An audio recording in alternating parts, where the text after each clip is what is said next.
flatter me because flattery leads to slandering. Let's stay on the topic. Let's not talk about Kumar because Kumar has heard a lot about Kumar himself over the last 4 years. I smoke herb. Yeah, I can smell it in my armpit right now. The succubus. Kumar's the only person that's been kicked off the platform from space, if I'm not mistaken. Like literally from. I don't know of anybody else. I've heard some wild shit. White nationalist people. Yeah, I've never known anybody to get. Yeah, Kumar. He's the. He tests the bounds of free speech. He is the litmus test for free speech in the United States. Like he is. There's nobody that can go like Kumar. I'm glad you guys are putting your egos aside and being able to say these things after I came back after a long time. I usually do not say thanks to anyone in spaces.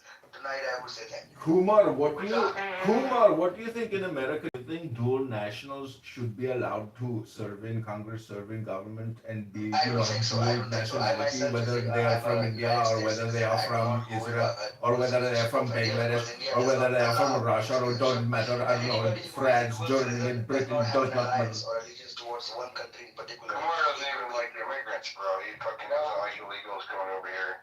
Yeah, the illegals, like the first thing they do is break the law. Like how do you make them a citizen or give them a fucking pass to stay here forever? That's the first thing they do. They break the law. They should be in jail for committing the law, or they need to be immediately deported, not even get food in our jail, because that's the waste of our money.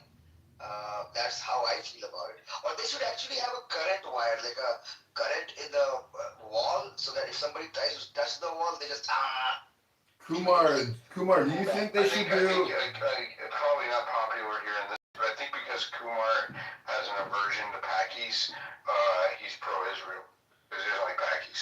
Kumar. I'm gonna tell you one thing. Like when the conflict started, yes, I would say that I was pro-Israeli.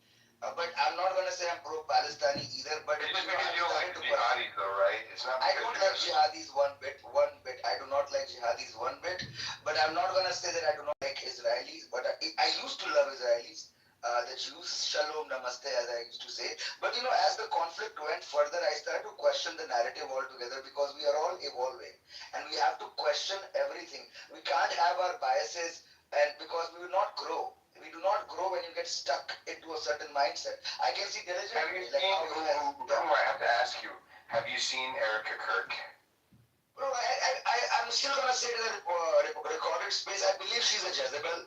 And the people said that I said it in an unrecorded space. People fucking made fun of me and said that Kumar is calling Erica Kirk a Jezebel right second after the murder of Charlie Kirk. And she is a Jezebel, 100%. She fits the definition of a Jezebel. She is not what she claims to be. She has fake tears. She just came to ruin. I don't even know what is going on, but definitely if somebody fits a description of a Jezebel or a witch or a succubus or a Lilith worshipper or a devil worshipper, it has to be Erica Kirk. And I said it the second day of the Kumar, I don't know. Wait, don't stop. Can you tell us what a succubus is? Yeah, my bad on that. I think somebody's got a subwoofer shit going. I'm sorry, I just wanted to know what a succubus is. You got your two phones and you're gonna do like this. I can't believe that you fucking muted Kumar during his very fucking. Kick the fuck down. I really felt bad. I got into a role after a long time actually, but I'm glad he actually muted me because when I get into the role, see how eloquently. But you were just saying what everybody else is thinking, right? You're just getting to the truth of the matter. We're all sitting here dancing around it. I said it the I knew that you would. I said the very same day because you could see the way she was being propagated, the way she was like a brand ambassador. She was like, and then the guy was sent in a J.D. Vance's Air Force 2, Air Force 1 or whatever the fuck. And then the next day, everything was so cinematographic and things that happened did not make sense. I mean, a widow, and then she's kissing Donald Trump and she's oh, she's now the leader of the. What kind of a woman who loves their husband gets back on action so fucking quick unless she's a Jezebel?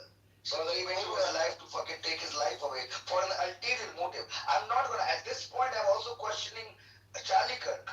He may also be at this point, I don't think you got in bed to the devil, and when you get in bed with the devil, you can't leave. And like selling your soul. They traded their soul somehow. And I think Jezebel, Erica Kirk, who had a huge responsibility, or she played a huge game or a role in that, because if you look at her rings, the things that she wears, her past, her history, and the things that she does, these voodoo shit, whatever the fuck, that does not align with a Christian woman, bro.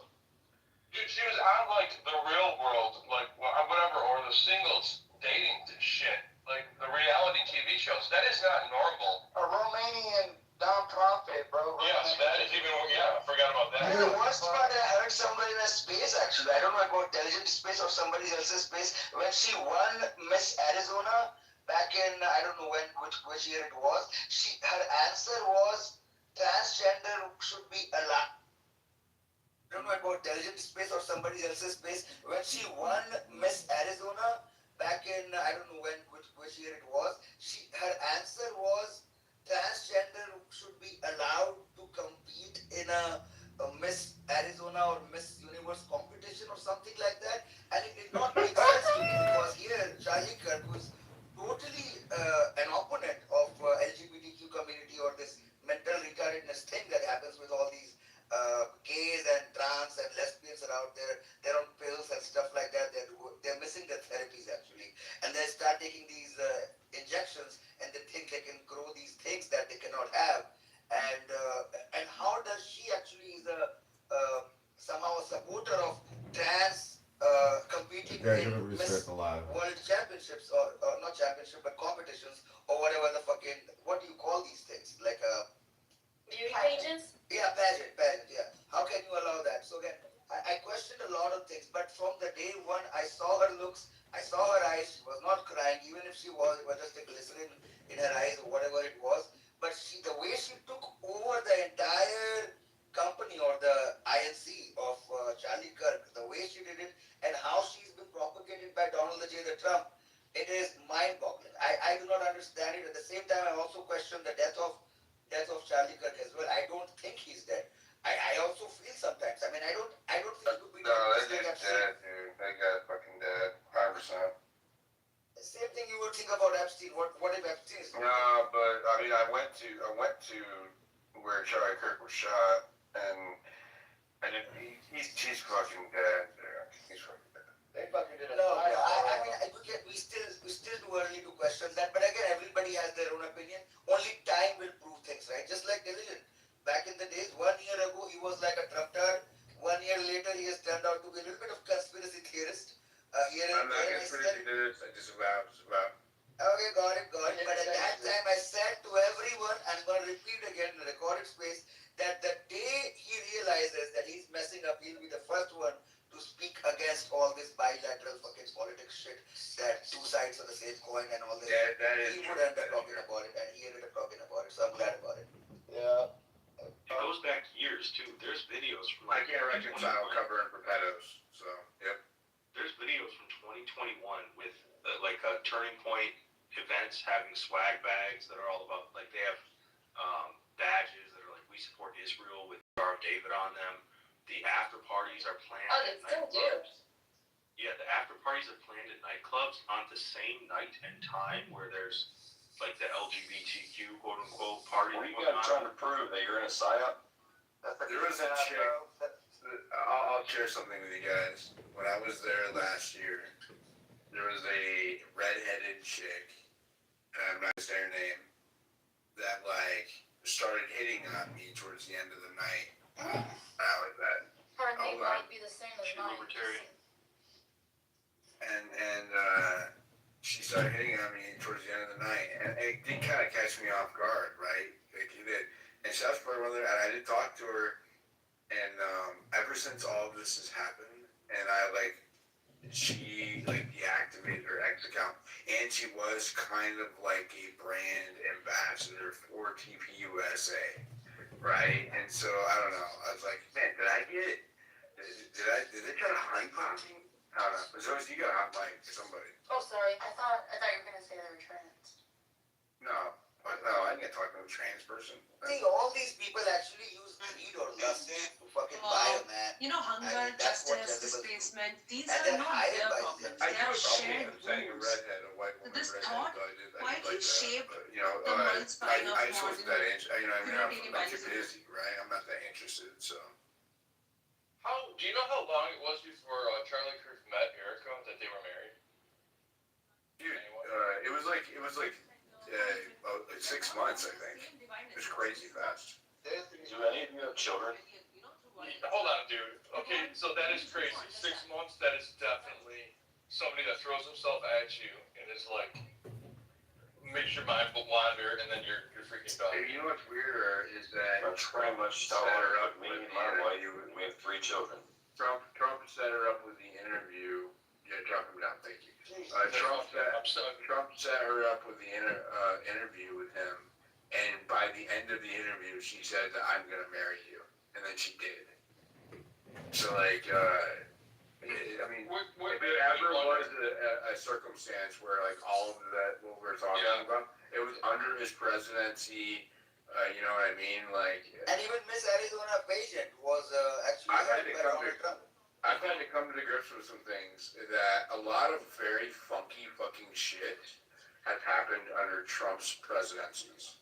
COVID, fucking Jeffrey Epstein getting murdered, like the cover up there, a lot of shit under this presidency. Like, it just seemed like a lot of deep state fucking intelligence level shit happens while Trump is president, dude. Somebody phoned him with that diligent and said like the only reason he got it in 2016 because they knew that the people wouldn't buy the vax from coming from Hillary. I was like, shut up! Don't get me thinking like that. That's fucking. But out of that point, I just want to add one more thing. I believe the QAnon agenda, the QTAR agenda, where they talked about white hat and black hat. In the end of the 2024 presidency, I saw Elon Musk and Donald Trump wearing Make America Great Again hat, which was black. So who was the black hat and who was the white hat? Just think about it for a second. What has happened right there? Black hat, white hat, while you are wearing the black hat in the end, which says Make America Great Again. So we have to think about a lot of things. Even Erica Kirk, Miss America or Miss Arizona pageant handled by Trump, then she hugs Trump and kisses Trump right after the death of Charlie Kirk.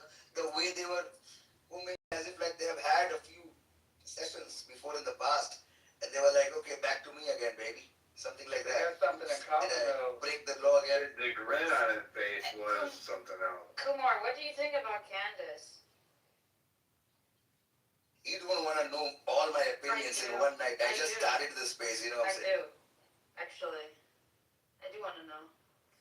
Let's just wait for a while and you don't get all the fucking, you know what I'm saying? In one go, you gotta wait for It's not very often that we get Let's this wait for people to wait for Kumar to talk again Go and ahead, stuff like Kumar. that. We're all interested.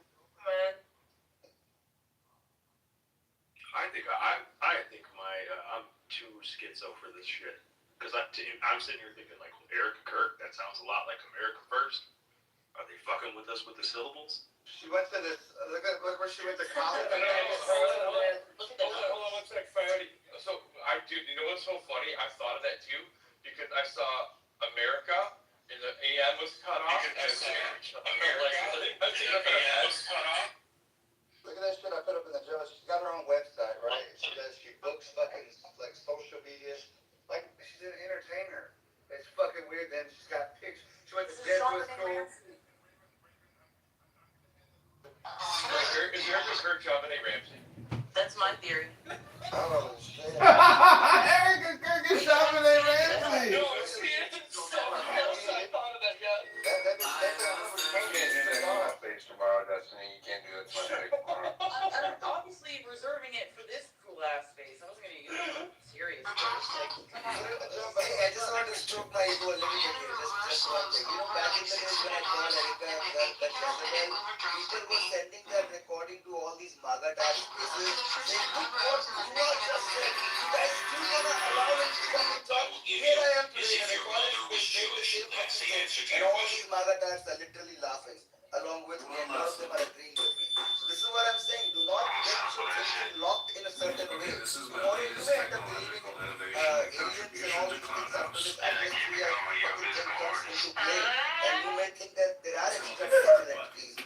demonic entity which has influence over us, and we are just a fucking puppet. Not me, but most of the people who call themselves humans are puppets of these demonic entities. Things are coming into light, which is amazing, and it's very fast, and I'm glad that it's very fast. Things are moving so fast. I need someone to throw my electric curse in the jumbotron. Oh, Destiny's already got one. Never mind. And elegantly mentioned this nerve, this malicious, sadistic, It's the eyes that comes from her, bro. Her eyes have no soul in them. They're like, they're emotionless. It's a soulless eye, and you can see that what is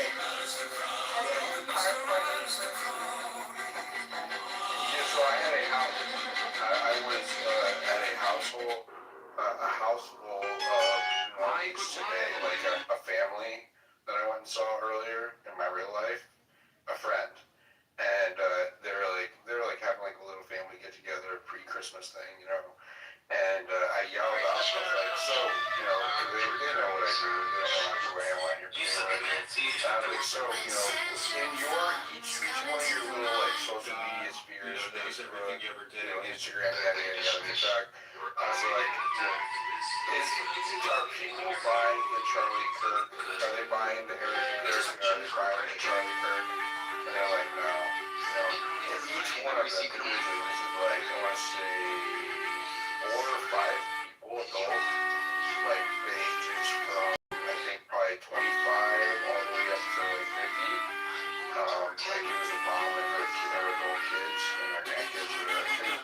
And they all said they didn't know one person that I'm trying to focus on personal. And they're not like in our bubble. It's not like we're not normal society. Like we live it more than most people. And not one of them doesn't really make a welcome or accepted. Not one. I'm making a joke over here. Like I'm just making a joke over here. And you know, I know English is your second language. But I'm just saying that you know, I'm sorry that your child had to go through this.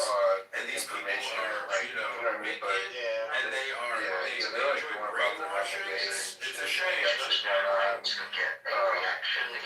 But you can hear them say that. So I asked one, like last, I actually asked them you know, what they hear in their little, like normal life worlds, and you know, some things pop up. A lot of times, this,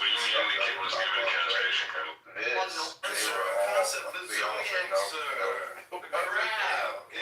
Yeah, that's what I heard. The zodiac, a concept, and your fucking lives is way so mad. Keep it up.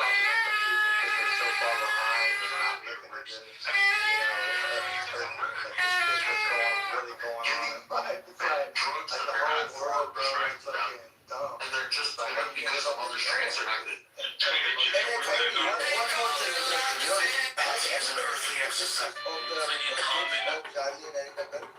Anybody, either on the background, on the side, from walking, from the top, everywhere else, but there's not a front picture of their kids whatsoever. I've looked it all over there. I've not seen it anywhere.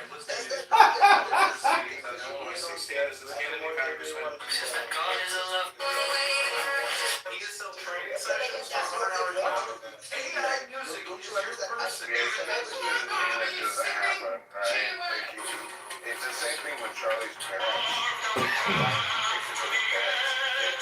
His sister, right? Like he has a sister who's a liberal, and you can't find any pictures of her. How much of this social media guys, Miss Universe or Miss Arizona, beauty pageant, showing her stuff like that? He worked for Trump. She was in Arizona. That was something to watch. I was like, I didn't know. I was like, I'm a little. I don't know. I don't have control over my emotions. Like people are like sad and crying over and smiling.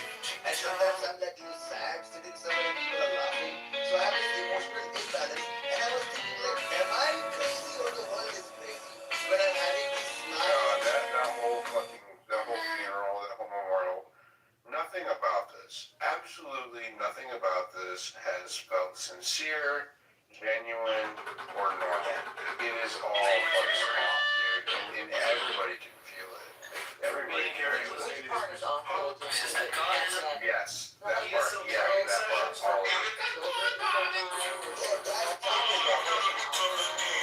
Who was her first husband? And wouldn't you take at least a year to actually sell his book? I mean, I understand he was about to or whatever, but even Do you still, think that if I go to Anthos next week, I can still score a hug of those? She looks like a good hugger. I would get Yeah, her fucking hug to the stat. Oh my I was God. also going to point out that she was the one lingering on both J Vance and Trump. If you actually look at it, she was the one not wanting to let go, and they were like, like, let me go. John Handy wasn't having it. He did the whole space hug. Yeah, he did the pat on the back. That's because he got that new woman that he just married and hunkered down on. But JD Vance was disgusted. He was like, ugh, get off me.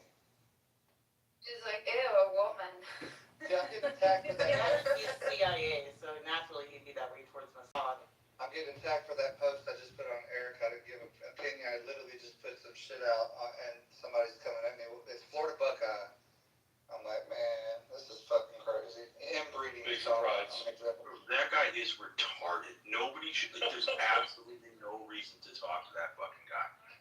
Like, you hate to write someone off. You don't want to be like, well, he's worthless.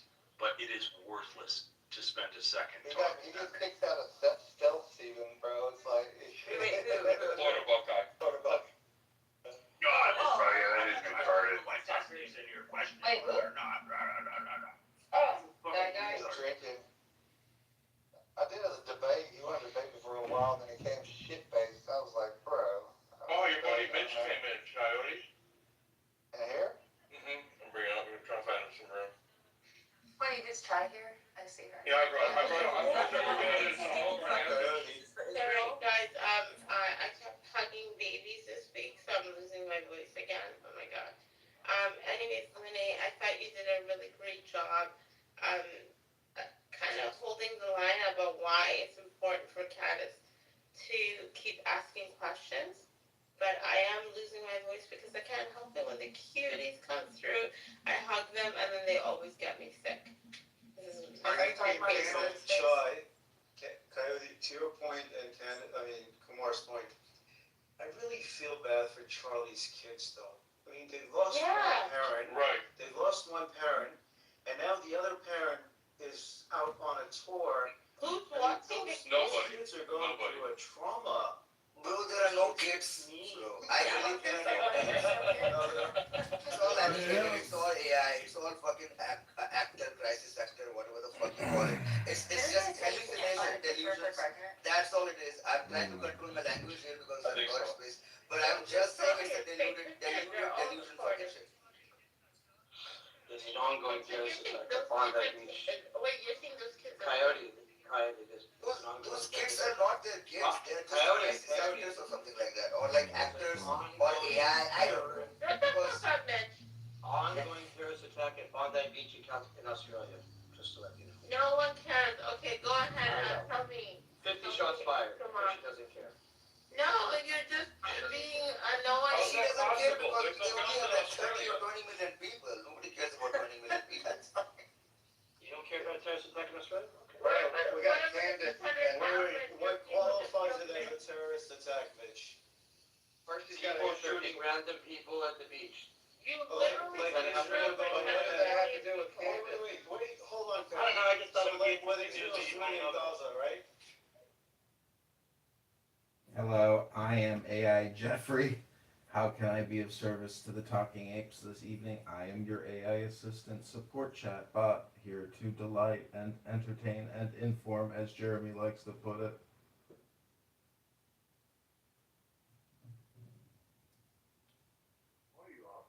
What's going on tonight? When Jeremy is asked, when Jeremy is asked, what is it that you like about Clown House? He says, I come here for the entertainment because I get to talk to minorities, because I would never get to talk to minorities in my everyday life. So I come for the entertainment, but then I crash out with profanity, vulgar, I scream, I rage, and then I cry that I gotta go outside -5 below to smoke my J. Like, is this a real man? How is this guy semi-successful? Then he talks about how people invested in him, helped him, and his mentors. It's like, dude, I mean, I don't know what to tell you, but like, if it's working for you, it's working for you. But I'm a member of what's called a book club.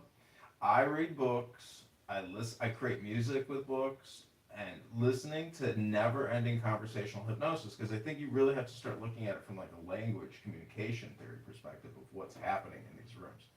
Conversational hypnosis is real, and when people are just like a bunch of birds in a bird cage or in a tree. They just start chirping and they never stop, but there's no real intelligence in the chirping. So there's too much friction, too much signal noise, and not enough actual intelligence being transmitted through these conference calls.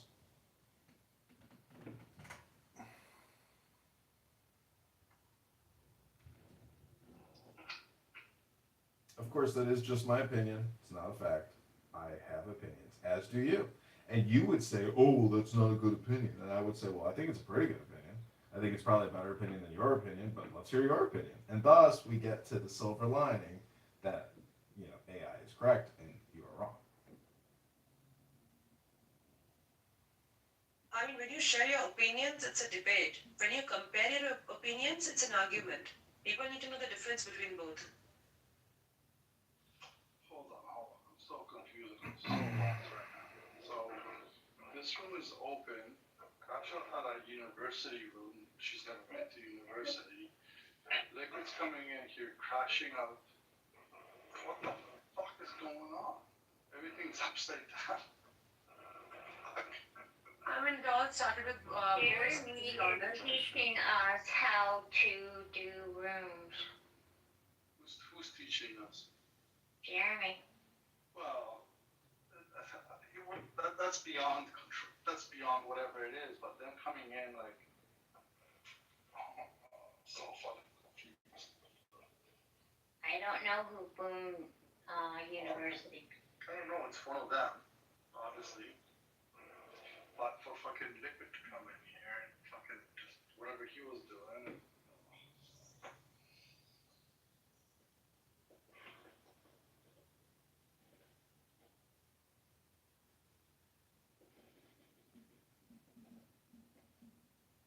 Yeah, Raven, don't worry about it. Yes, please don't worry about anything you're seeing here tonight because you don't know. That's why I chose not to speak, because I'm a newbie. I mean, the foundation of the ape house, certain people are the ones who started it, have been together since the beginning, so it's not my place to speak. The reason I spoke was because I spoke to Jeremy after ages, and he was very upset. Ravens, you need to stop. Yeah. You really need to stop. You did nothing. Whatever's happening is between them. Okay. It's got nothing to do with you. You don't have to apologize for anything. You're gonna excuse yourself because you did nothing to have a conversation. Okay. So don't worry about it. Because that was the most fucking unusual thing I've fucking seen in a long time.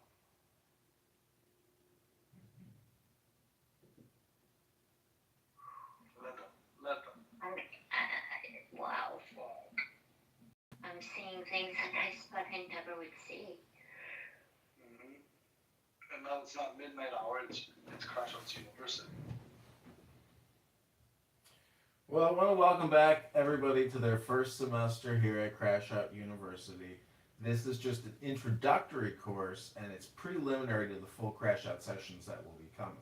Now, as you will notice, in forthcoming minutes, there will be a lot of emotional friction. People will appear like out of the thin blue air, and crash outs are near. The emotional rage is there in the psyche, just waiting to spill out into the floor of the Talking Apes. And, again, Jeremy's here for the entertainment. We want to make sure he gets his maximum entertainment, and he interacts with as many minorities as possible. Welcome to your TAL evening session.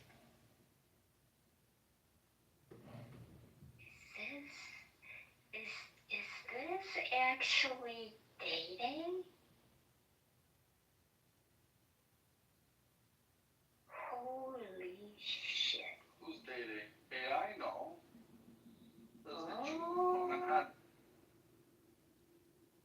J word from Manhattan. Oh, somebody, number Or one. whatever.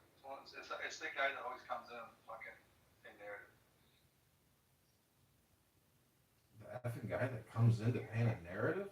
Listen, I don't know who you are. I'm sure you're an ape, and you are talking, but you've said nothing intelligent yet in the past couple minutes. So again, my claim and my theory is that no real high value information is being transmitted. Thus, Jeremy is correct in his assertion that he just comes for entertainment.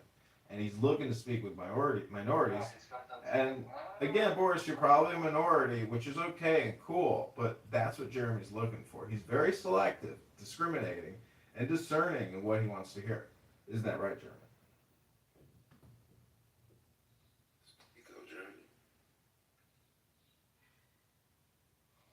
He's only gonna speak in the chat.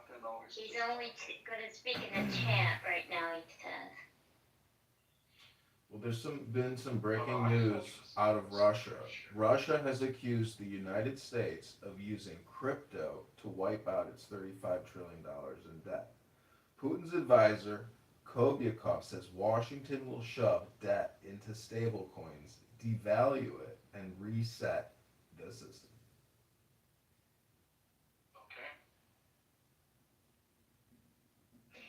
Getting weirder.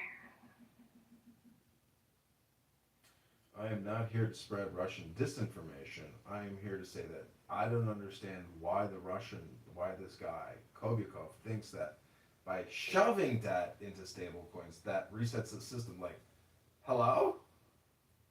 Oh, I see what he's saying. Because they're going to use the rest of the world as the guinea pig, or as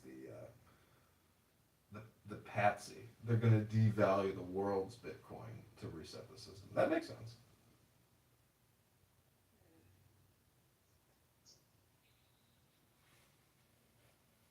And then anybody that has Bitcoin is gonna go away because there's no value to it. No. Well, you know what happens. Have you ever seen a monkey? Have you ever seen a monkey in a cage throw its shit at somebody, outside of the cage?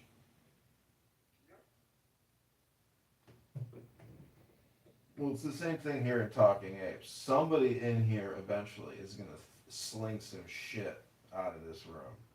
It's coming, or sling it down into the goo. I mean, at this very moment, I might pick up a giant turd and throw it at Jeremy and say, "Here, Jeremy, catch." And then when Jeremy catches this giant, slimy, wet, steaming pile of diarrhea turds, he's gonna take a big, giant whiff, and he's gonna say, what is the most Jeremy thing he says? He says so many things over and over again. Anyways, Jeremy, I hope you like your turd. Your entertainment turd that you were looking for, that you like to smell.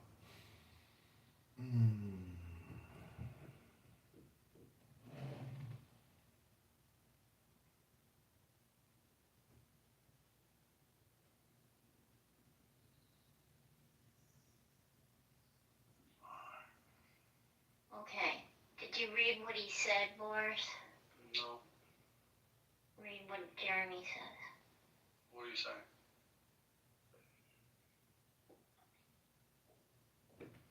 I'm working. Oh, okay. He says leaders boom when needed to keep the replays, please. Thanks for your help tonight, guys. For sure. When was the room even open? Well, so this is the recent room, isn't it? Is there another room open? Like we never came back. I can't see it, but I'm pretty sure it might be somebody that's got me blocked. I think Jeremy did mention that there was a room open, but he's blocked or something. I think so. Okay. Oh, God. Okay. Seems like crash out. Well, congratulations, Kaiser, man. That's a big I don't think we step have to another room open. What's going on? I don't know what the hell's going on.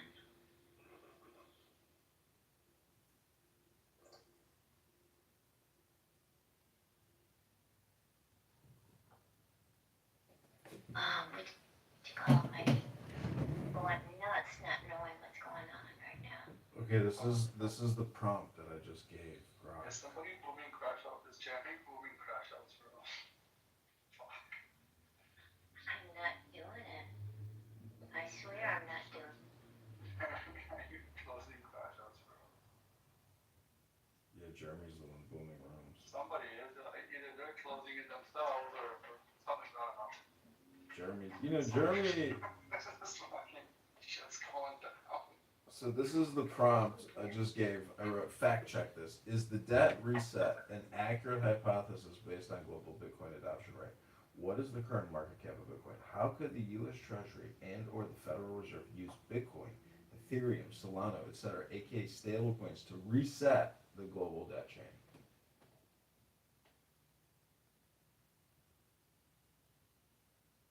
Oh, you was asked to? Can you bring a stereo? Resurrection. Can you bring stereo up here? Yep. Did somebody close your room or did you guys shut it down yourselves? I was sleeping. So they Oh, shut no, it. right now that you and Liquid had. No, that was me. Oh, okay. No, it's late as fuck. Almost 4 in the morning. Where's Liquid?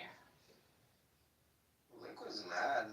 He's crying about not having leadership. I don't know if he was removed or not. No, sounds drunk. He's trying to open a coffee with the apes. Yeah, somebody. I don't know why he's Yeah. crying.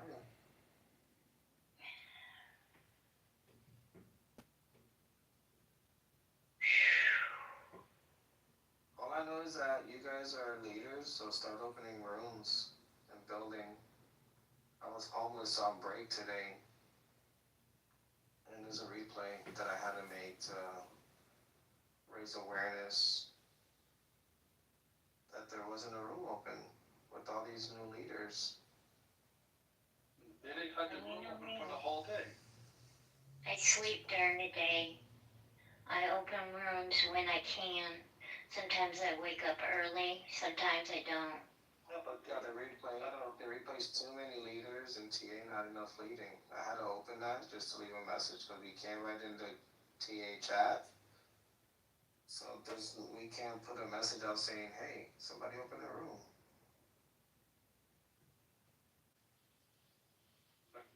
They didn't have a room open since almost the morning. They had a room open when? Since like at least 1 p.m. because it's 10 a.m. No, it wasn't in the morning. It was on my break at work. This is probably around. Actually, there's a replay that I left. Oh, what time was that around your time? Are there times on the replay? I don't know. What time is your break at work? I have random breaks. I forgot what time it was. Either way, there wasn't a room open. Okay. Well, I've been noticing that there's a lot of rooms that you can't see, and then you go to the chat and you go through the top who's available. I go through the rooms that way because I can't see the rooms sometimes. Yeah. So I'm not Yeah, sure. somebody's got us blocked, each one of us, or something like that. That's on the stage. Remember, it could be on. Yeah, it could be the whole stage is somebody. I can't see it in the house. I can't see it in the Hallway. But I can only go to where the message is on top and who's in the room somewhere, and I can only go that way. Yep, that's how I do it sometimes. Resurrection, cause Crash doesn't want to accept the invitation. What are you talking about, Jeremy? Come up, sir. Before I go to bed, what am I not accepting? Free resurrection, cause Crash doesn't want to accept the invitation. I think he's invited you to a private chat. Yep. Why? Because he wants you to walk funny. I don't know. Do it.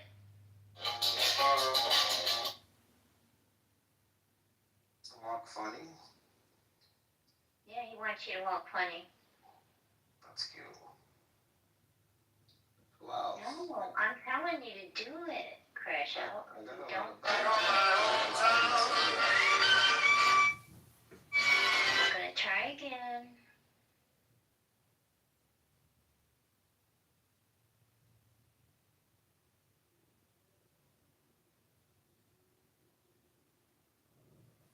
You won't be disappointed. Do it.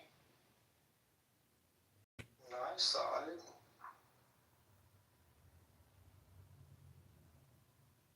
It's a cute message, though. We can try again tomorrow. We can talk.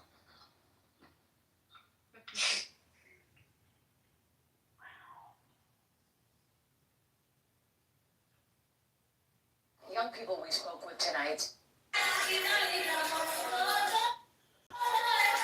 You guys better open some fucking rooms, though, since you're leaders. We got one room open right now. It's not right now. It's tomorrow. There's 9 people here. Yes, yes, sir, Crash Out. On your demand. No. I'm not going to say yes, sir, to you, Crash out. I respect you. There's nothing wrong with yes, sir. It's only yes, sir. Yeah. Mm-mm.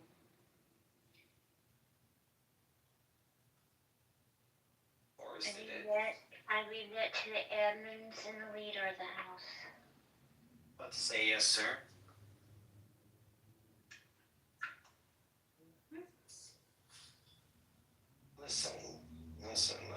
Listen, Linda. Let me see you fucking demons.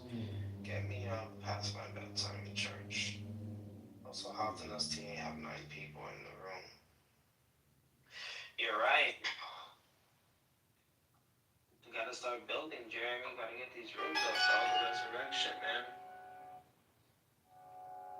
Liquid's an asset to the house. He opens coffees with the apes and keeps it open till 8 to the AM.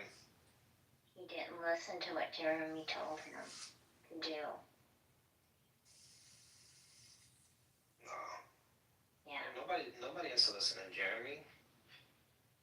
Have you not seen the human centipede? That's the resurrection. It's dating, Uncomfortable. Jeremy, And so the Mandel and Taz. And you watch the human centipede. That's the resurrection. This episode not that serious, guys. Listen, as long as you don't get removed from the house, and you come into the house and hang out, that's all that matters. This leadership shit is not that serious. We've all been stripped from it multiple times. I never asked for admin, and I've had it twice a year. It's not that deep, guys. Realize you're the one coming to the single room of I was sleeping. You realize this is the first time you have leader here since ever? That's right, all she wanted to do. Since ever? Because you can admit it. It's fine.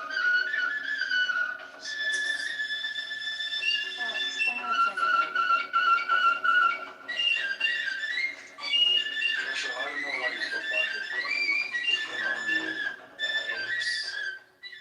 Is that Crash? I didn't come in here to clear your room. Brandon, how was my room, man?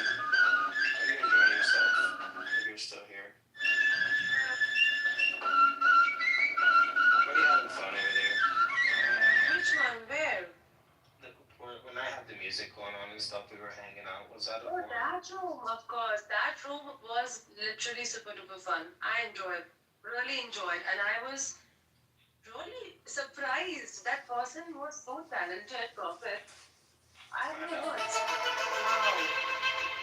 Both the songs he sang were amazing, and it took me back to Tara Cruz times in a way that my inner child came out. I really wanted to behave, but I just let it go. Because listen, it's you, Crash. It's like around family, I'm not gonna behave myself. It's not like you're new to me. So I thought, you know what, fuck it. Let's just hype him up. I'm sorry if I embarrassed you. You know how I get. No, you're fine. You didn't embarrass me. I told you. Never. But it was super. Thank you. Yeah, that was great. I agree. I agree with you. I mean, I don't know what to tell you. Like it's it's media. It's content. Liquid's kind of You emotional. may not like this content, but here you are complaining. We get it. That's a liquid.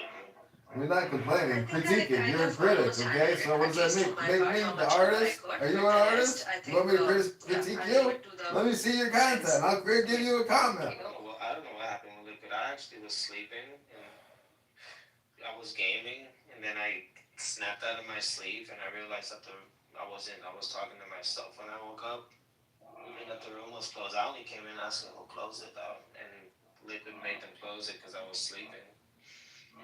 I don't know what happened with Liquid when you guys. Yeah, he didn't listen to Jeremy. Let's put it that way. And Well, no. It's not he didn't listen to Jeremy. Jeremy wasn't telling him anything to do or not to do. He was just coming in here saying he's going to close this room down. Yeah. And then telling not to close this room because he wanted to talk about his room. And then shitting on Raven for it. Oh, why was he shitting on you, Raven? Liquid? Oh yeah, he went at Raven hard. That's weird. For no reason. Just like telling him to shut the fuck up and just weird shit. It was really weird. Unusual. Yeah. People get emotional when they lose privileges in the house. But sometimes they just take it out. This is before he lost any privileges. He came into our room. He came into the room I had open and was crashing out on me and Marco there. And we're like, what are you crying about? Yeah, but this is before he lost any privileges. Yeah. Well, that's why I don't give a fuck. That's him. That's his problem. If you guys want to build a house, you have leadership, just open rooms. I don't want to be homeless in the hallways. If I'm at work, I'm not opening a room. I can't do that. Well, I'm up most of the night, so. But sometimes I do get up in the mornings. I'll open a room and Take your time. I suggest. That's what I suggest. I'm sure that the leadership titles are given for people to open rooms, not just to have the title. It's kind of weird. There's so many leaders right now. There should always be a room. Even Tada's a leader. Does she even know that? Has she been back? Tada? Yeah. She's a leader now? Yup. Wow. And I haven't seen her. I haven't seen her. I tag her every day. So we have, let's see, Juju, Boris, you, Tada, DJ, Alex, me, Black, and then admins, Jeremy, Taz, and Dede. We need rooms open. There should be no reason why there isn't a room open. You have said that, like. Kaiser, ain't you an admin? I thought you was an admin, Kaiser. Hope you don't turn that down, dude. Kaiser. Let me see. They keep booming his fucking accounts though. I know. Well, listen, the resurrection of the apes is going real fucking shitty so far. I thought this was gonna be a big deal because we got the OG back. They should have all came back a long time ago.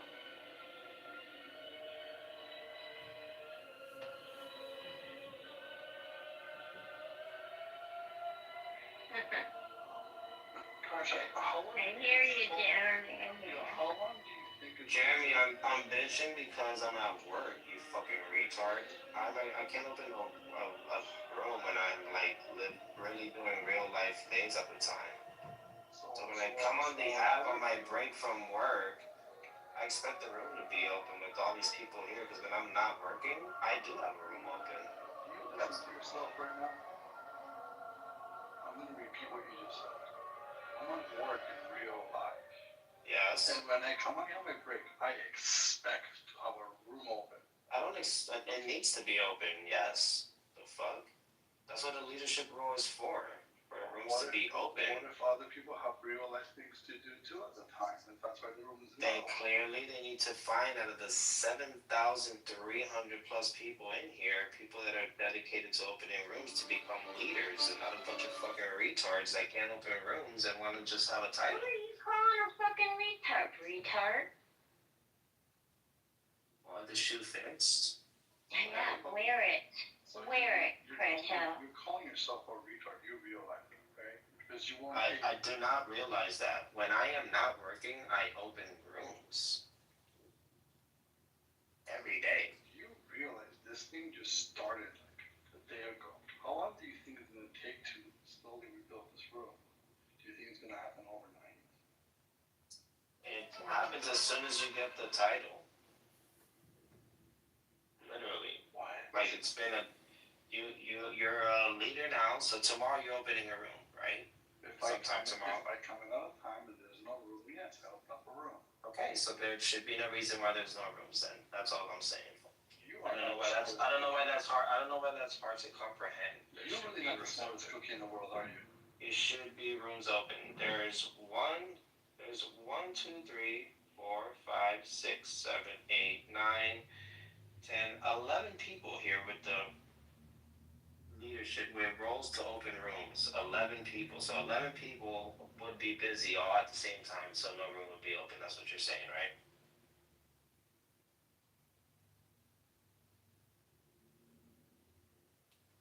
Okay, so once again, when other people have real life things to do and they cannot open a room. 11 people are going to have real life things to do and can't open a room. Then I guess we need more leaders. Like Jeremy's been wanting, like, even before when he went public.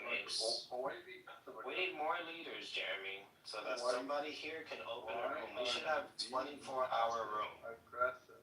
We should have a 24-hour house. Why are you being so passive aggressive?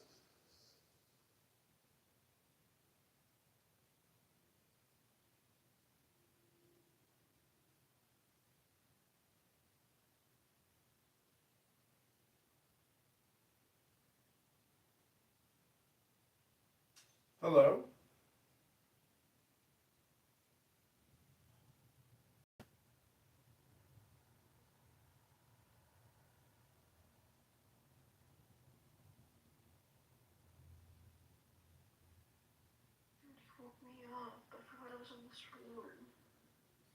Hello?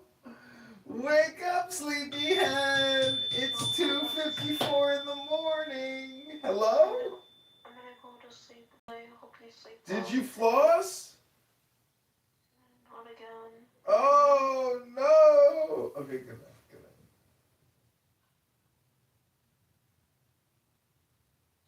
You're a Lali fan, right?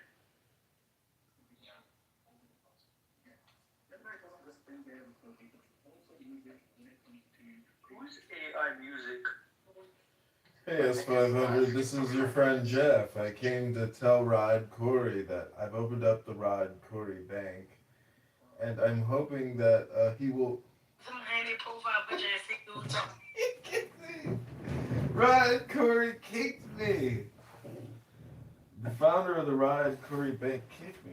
What gives? What the hell, bro?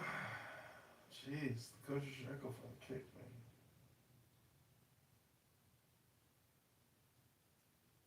The room is just left with people doing as they please. What are you bitching about? You're so passive aggressive, it's not even funny right now. Well, sometimes I did that, crash out because I'm just repeating what they I say did that about some. leaders. I am saying I'm stating my truth. I got up. I would wait for a couple.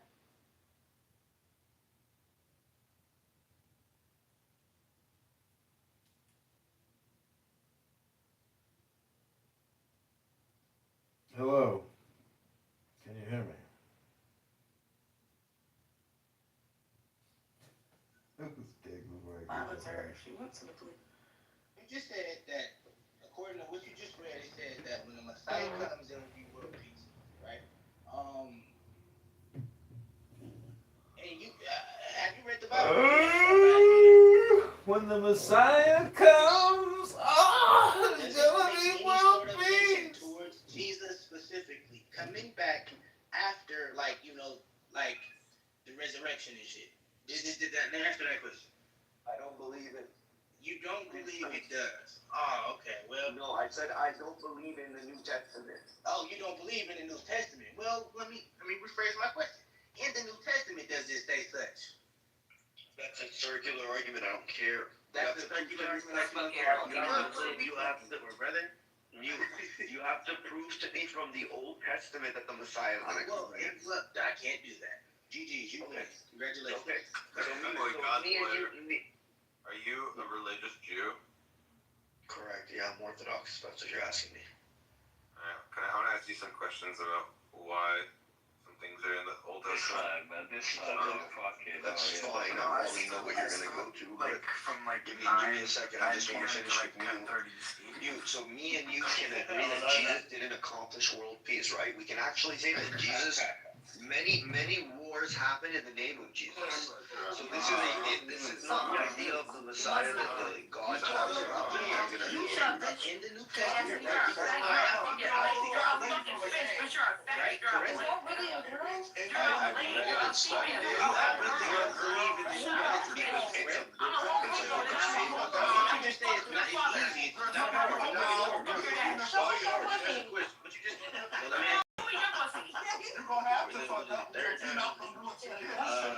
you obviously don't believe in the New Testament, correct? I said that for the third time now. It's a book This of is the right fables courage, and whatever lies. flowers was, Brother. Oh my God, fourth time. You obviously don't believe. It's just like I believe in, like, things could be answered in yes or no, format. That's just me. But again, you obviously don't believe in the New Testament, correct? Correct.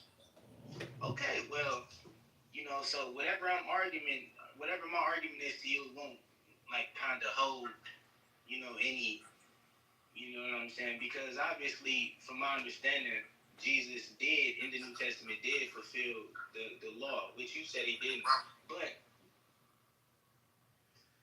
I mean, you don't believe in the New Testament, so shit, what are we talking for? I mean, it's like, you believe in that apples are red and I think they're blue. Like, shit, we have two fundamental differences in our belief system. So, I mean, I can't, God bless you. Like, you know? You done? One second. Yeah, I'm gonna just address this one last point. Even if I want to say that we can include the New Testament in this discussion, you have a very big problem. Because I read you a verse that says there will be no more wars. Right. There will be peace. Correct. Yes, there will be Correct. peace. So if you're accepting But Jesus says in Matthew chapter 10, verse 34, do not suppose that I have come to bring peace on the earth. I did not come to bring peace, but a sword. So I'm sorry, even the New Testament will testify to the fact that he didn't do this. So you mention the New Testament when it supports your point, but you completely reject it when it's like it doesn't. I'm saying that even if you want to use it, it won't work for you. Is what I'm trying to work for me. Okay. Did Jesus exist? I told you it's a book of fables and lies. No. Nobody was born to a virgin, walked this world as God, and died for your sins. Brother. I want to ask him about Judaism. You guys just be done. And then That's fine. Sam, I'm assuming that you're a Jew, right? I'm an atheist Jew, yeah. Yeah. Well, nice to meet you, my friend. Nice to meet you, my brother. So it says in the Bible that if a woman's raped in a city and she doesn't yell out, you should kill her. But if she's raped in a field, you should just assume by default that she was screaming and you shouldn't kill her. And that's what it's using, this like really rough proxy of screaming to evaluate whether or not you were raped. But like, if you're being intelligent, you would say use all available evidence. Like, see what other people have said about have other people been raped by them? Is there signs of physical violence on the body? Is there signs of blood in the room? Is there signs? Did anyone hear anything? So the intelligent thing to say would be just look for all available evidence to find out whether someone was raped, and then if they were raped, don't punish her. But if they, as opposed to using this like really bad proxy, which is like pretty strong evidence that this was not written by an intelligent creator of the universe, but rather written by like a Bronze Age moron. What do you think about that?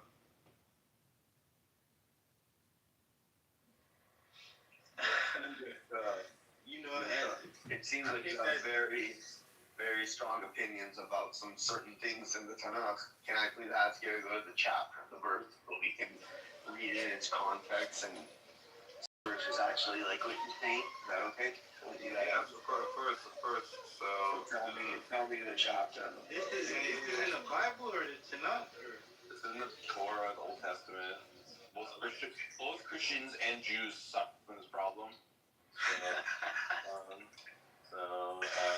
Well, he Old Testament though, so that's his shit. Hey, yeah, no, it's Christians believe in the Old Testament too. I'm a Christian, by the way, but that's his shit. Hey. What you're seeing is it's Deuteronomy 22, 22 colon 23 and 22 colon 4. And let's just take a gander at this.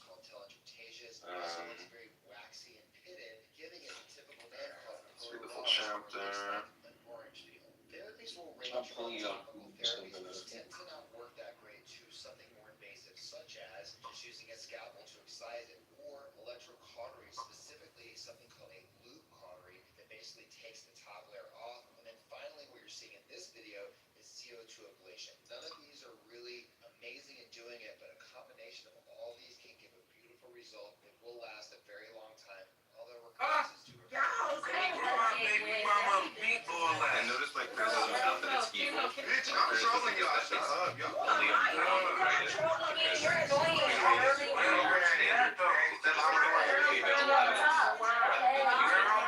I mean, if that's your argument, I have an argument against that. Let me explain something. This is the Ryan Curry Music Show.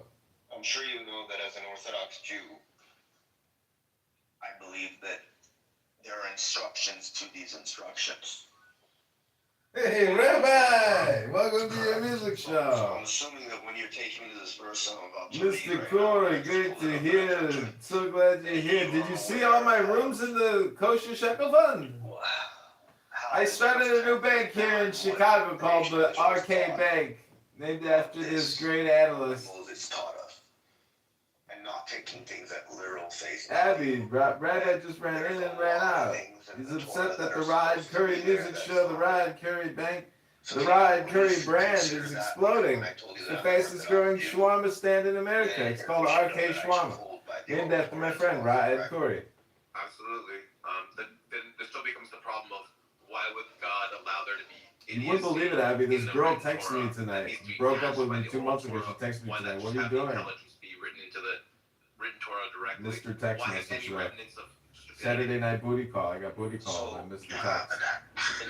God does say in Leviticus chapter 26, verse 46, you can pull it up in the original Hebrew and read it, that there was Torot. So Torah implies one, Torot implies more than one. When you're asking why, I know, I gotta go sleep. Torah is like 3 o'clock's my cutoff. then there's the instruction. So for example, when you buy a car, the car comes with a manual. I mean, I don't know what more to say. A lot of things that you get, it comes with the face value of what it is, and then it comes with instructions for you to follow. So if you're not going to understand certain things, that like, for example, the Torah says in Deuteronomy chapter 12, some verses between 20 to 30, I think it's in verse 21, kill the animal.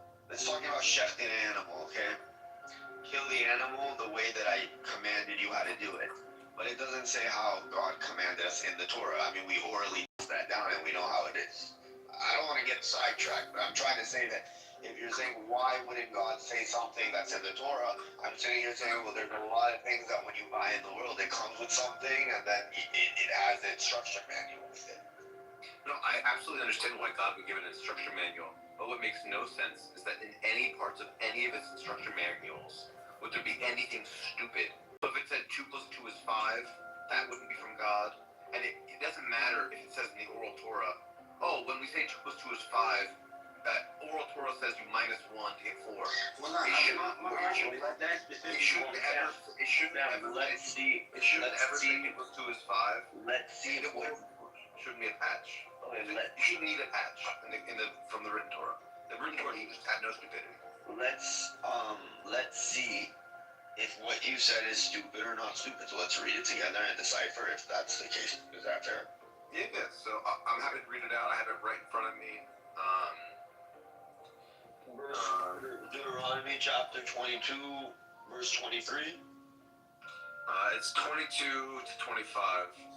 Really quickly, my argument to this would be, I think it's stupid to us because of our times and our understandings of like language and things of that nature. But I think it might like have been relevant.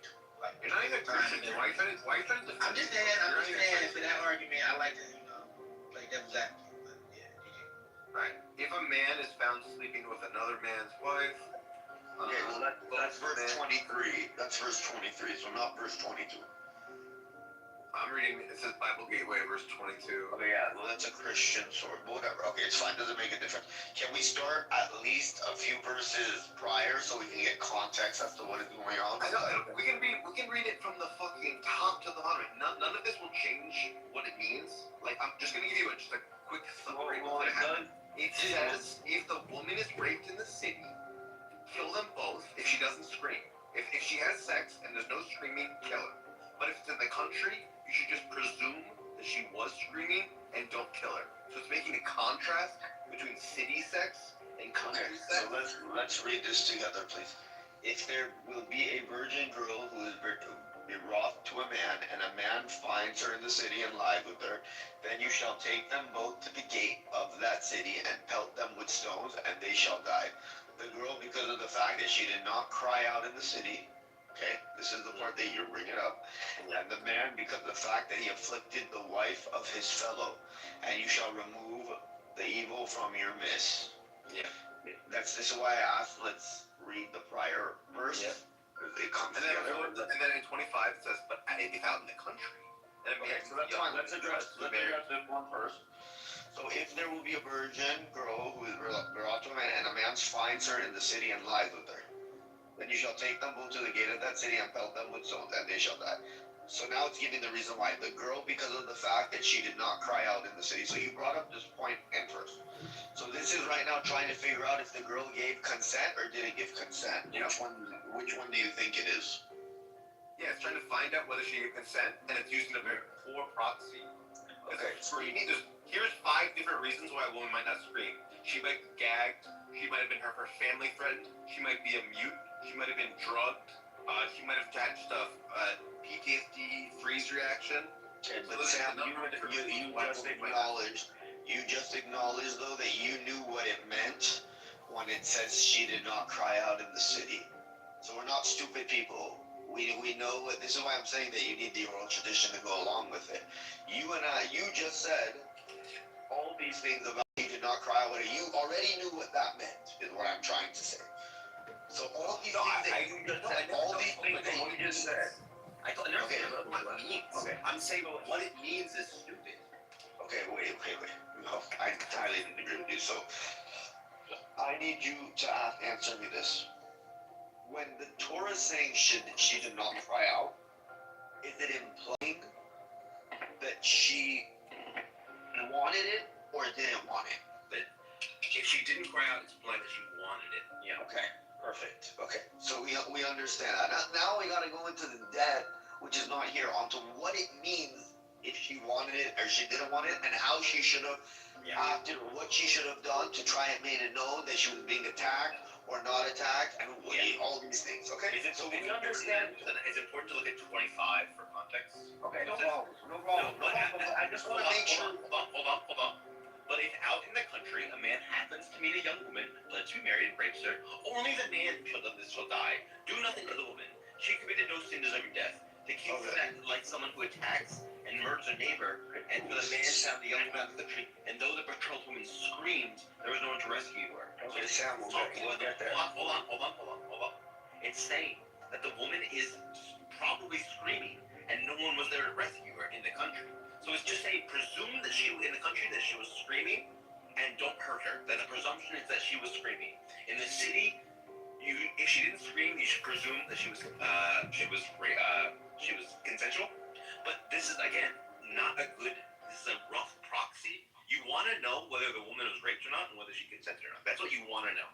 And whether she screamed or not, and whether she's in a city or a country or not, those are two variables amongst thousands of variables that are relevant to the evidential matter of whether she was raped or not. So if I said, I want to know whether you robbed me of my car, and I only looked at two variables, like whether or not, that would be stupid. You should look at all of the available evidence.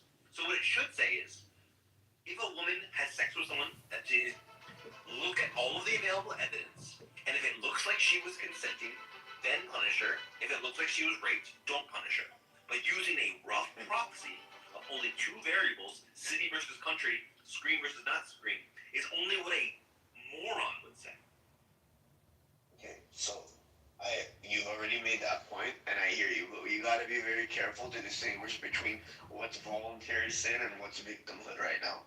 Okay, because I'm trying to read this with you to follow with you, to see if really it's as you say stupid, or as you say not stupid.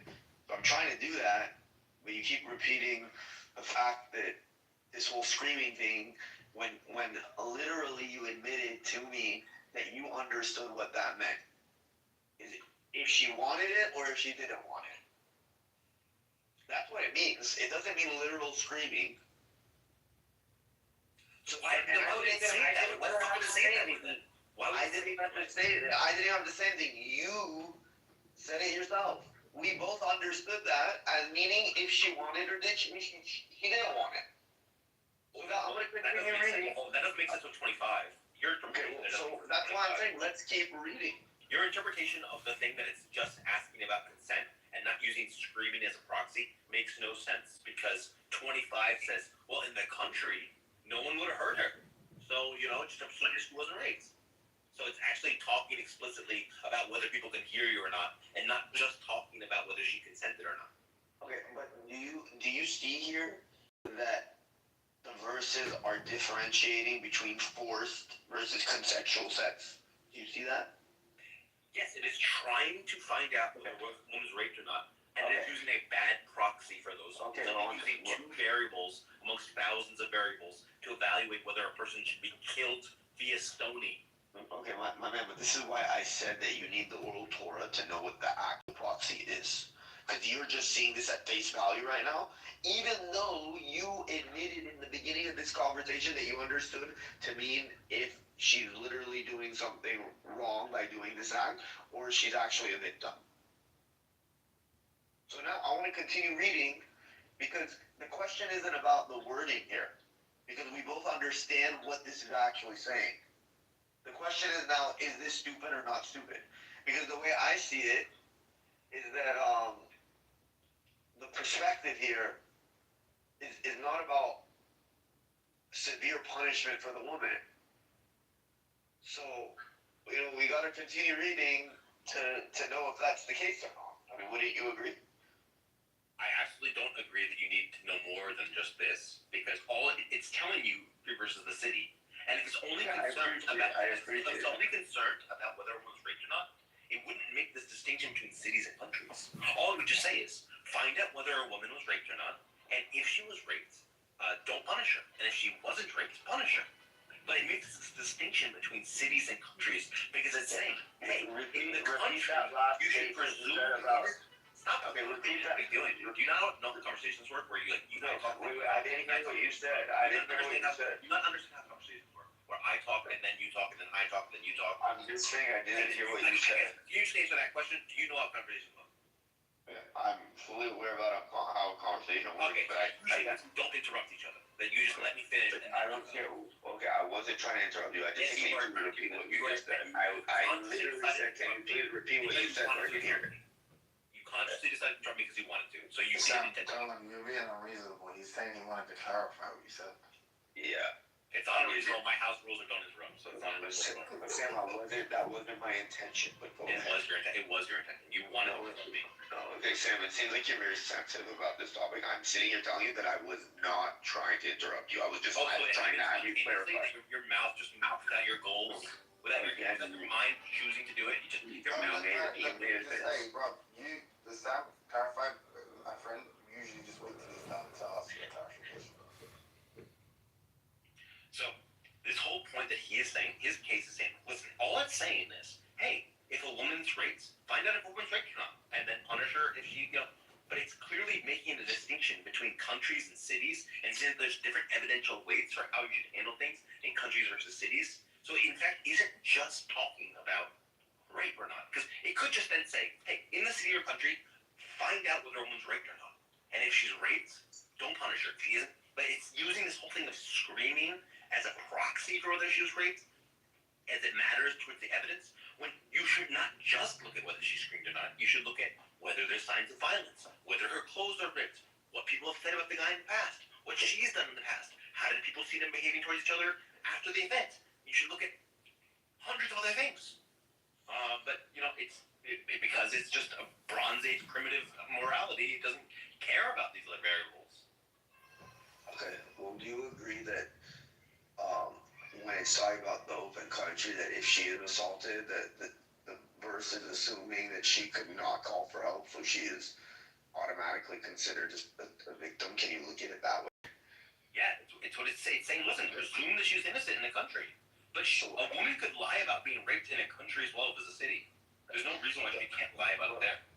But we're not throwing out hypotheticals. We're trying to figure out if these verses are stupid or not. Yeah, I'm saying they are. So I love how you can pick the worst, or not the worst, but a strange sentence to implement it to try and work with what you believe.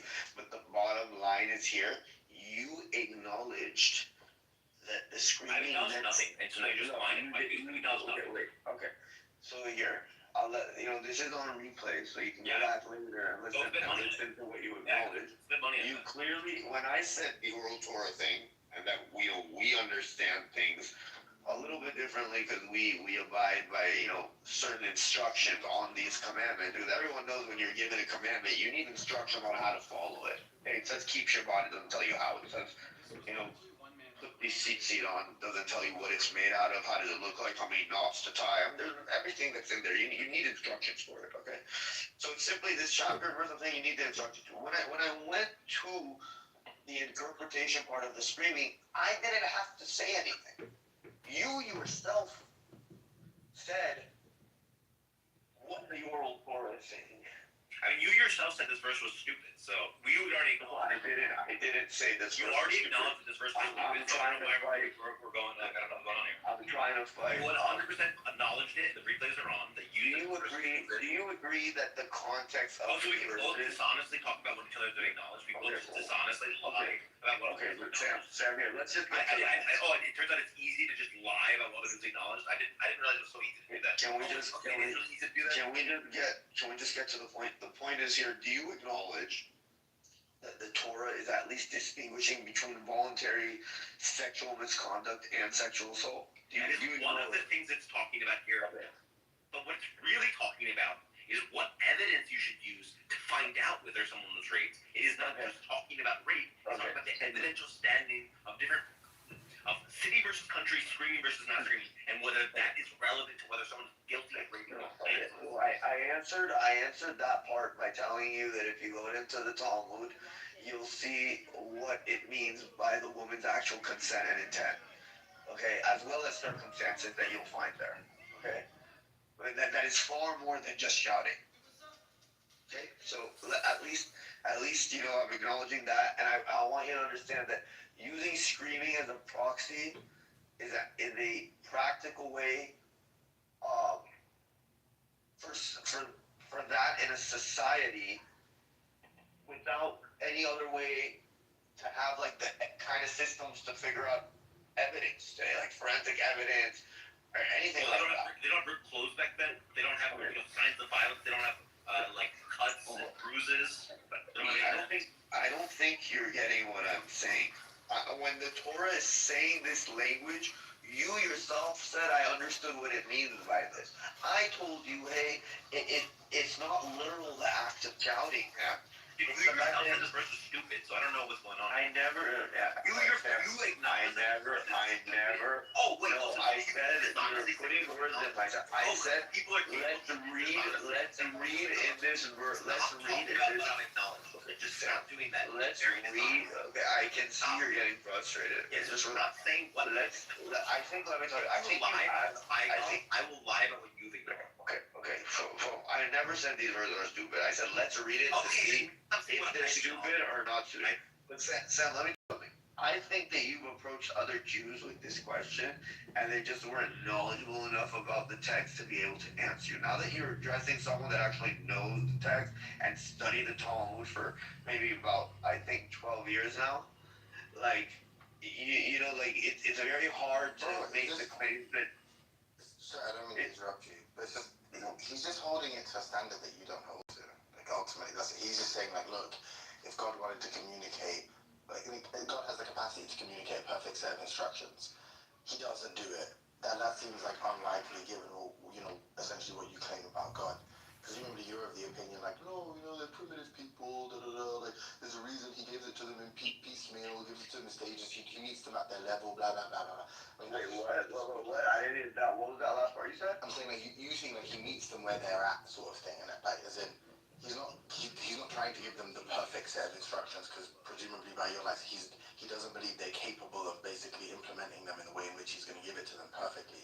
So he basically meets them at their level. Like, that's pretty much what most of your responses are going to come down to. And then he sort of leaves with them this kind of like set of instructions and then this like principle or procedure whereby all of the different kind of Talmudic commentators and stuff are going to be able to, and jurists are going to be able to derive and constantly like improve upon the sets of the set of rules and instructions that he gives. It's not just that though. I mean, Sam just brought up circumstances right now himself. Like the Talmud is aware that there's plenty of circumstances that could apply to this verse. Our oral tradition knows this. So that's why we appoint judges for these matters in Deuteronomy 17. That's why people that are only saying, I know he's not fully even aware of the law though, because in Deuteronomy 19, he's always going to have the same argument regardless of this as a response. His thing is just like, God has the capacity to give a far more comprehensive set of laws. For instance, because now this just runs the risk of, it could be the case that there's some Talmudic jurist, there's some Jewish rabbinical, jurist or scholar or whatever who just goes like, well, we should just interpret it directly. I mean, God has given us the criterion, you know? And it's like, okay, that's going to result in either men or women being killed like unnecessarily. If the Torah, if the oral doesn't do enough justice for him, then I'll just go by the Torah. And Sam, I'm hoping you know this. But in order for someone to be put to death, what is necessary according to the Torah, not even using the oral tradition right now, according to the Torah, how can we put someone to death? You know, if they gather sticks on the Sabbath, if they if they're a prostitute and they should be, stoned to death. There's lots of different I'm saying virgin on her wedding. I'm saying we don't just go around putting people to death. There's a whole judicial system for this. What does that judicial system consist of? Are you talking about the priestly class? You're talking about the fucking... Okay, no, my friend. Deuteronomy chapter 17, verse 6. Deuteronomy chapter 19, verse 15. The testimony of 2 or 3 witnesses. A single witness cannot put anyone to death. So in these circumstances, right here, by the Torah on its own, says it needs at least 2 or 3 witnesses. So if she's being seen, first of all, if she's being seen by 2 or 3 witnesses and she's actually being raped, then she's not going to be put to death. If she's being seen by 2 or 3 witnesses and she's not doing what she's supposed to be doing and she's engaging in whatever she's engaging for whatever reason, okay, then that's what's going to happen to her. But you can't sit here and say that there's gonna, in this circumstance, the likeliness of 2 or 3 witnesses are ever gonna be around. So she's never gonna be put to death, is what I'm saying. Because if it's one way or one or the other way, both ways, whatever way it's happening, it's very likely that they're gonna be witnesses. So she'll never be put to death, anyways, is what I'm trying to say. Deuteronomy 7 talks about. No, but I want to hear, once again, I want to hear Sam's answer to this. If you're putting in a clause where no one can be blamed for rape or accusing someone of rape because it will never come up, then it's also stupid to put it in the Torah to bring up this sort of like 1 in a million chance person getting raped and there's a fucking crowd of witnesses watching the rape happen. So it's either stupid to use the screaming as a proxy, or it's stupid to talk about these like, oh, forever. Everyone needs to know that if there's hundreds of people watching you, get like the whole fucking crowd watching you. Prosecute this. There are times when you should prosecute rape when only one person saw it, but because the evidence is sufficient, namely they have bruises on their body, or people saw that person like crying right afterwards, a person wrote it in a diary and then killed themselves. There's lots of things where you could have one person say it, and that only it's or that's not the only evidence, but there's no other witnesses. You should still punish the man. So it's also a bad proxy to require multiple witnesses to figure out what happened in a rape case. You can know in a rape case by looking at all of the available evidence and then as direct witnesses. Okay, so Sam, you are the one that says that there's stupid things in here. If anything, you would have to be, one second, you would, I think, by your perspective, you would say, I think it's very stupid if it only said by one witness. I would hope that it would say 2 or 3 witnesses, because one witness can come and just lie about something. The likeliness of 2 or 3 witnesses will at least corroborate the story.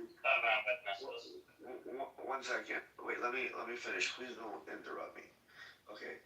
What you're not getting, Sam, is that you're claiming that the Torah is going around telling people, putting people to death left and right. That's not the case here. I'm sitting here telling you that there is a verse in the Torah that you don't even need the old law for, okay? And verbatim, it says, a matter must be established by the testimony of 2 or 3 witnesses. A single witness cannot convict anyone to death. So when you're sitting here saying, why would this, these persons be put to death? I'm sitting here. We read it in the original.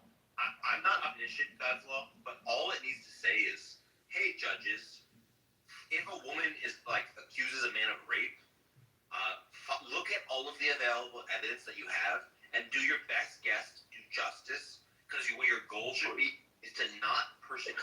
You should not accuse people falsely of rape and hurt them, but you should also punish rapists. So look at all of the available evidence and then punish appropriately according to the evidence. That's what it should say. Okay, Sam, I'm starting to get the idea. I'm starting to get the idea that you've never really studied or learned the Torah, because what you just said is stated in the Torah. Do you want me to go to it? Because I'm starting to really get the idea that you don't know the Tanakh. Go for it. But I just want to also, one more question about this exact chapter. I'm going to go to 28.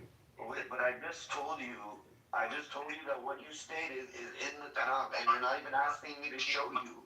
Context, we need context. So it says, if a man happens to be a virgin who is not pledged to be married and rapes her and they're discovered, he shall pay her father 50 shekels of silver. Now, it's a little bit strange that God's law is tied to the shekel, which, the shekel changed in value over the history of Judaism as, inflation happens. But then also, people just stopped using the shekel for hundreds of years, thousands of years. It's kind of weird that God's law would be tied to the currency usage of a particular currency in a particular region of the world. It's a little bit strange that God would, his eternal law would be based in a sort of currency that, deflates and things like that. The shekel might have been worth way more in the past. Maybe 6 or 7 shekels would have been enough. One second, guys. This is getting all over the place. Sam just made a statement, and he would say it would make sense if the Torah would say something like this, and I'm telling him that I really don't think he's read the Torah, because he's making a statement that if he read the Torah, he would know the Torah does say it. So let me take him to that verse. I'll go into shekel. Quick before we But no, you see, but Sam, let me tell you what you're doing. You're literally trying to critique the Torah without understanding it.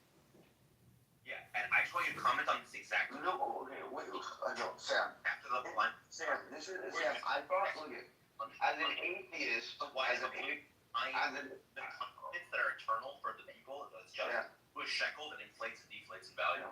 Why didn't you say, oh wow, I didn't know that the Torah actually said what I just said? Because now I'm telling you what genuine is. You just want to attack it any way you can. I don't agree that it does say the things you say. Okay, so let me read it for you. If a matter of judgment is hidden from you between blood and blood, between verdict and verdict, between plague and plague, matters of dispute in your city, you shall rise up and ascend to the place that God, your God, shall choose. You shall come to the Kohanim, the Levites, and to the judge who will be in those days. You shall inquire, and they will tell you the word of judgment. You shall do according to the word, and that they will tell you from the place that God will choose, and you shall be careful to do according to everything that they will teach you. According to the teaching that they will teach you, and according to the judgment that will say to you, shall you do, you shall not deviate from the word that they will tell you, right or left. And the man that will act with willingness, not listening to the Kohen who stands and to serve God, your God, or to the judge, that man shall die, and you shall destroy the evil from amongst Israel. The entire nation shall listen and fear, and they shall not act willfully anymore. So this is really clear that we establish judges on these kind of matters. We hear the case, try to figure out what the verdict is, and come to think. This applies to these verses that you're bringing up in Deuteronomy 22. Okay, wow. So you literally just gave me. You said that it says in the Torah that when you have a matter, you should look at all of the available evidence, and what it in fact says, go to the priests and listen to whatever they fucking tell you to say.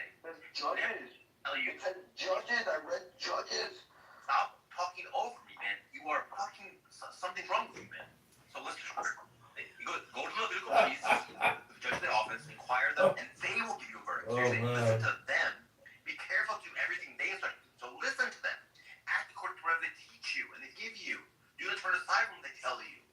So it's not telling you that you should look at, when you have ambiguous situations, look at all the available evidence. That is not what it said. You said it said that in Torah, but then you lied and said it said here because it says nothing of the sort here.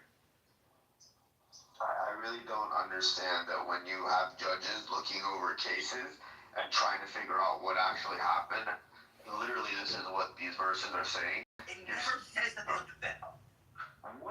Go read the verse that you want to read it again for you? I just read it out loud. Okay. It says you listen to the judges. I really. All of the available evidence. Here, I'm gonna read it again. If a matter of judgment is hidden from you, between blood and blood, between verdict and verdict, between plague and plague, matters of dispute in your cities, you shall rise up and ascend to the place that God, your God, shall choose. Yeah. Okay? So, you shall, I don't know what more you need of this. As you is to listen to the judges. It doesn't tell the judges that they should look at all the available evidence. That verse is the scientific method. That verse is consistent with judges doing some really evidence finding system. All it's saying to you to do is listen to the judges. It's not the judges what sorts of evidence they should use. Okay. So Sam, again, I told you this. If you go to the oral law, it will explain to you what this all means.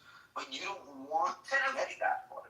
And then you said it says the thing that I said. Because it's saying for you to get information from verdict to figure out things. The Torah, so you say that I'm the liar, but when you say that.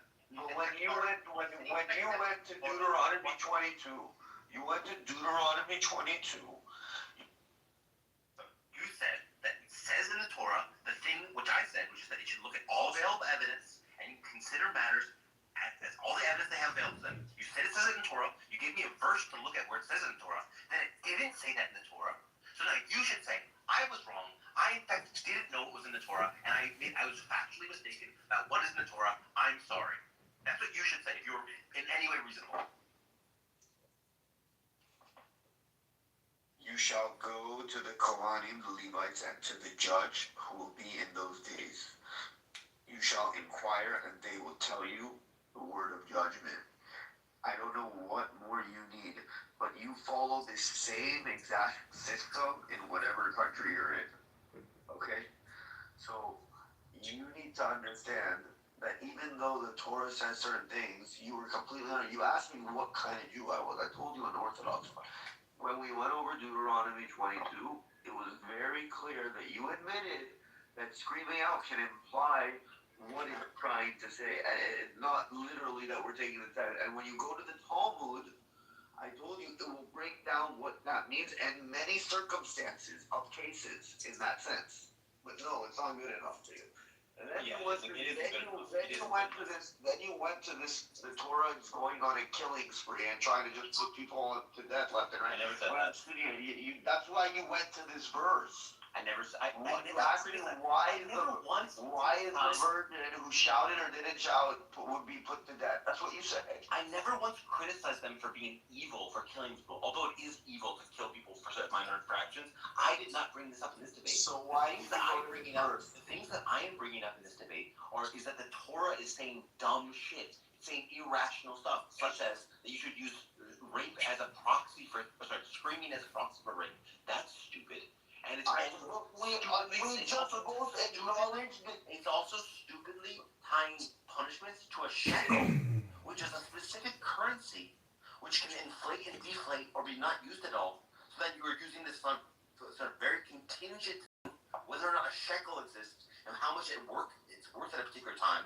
Like what the fucking inflation policy, what the what the policies on shekels are this any particular year. You're tying your God's law, God's eternal law, to a fucking particular fucking shekel currency at a particular time and day. Like, it's fucking insane. It's actually irrational that you would think that God would write something like that.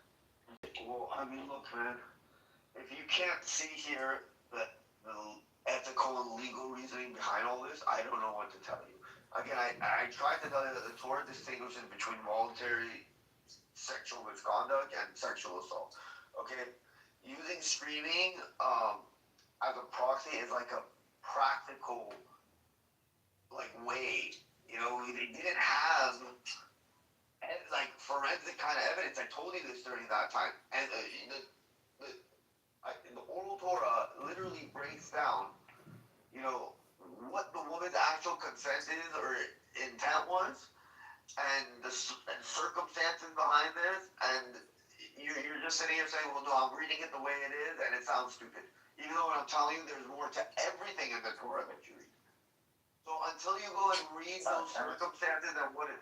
Wait, one second. Until you go read those circumstances, and all those things that are there when I told you the world, maybe that will open you up a little bit more onto what this is actually saying. I really don't know what that is.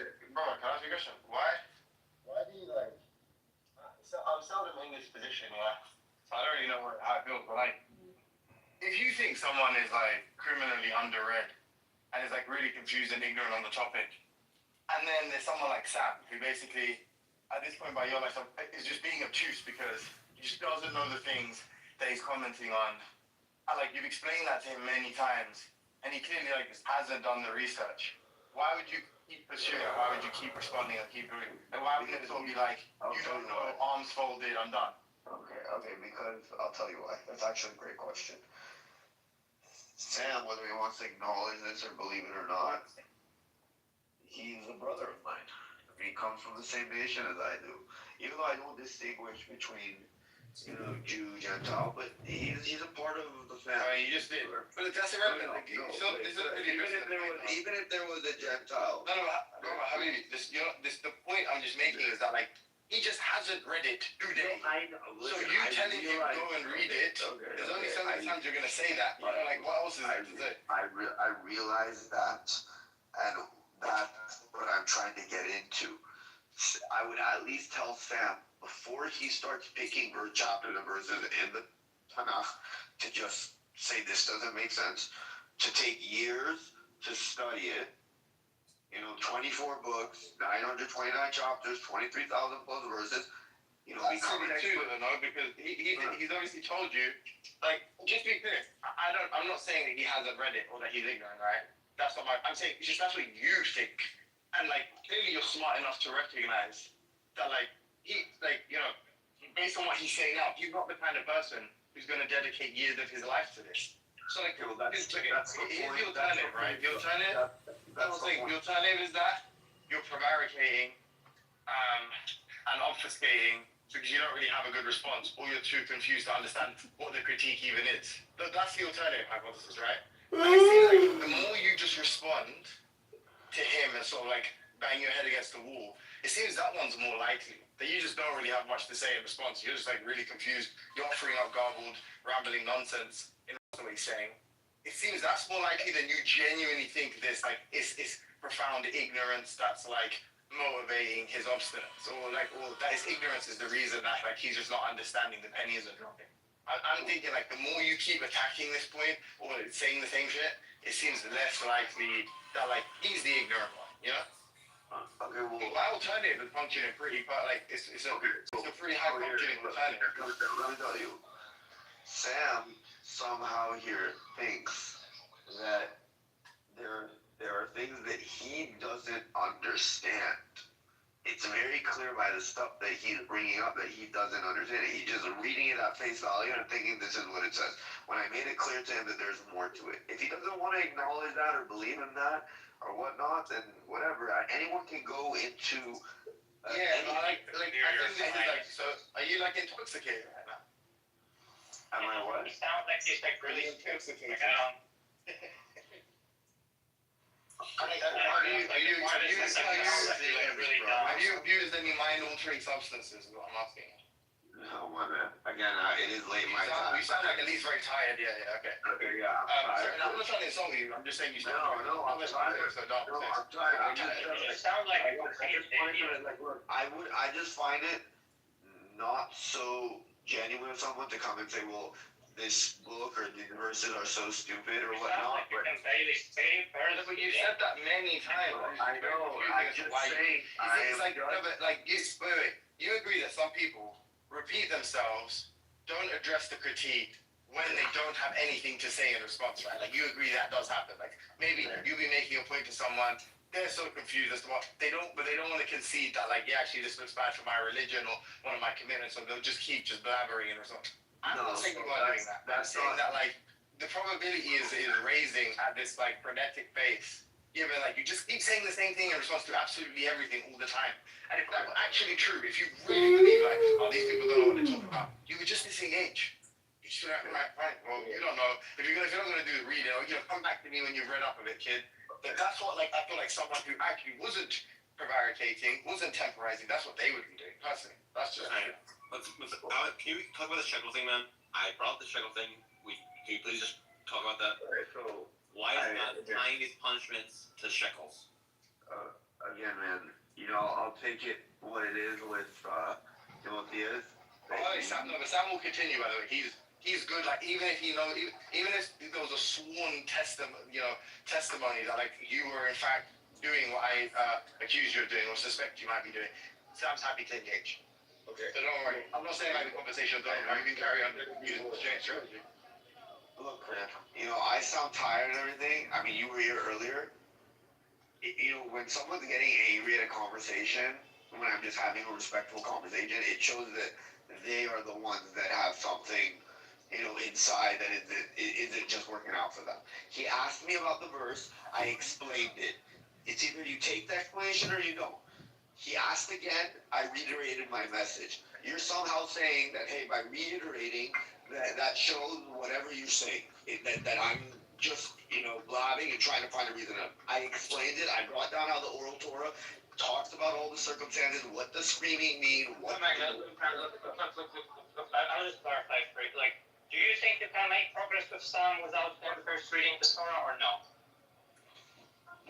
Do I make progress with Sam in terms of what? No. Can you make progress in your conversation with Sam without him first reading the Torah? No, of course. I mean, look, he he doesn't want to. Just give a yes or no. Just give a yes or no. Can I make progress with him? As of right now, no, because he doesn't take anything. Okay, then stop talking to him. Then disengage, yeah. Just disengage. We were just He's not equipped to have the conversation. You can't make progress. Okay. If you believe that, what you do is you disengage. You say, Mr. Sam, we can't have progressive dialogue. It's done. You want to sleep. And in the morning, you sign up for Alcoholics Anonymous. Okay, Andrew, I don't mind having a conversation with them, but whatever it is what it is. If you, I tell you what. Just put down the bottle. It's time to sleep. Good night. Well, I mean, look, man, this is what happens. Just press the little microphone icon. And you're gonna press that, like, leave quiet. I don't think he's done touch up. I think he's just quiet. Can we stop having the meta, guys? We just stop having the meta. Stop talking about whether or not we should continue talking, and can you just talk about what Yeah, it sounds like you're cooking me right now, Sasha. Like, yeah. Yeah, I don't. Timothy tried and failed.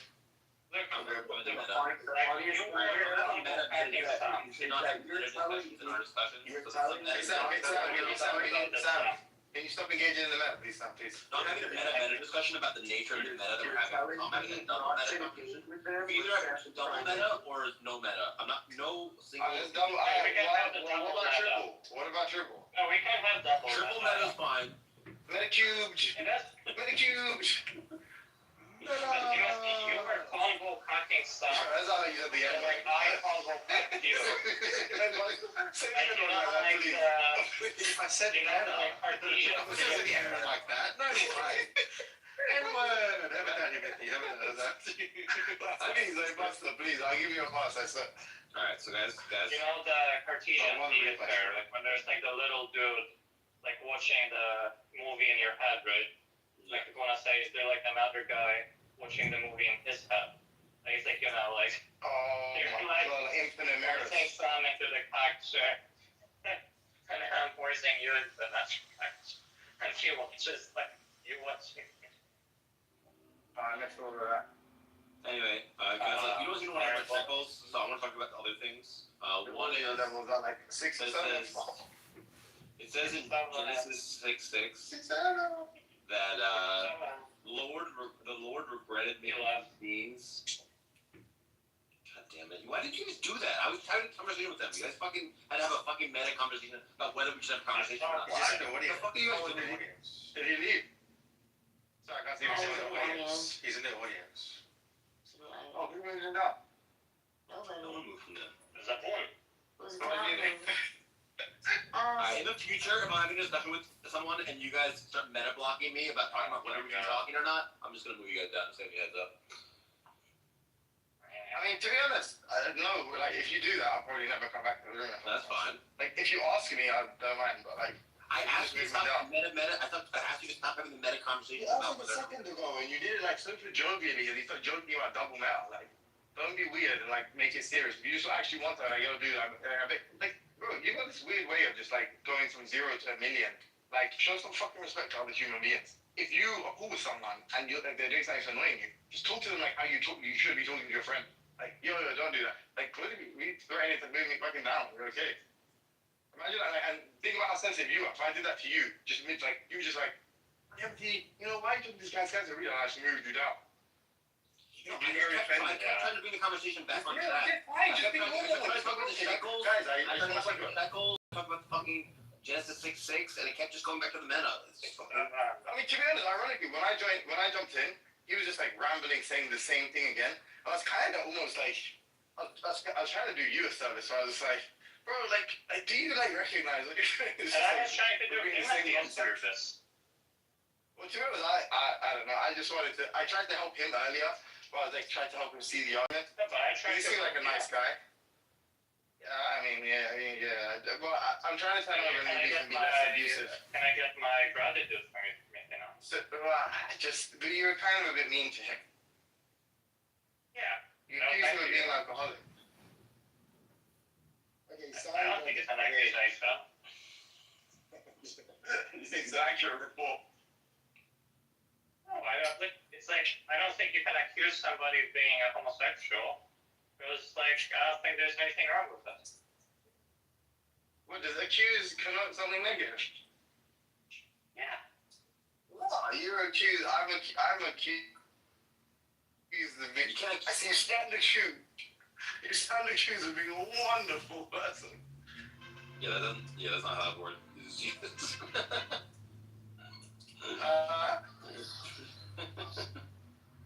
Well, very careful, Timothy, because I might accuse you of not knowing the English language.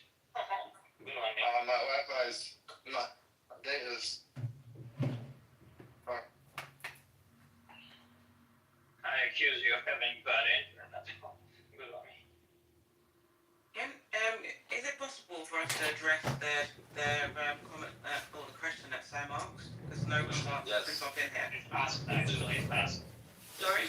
Yeah, dark, absolutely. You know, I haven't, since I've been there, I've been there for about half an hour now. You guys just played around it and you got answers. And it's really frustrating. If you're a religious person, you want to protect your religion, you're going to do so by answering the question, not by playing games and being slick. Yeah, you're being slick. I know when someone's being slick. Timothy, I'm pretty you have to slick. admit, I'm pretty slick. like, we were not being good to this. So would you be able to answer the question? So, Doug, do you have a response to the question? Well, do you want to ask the question again, Sam? Why is God's law being tied to a shekel when the shekel depends on the particular policies of inflation or deflation that a particular king happens at a given time? Depends also on other things such as like whether or not a shekel is even being used in a region. It's like there's times in history when there's no shekels. So why is God's law being tied to the shekel? Because I have an answer for it, but obviously it's not it's not the answer.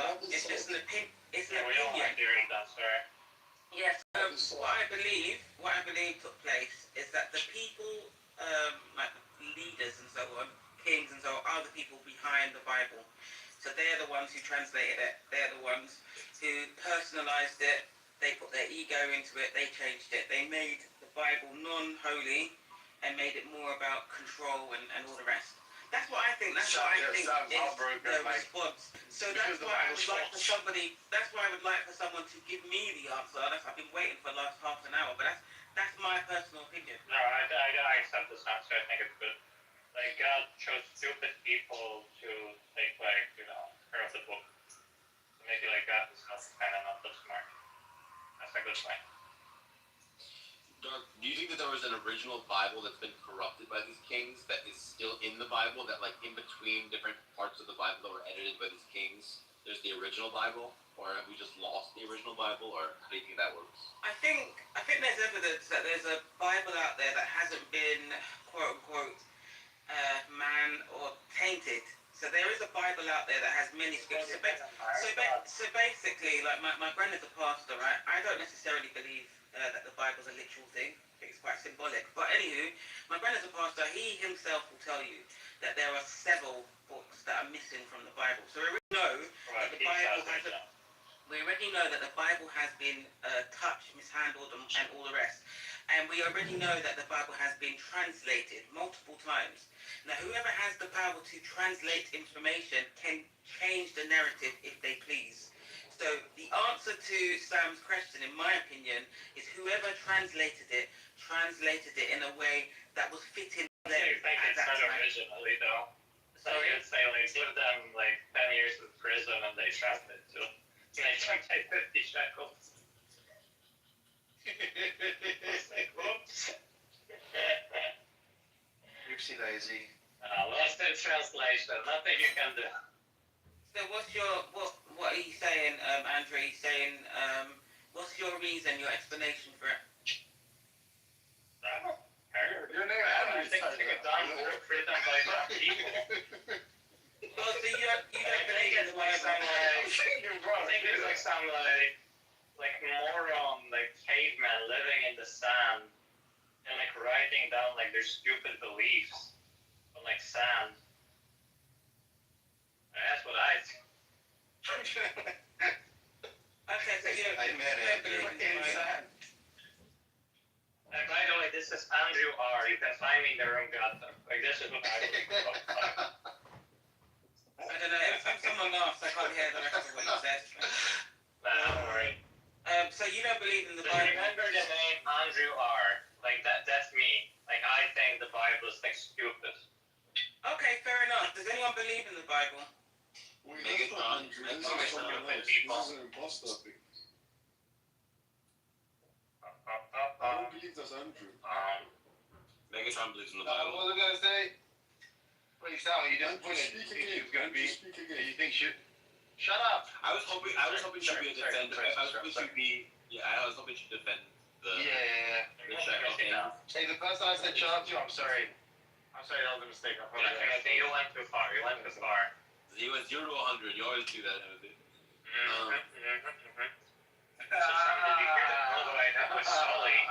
Touche, young Samuel. Like he got you with a bit of a too quick way. Yeah. I want to point out to you guys some fun things in the Bible. So here's some fun things in the Bible you guys should know about. So one is, it says in Genesis 6:6 that God the Lord regretted making humans. But God is omniscient. How can an omniscient being regret stuff, given that when he made the decision, he knows all the consequences? Good question, so. Hey, can I ask you one good question? Because, like, do you enjoy, like, Bible study?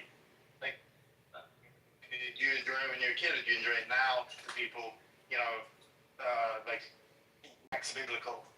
Like, do you like that shit? I enjoyed learning about the history of these texts and, like, the actual origin of, like, who wrote them and, like, what were their motivations. And I'm also interested in the hero part, but I'm not interested in the, like... But in terms of, like, my question, I don't know what you mean by study, so I'm going to say maybe. I don't know. It depends. It depends. And then Daniel ginger the and the lion. You like that song?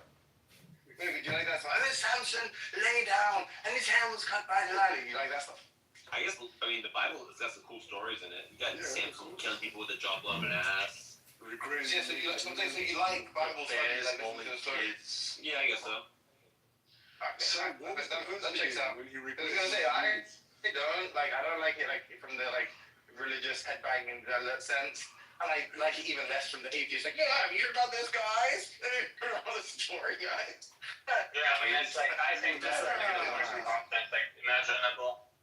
Like, you're just like, oh wow, like, you know, I have like these 20,000 different verses. And like, you know, this like very uncharitable literal reading, like, you know, that's false. And it's like, you know, like, wow. Like, I mean, just like, you know what every person basically is gonna tell you. It's like, you know what, like, a person is actually gonna tell you about this regret verse. It's like, oh, like, anthropomorphizing God, because it's like written from a human perspective. It's like, you know, I don't know. If you have some objections to that, like, maybe that's interesting. Like, basically, it sounds like you're going for quantity, not quality.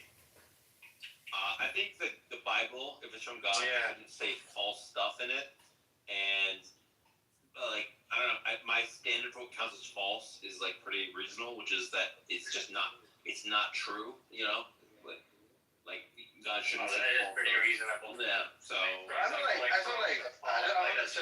be a bit mean and psychoanalyze you here. I think it's because you just enjoy public reading.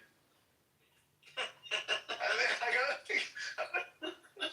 You actually give a shit about the content. I think this is one of the few things where it's like the theist almost obliged to say, okay, you present your challenges and we will respond to them.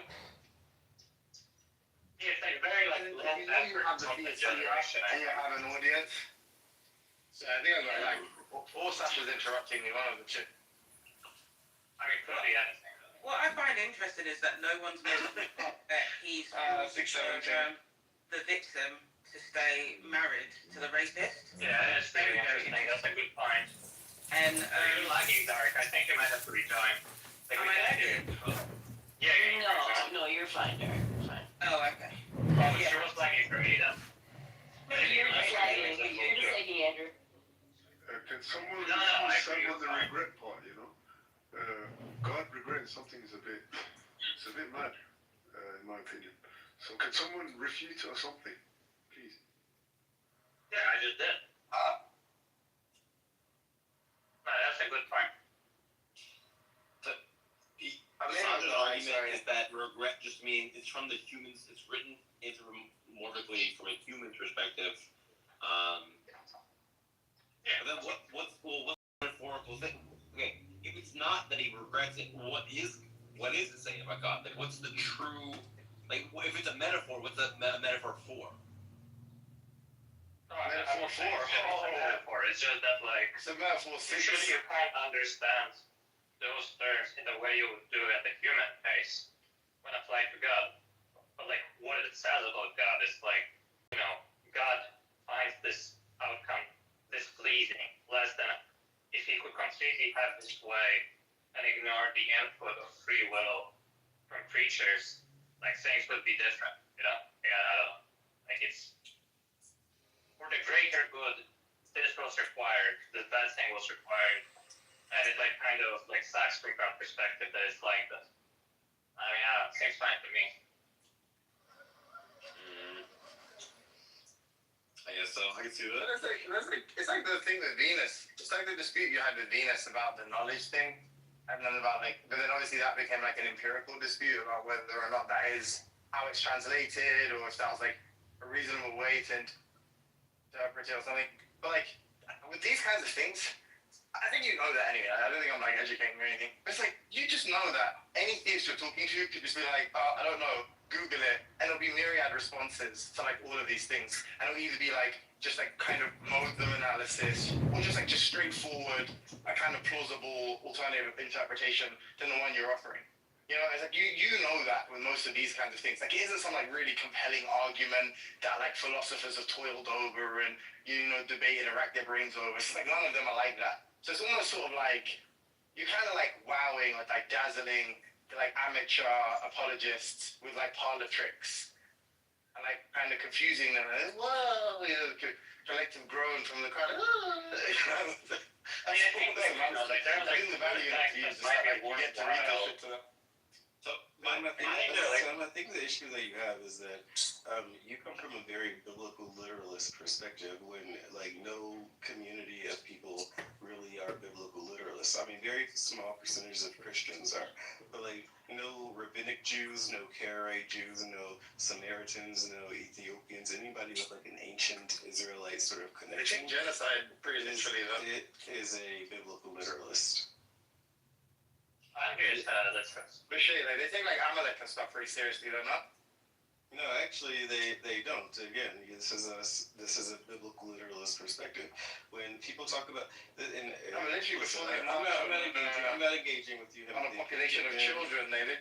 It's okay. You can look yourself. I'm not engaging with. Whoa. I'm just saying, they did like it seems like they kind of interpret that literally.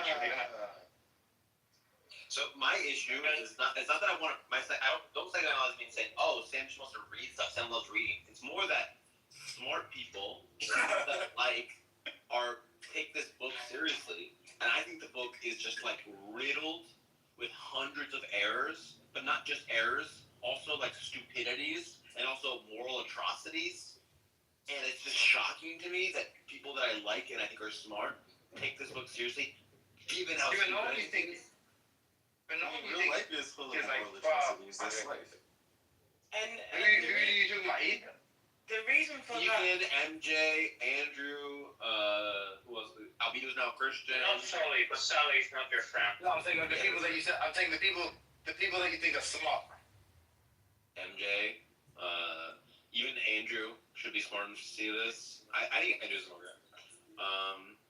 Anyway. Honestly, what do you guys think about this? Is Andrew a smart guy? I don't want to. No comment. But Sam, I was asking. I think he's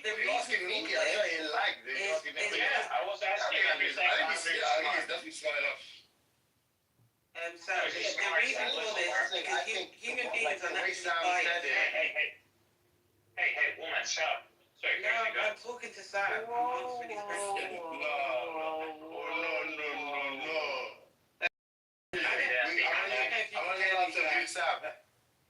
I don't know if you can hear me, Sam, but humans are naturally biased. So even though he understands there's contradictions in the Bible, because he wants to believe in it, he will believe in it regardless. That's just human nature. It's the same thing if you've got a child and your child's done wrong. You know your child's done wrong, But because you love your child so much, you will come up with a reason for why it happened and why your child is not actually the person you want. Sometimes you have a fair, logical. Sometimes as a parent, you're quite fair. But I'm talking generally speaking, that it is human nature to look past the holes. And look past, now when I say holes, I mean look past any contradictions and so on, just to fit your own personal narrative, because you personally want to believe in it. I don't think it makes you necessarily dumb. That's why I'm speaking. Do you think that I this think could be applied to what I you're think saying it's just now? people just strongly are biased. Even the people that are against it, even when they're like, We really don't get the point, by the way. I think we need a few more examples. I personally could debate both Just sides. a few more examples so everyone gets the point. That'd be great. Yeah. Like, I really have no idea what you're saying, so if you could just, like, That's absolutely fine. lay out an I don't illustration. expect you to understand, to be honest. No, I mean, I don't think anybody gets it really. Maybe like two I wasn't talking to you, I was talking to Sam. So I don't think Sam has any idea either. Take like at least 10 more examples You to get cannot it. speak for somebody, and that's the bias I'm talking about. That's the bias I'm talking about. When you need Like, to why can't I believe speak for something, somebody else? you need to believe something. You also feel the need to You're believe speaking for God what right now. Sam is thinking. That's the No, bias. you're speaking for God right now. Can you stop speaking? No, I That's the really- bias. That's the bias. And I'm a human being. I said we all have it as human beings where we are naturally But you biased. especially. And so regardless of the hypocrisy, You were just doing it to Andrew. regardless of the You were saying that contradictions, Andrew, like, is doing it. regardless You were of it, speaking for him. you will You look were past the speaking for Andrew. contradictions, You were look speaking for past the Andrew. You're a contradictions hypocrite. in order to fit your own narrative. That is the ego. So it's not always in your situation, you're thick, that's fine. But in most people's situation, it's just this need to feed your own ego. And that's where it comes from. It's not always that people are thick, it's that people need to soothe their own ego. So because you want to believe in the Bible and it makes you feel good, you will look past contradictions to make yourself feel better. That is the answer. Can you just stop repeating the Sam's point? question. We heard the first and the second. Like, there is something very weird about these quote-unquote people where, like, first of all, they'll just, like, make the same point over and over again. Because you keep interrupting. It's not weird. It's called repeating yourself when somebody interrupts you. We need to hear it a few more And times. that's why I said you're thick. Because a smart person would understand if you interrupt someone, they're going to repeat themselves. The better thing to do would be to silence, to be quiet, let someone finish what they're saying so they don't have to keep repeating themselves. I think you're That's just being common sense. biased right now, Dark. Common sense. Something you Alright, are you done now? Are you I done? think you should be done. Okay, I don't care. Are you done? It's not about what you care about. So I was talking to Sam, so I wasn't even talking to Hey, you. stupid bitch, are you done? I or wasn't no? talking to you. Hey, dumb You cunt, are you see done? the twit. Shut up. Okay, I mean, what's weird about these people is, like, Yeah, we can all interrupt people. We can all interrupt. See, the same respect you gave me, I can give back to you. You interrupted me, I can interrupt you. See how it works? Okay, guys, let's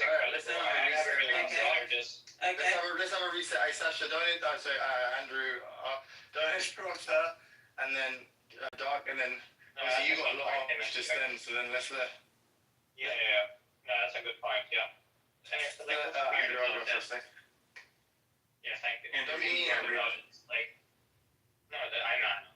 Like, what's weird is that, like, and I'm not saying this about anybody, like, stupid people have, like, this tendency to just, I think, like, forget what they themselves are saying. So they kind of, like, surprise themselves with their own point and sort of, like, think, like, oh, I need to restate this because, like, I just heard this point and it's completely novel. And it just, like, loops endlessly. And another thing that's, like, really weird about them is just that, like, once something gets queued up in their dumbass fucking brain, like, they just can't help but get it out. It's just like, you know, like, response queued up. You're giving like, you your know, best need to example say, right now. need to finish it no matter what. Like, it doesn't matter if somebody interrupts You said they're giving the best. Me. Carry on, Andrew. You just got shaded. She just shaded you. That was kind of cool. I'm not gonna lie. No. But it's like, just, they have fucking, just like, You're doing it again. You're doing it even more. This is painful. Oh, but carry on, Andrew. I'm just starting from like the sentence. Zabu, we are not friends anymore. Zabu, why are you doing this? Yeah, great story. Can we guys get back to the Bible? And by can we, I'm saying we are going to, and we're just turning to that. So how do you not see the matter as well? Son, give us another objection, like, or something about like how God has a head, but like doesn't have a body. No, Great objection. You go to like how he created the world in 7 days, but like actually he wasn't created 7 days. Alright, so here's what I went. Judges in Judges 1. Hey, In Mel, Judges 1:19 it translate. says, and the Lord was with Judah, and he drove out the inhabitants of the hill country. But he could not drive out the inhabitants of the valley Hey, because Mel, they had translate chariots your and Right? messages. Did they have cars back then? That's like he's Why is God not powerful enough?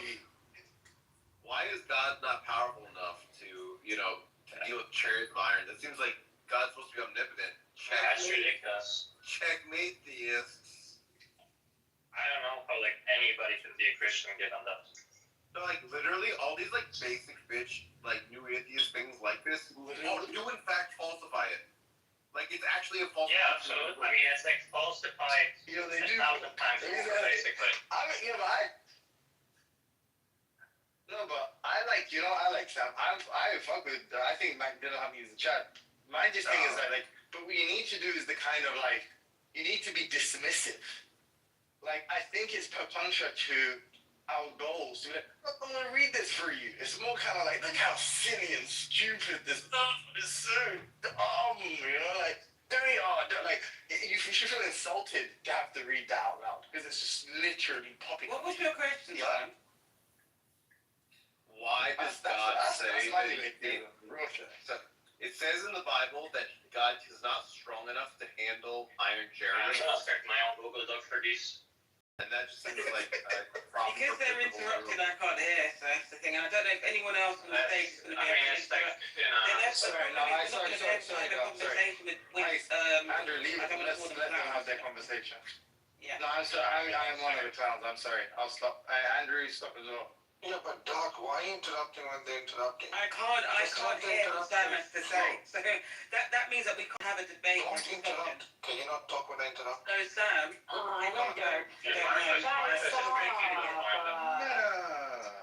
So you don't have any credit with me left, sorry.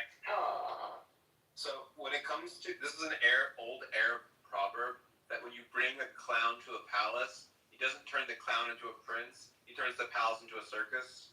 So Andrew and Timothy here are turning this place into a circus because of their clownery. I just tried to get it back on track. You said that you guys have a conversation. So I just literally said the opposite. wait, are you slide? am I Okay, I'm going to back the topic actually. So listen to this. This is Luke. Wait, I'm doing the Bible. This is Luke 1. Luke 1. Many have undertaken to draw up an account of the things that have been fulfilled among us, just as they were handed down to us by those who from the first were eyewitnesses and servants of the word. Wait, how can you serve the word? Like, what does that mean? Like, a word is like a thing in like language, and like you're like a servant, like a person. And like words aren't persons, so like that makes no sense. Did you enjoy reading it out loud? I did. Andrew, like, why are you so fucking stupid? Like, why do you think that like people can serve like linguistic units? Are you fucking retarded? Based. He was returned back to the chariots of iron, Judges 1:19. I mean, I think the case is done with this. Can I get an apology though? Because I was literally fighting to get your conversation back, and you accused me of And being. I was trying to get back to the Bible.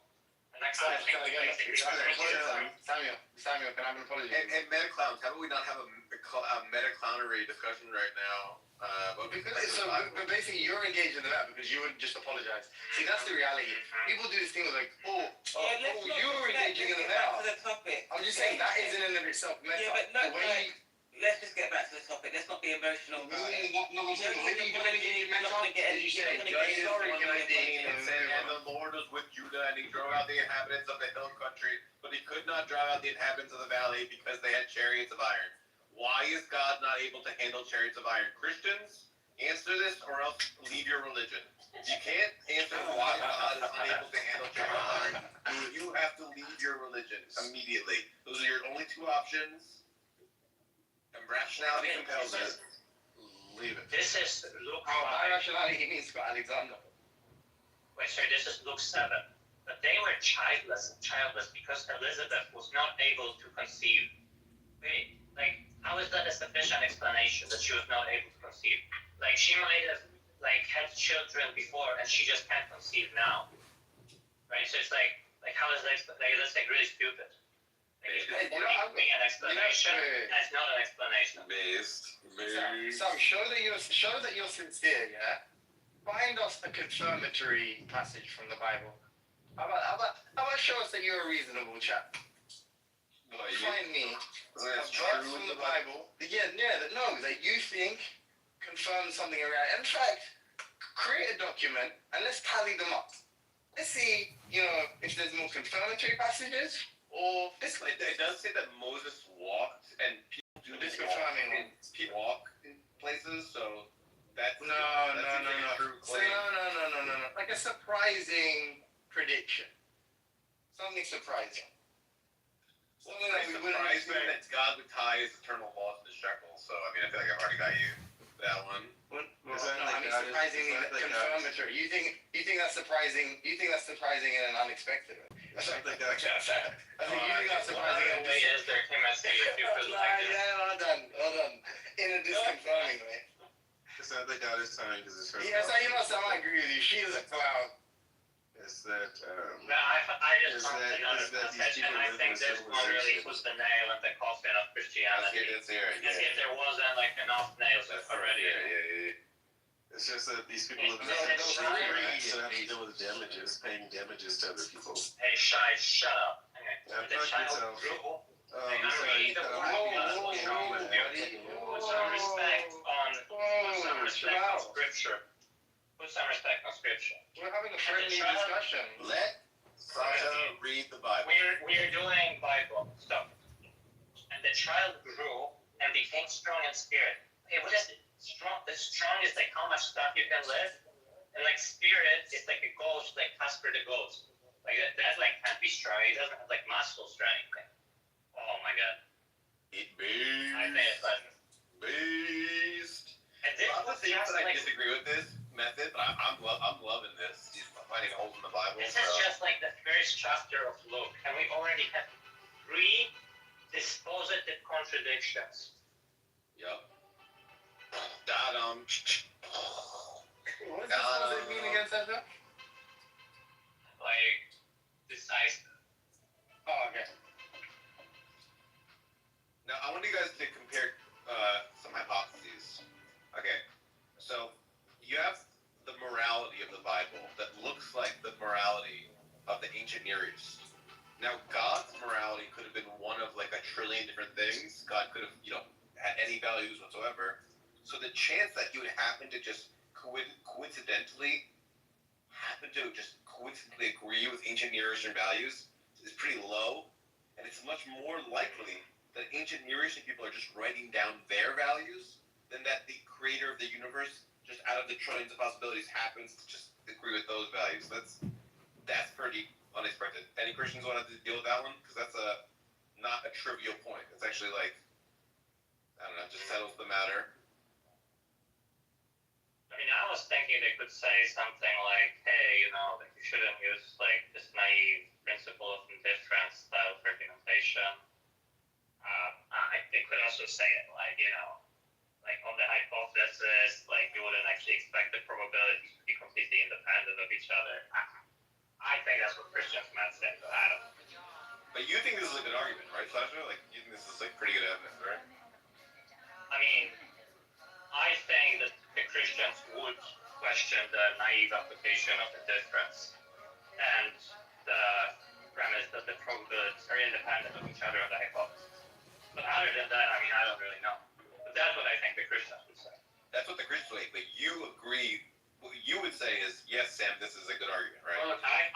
said what I have to say on this.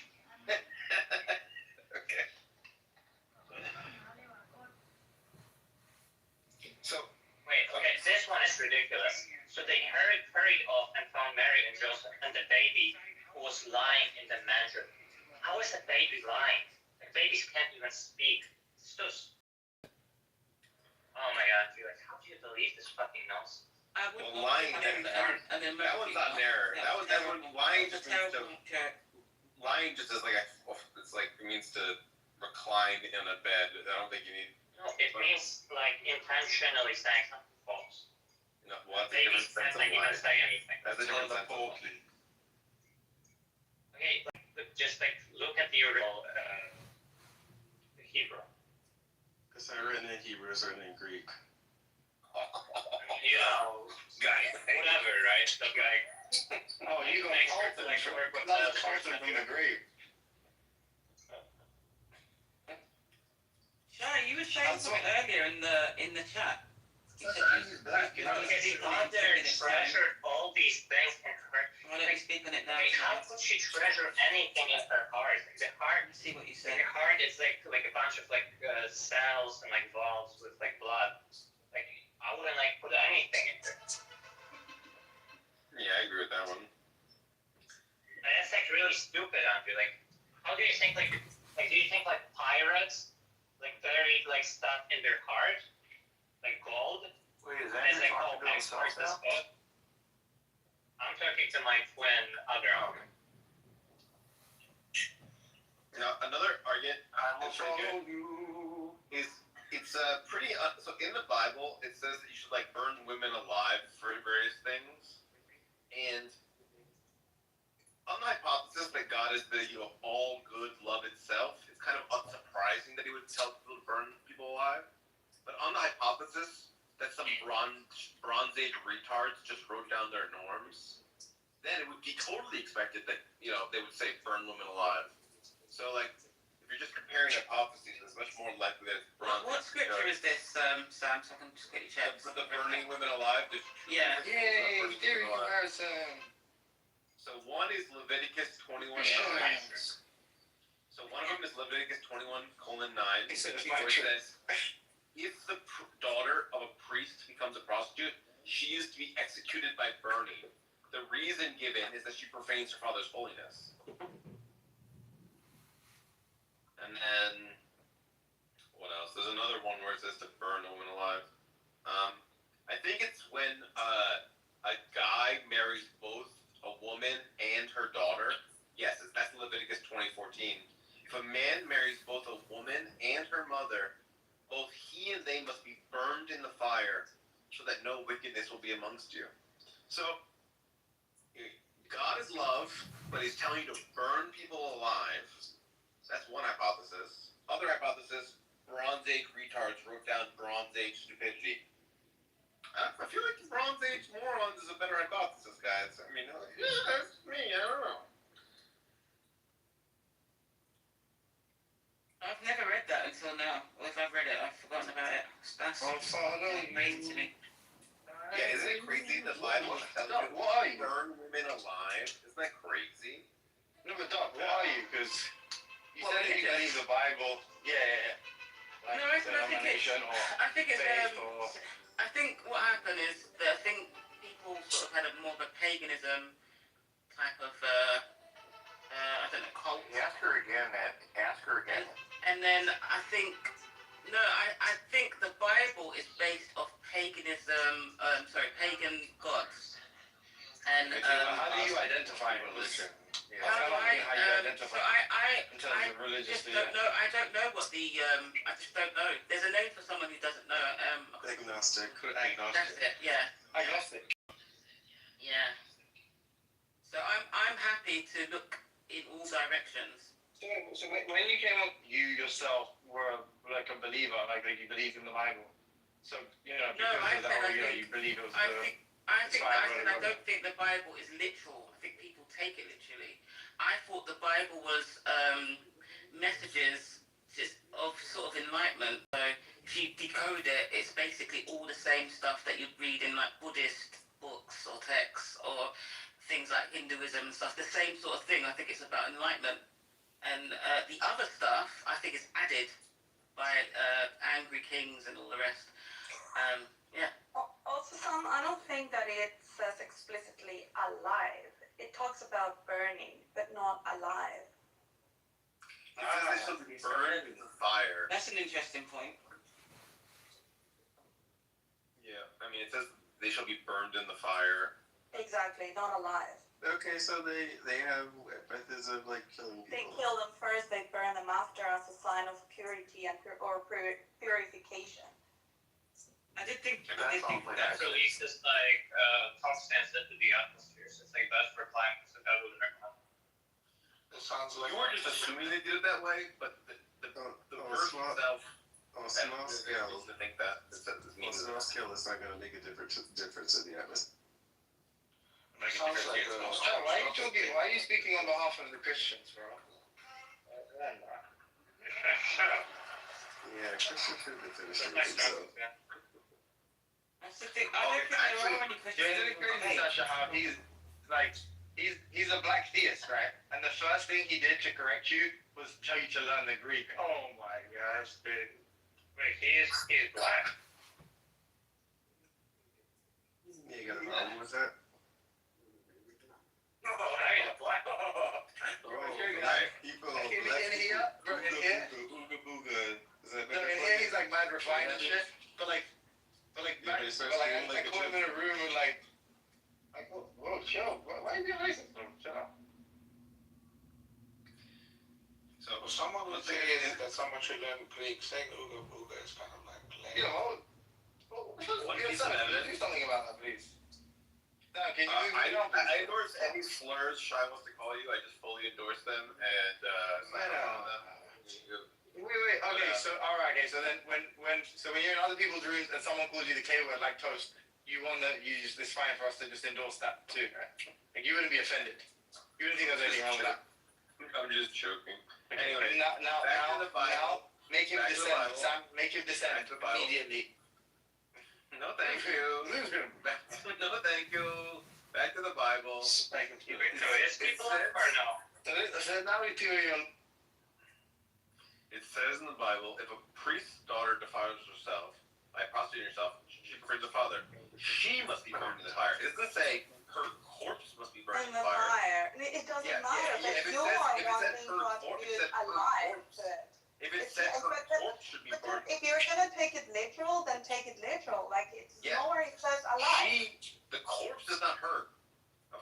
It doesn't matter. It doesn't say alive. So if it says she should be burned in the fire, it's talking about her alive. When they say it only would be her corpse. If it said her corpse, then I would agree with you. It doesn't say her corpse. It says her, which implies aliveness. What are you gonna do? It doesn't. If I said I'm gonna go hang out with my mom later, is this fashion? They talk about fire as a piece of purification, you know. So you are implying that it's alive. Fashion. The fact that it's referring to it as a she and not it or the corpse or them implies we're talking about her being alive. A corpse. Show me anywhere where it talks about a corpse or an it after it's dead. You normally say like. Would you refer to I have another critique. Would you refer to your grandmother as an it because she's dead? Yeah. You say her body. You wouldn't say. You'd say. But no, Sam would refer to his grandmother or their body as a smoke show. I mean, that's a fine piece. People like, babe, give her like one of the bit. Wait, but I found another Bible. You know that babe right there? Bible contradiction. I call this the biblical dilemma. Okay, so this is Luke 6:43. Okay, it says, "No good tree bears bad fruit, nor does a bad tree bear good fruit." Okay, like if that's like a synthetic claim, it's like false, and if it's analytic, it's trivial. And like, why is God like putting trivial stuff in the Bible? It's like a pincer argument. It's like again. Is it analytic or synthetic? A symbolic statement. Okay, you're not answering. I don't want to talk So it's to not you. literal. basically what I'm I saying. think it's Andrew, I think it's analytics. Yeah, okay, that's trivial. It's trivial. And then I think it's trivial. I agree. And then the Bible. Yeah.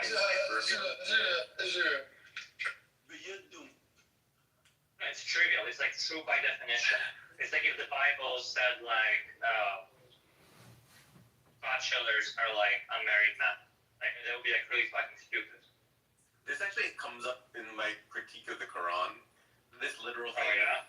So here's what happens. So in the Quran it says the unbelievers will not respond to you even if you warn them. And I'm like, okay, well that's just false. Some unbelievers do respond to your warning, so that's a false statement. And they go, oh well, we're only talking about the unbelievers who don't respond to it. So you're saying people who don't respond to warnings don't respond to warnings. That's what you're saying in the Quran. And they go, yeah. And I'm like, that's retarded. And I get a good response for why it's not a retarded thing to say.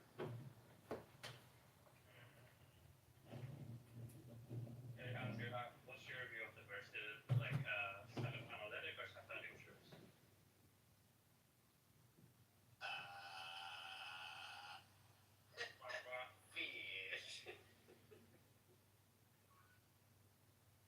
But I actually had a reasonable conversation today with Andrew.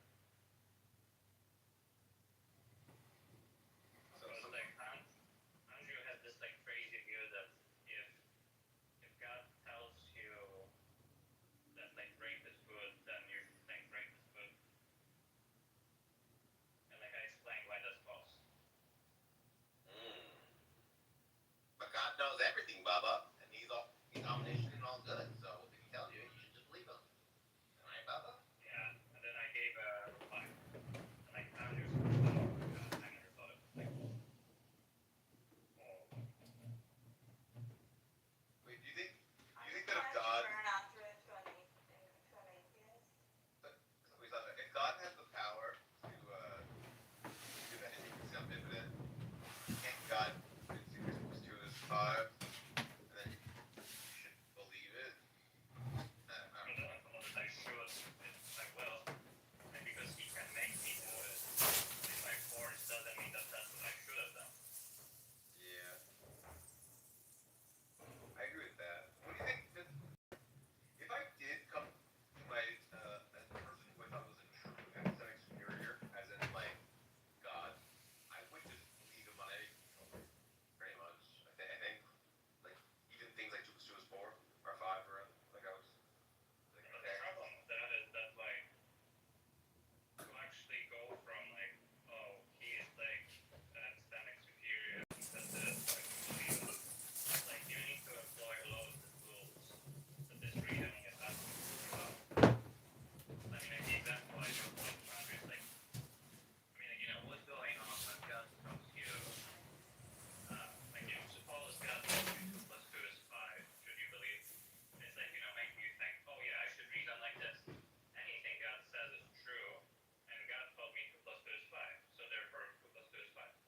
It's like, okay, there what you're implying is something like modus ponens or whatever, right? Like modus ponens plus universal instantiation. Like, okay, but then like how should you reason about the following case? God tells you modus ponens is invalid. Right? Like, it seems like to conclude that it's invalid, you need to assume it's valid.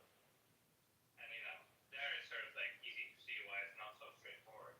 But I think that's actually generalized to like a lot more like a priori truth. yeah, I can see the point. Like you need a toolkit to reason about this scenario. Yeah, I agree. And like if the conclusion is supposed to be like, well, just throw anything out of the toolkit, like it's not actually obvious what the result will be. Yeah, I agree with that. I mean, if I'm now trying to think, if I'm actually pretending talking to God, and God just says, like I don't know, most doesn't work. I mean, I'd be like, I don't know what that, like I don't know. I think I would just say I believe you, but I don't know what that means, right? I think I would just say I don't get it, but I agree. I don't even think that's crazy. Like That it doesn't hold every time. What do you mean?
faculty, or make inferences, if all of that was broken, if you came to believe that all of that was broken, it would seem to undermine your own belief that that you came to that conclusion. Like, how would you come to know that you're absolutely broken if your faculties come to believe that itself are broken? And how would you come to believe anything? Because anything you believe is not any more evidence of it being true or false. And I was kind of making the case that if you're in that state, you're just fucked and can't get out of it because there's no. Once you come to believe that none of your faculties are justified, you can't come to the conclusion of like, oh, maybe I should like reason my way out of it because you don't trust your reasoning. What about the healthy middle, which is you don't know everything, nobody knows, even science changes. You know. Yeah, that's a good point. We're not talking about like the normal everyday case where you have all sorts of like justifiable skepticism of things like that. We're talking about extreme cases where every single one of your faculties is broken. And what do you do in those situations? It's a very extreme hypothetical, but it's Are like. you talking about someone who has extreme self-doubt? They just doubt everything that they think, everything that they see. They're constantly doubting themselves. Yeah. They need other people's input on everything that they do, all their decisions. But they wouldn't even know whether they should be allowed to trust other people's inputs because that would be them making an inference about who to trust and not to trust, and they can't trust that either. Okay. It's just and I'm saying this is a situation where if you get into it, you're fucked. Where Sasha thinks that you can kind of get your way out, you can like kind of dig your way out of it. Whereas I think you're just like perma fucked.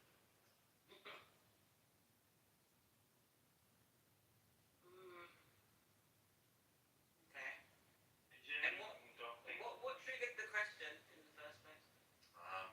We're talking about cases where God says to you, you should not believe your reasoning, but you think that God is omniscient, and you've come to believe that that's really God. But then how do you reason about whether you should believe that that's God if God has told you that you should believe your reasoning? That's a form of reasoning. Yeah. I see, yeah. So you're basically saying that again, that's another sort of, you want to call it a hole or contradiction in the Bible, basically your point. I'm not. This is not about the Bible anymore. This is just a question of like philosophy. What should you do when you come to doubt not just your sense perceptions, but namely every mental tool you would use to come to decide whether something's true or false? Because to me, if God said that to me, I would just interpret it as God is basically saying that I should make sure I have thoroughly checked.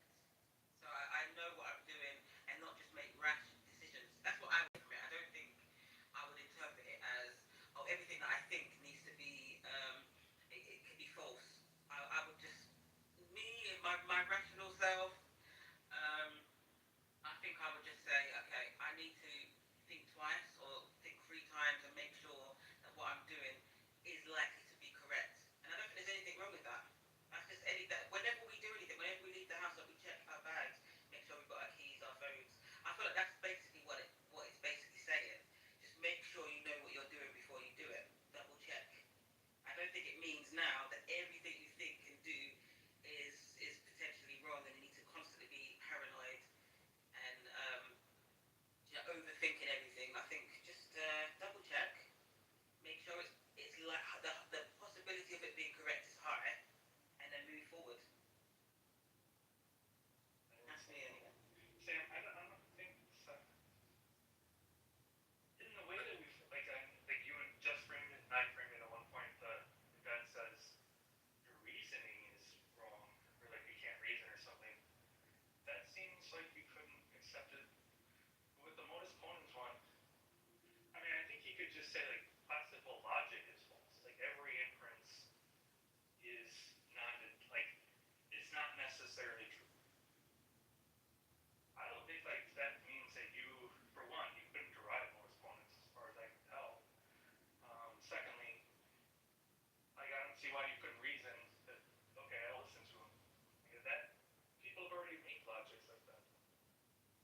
Yeah. So I agree that if it's just modus ponens being false, you're fine.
the scenario, you can reason. That's the point of the question, is to reason about it. It's like asking, okay, reason without your reason. Go ahead. I think it's more asking you reason about the condition where you've just figured out that you can't reason anymore. But to be clear, I agree with this idea. Like basically what I think is going on is there are explicit stipulations, like God tells you X, Y, Z, and then there's like the implicit stipulations, like Moshe, Mass, and so on. But and so like basically what I think you need to do is just reject one of the things that are stipulated, which you wouldn't do for a normal hypothetical. But because the hypothetical is impossible, that's what you're forced to do. So I mean that's like my idea. Yeah, I think that is typically what people would do. But I did mention, I don't know if you heard this, I was like, you could actually just accept both and just take on the contradiction, unless like that's already stipulated too, that you can't. But then No, it's like, that's not. well, contrary. Well, sorry. I mean, like, you're not committing yourself to a contradiction. What you're committing yourself to is that the scenario implies both P and not P. But we already didn't believe that sentence. Right. Supposedly in the scenario you might end up like that. Yeah, the fact that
there would be some people where that wouldn't work, because if they had in mind that the X there is that all reasoning is fallacious or something like that, which I still think we could do divine revelation as a justification. The divine revelation point is just irrelevant. Okay, so Because like, again, what you're asking is, imagine this situation is true. What would be true there? Right? It's not like God actually doing spelling.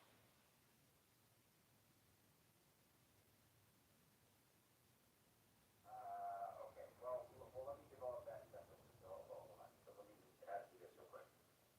So if the average person that I talk to, if they want to say, for example, killing an infant is wrong. Why are we doing the average person thing? Like, I don't, is this gonna come up where like I give you an answer and you say, oh, there's gonna stay too stupid to like comprehend?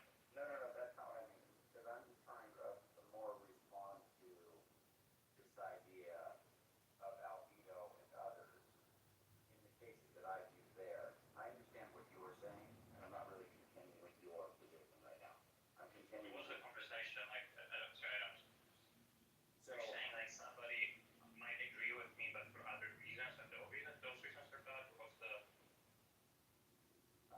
no, all I'm saying is that you have some interesting aspects of this that I think are worthy of investigating that more. And there's some people who could present your opposition to my thought experiment or whatever, and that would be legitimate, or there would be some legitimate conversation there.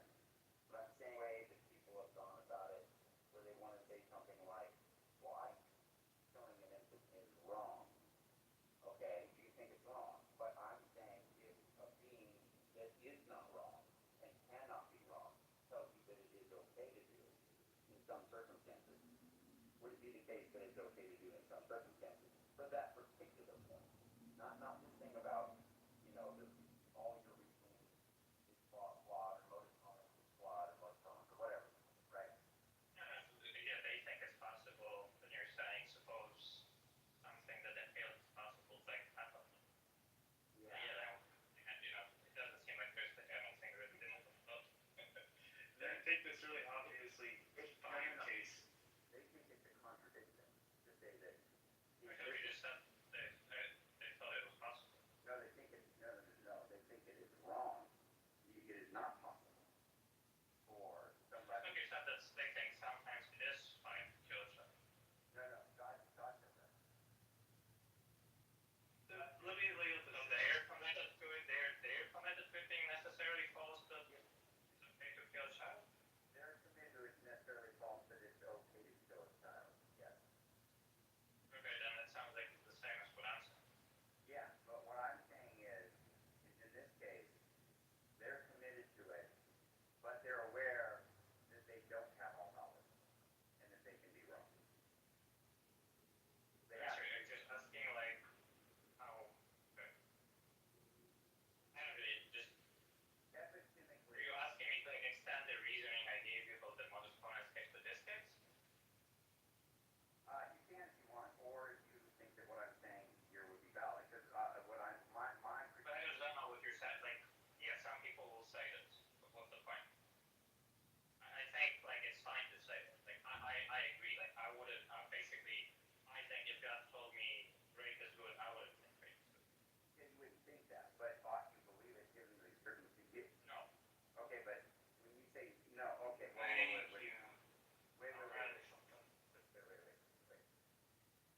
Not that you ought to be justified in coming to the conclusion. Not are you justified in coming to the conclusion, but is it the case that it is true that you ought to believe that rape is good? No.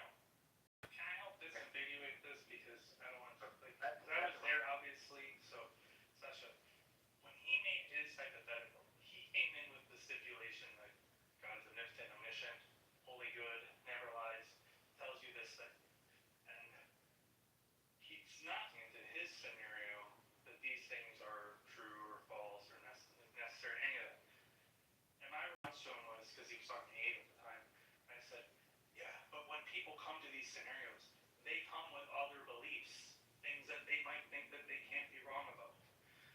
And Abe basically said, yeah, that could never be wrong. Like, it's always true that rape is wrong. And so Abe just said, yeah,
my stipulation, which is that God cannot be wrong. So, Yeah, it's just like, I'm accepting that stipulation, but as I told you before, there's also a bunch of other implicit stipulations. right, but those aren't allowed in the hypothetical. I think I fucking told you, Sasha. I already. no, But you understand, like, yes, why the implicit stipulations are needed to reason for this. yeah, I agree with that. No, sorry. I'm talking about in particular about like the race one or something where like God has the Yeah, so is your idea just like, we don't need rape is wrong to reason through the scenario? correct. So just leave that. Correct. Yeah, okay, but, so, I mean, sorry, but you remember like what I told you that, like, even if you tell me to leave math out of the hypothetical, Yeah, there's like, I might still be able to derive I stuff. agree. And No, so, stop, we don't, stop. Just like, even if you tell me to leave math out of the hypothetical, yeah, I might still be able to derive math from what I am bringing to the hypothetical. yeah, I agree. Okay, like, maybe like you say, just take in logic to reason through it. I'm saying, okay, but if I have logic, that's enough for me to get math. Do you understand that? Yeah, so I said, Yeah, okay. yeah, that's fine. Sorry, what? Yeah, somebody could argue for that. That's fine. Sure. Okay. And like, I mean, the most straightforward version of this line is just like, you might think actually morality, much like math, is just deducible a priori. Yeah. Right, so just as you can derive from logic all that you need for mathematics, Yeah. maybe you can derive similarly of Yeah. morality. But you being Right, wrong. like a constructivist might think that.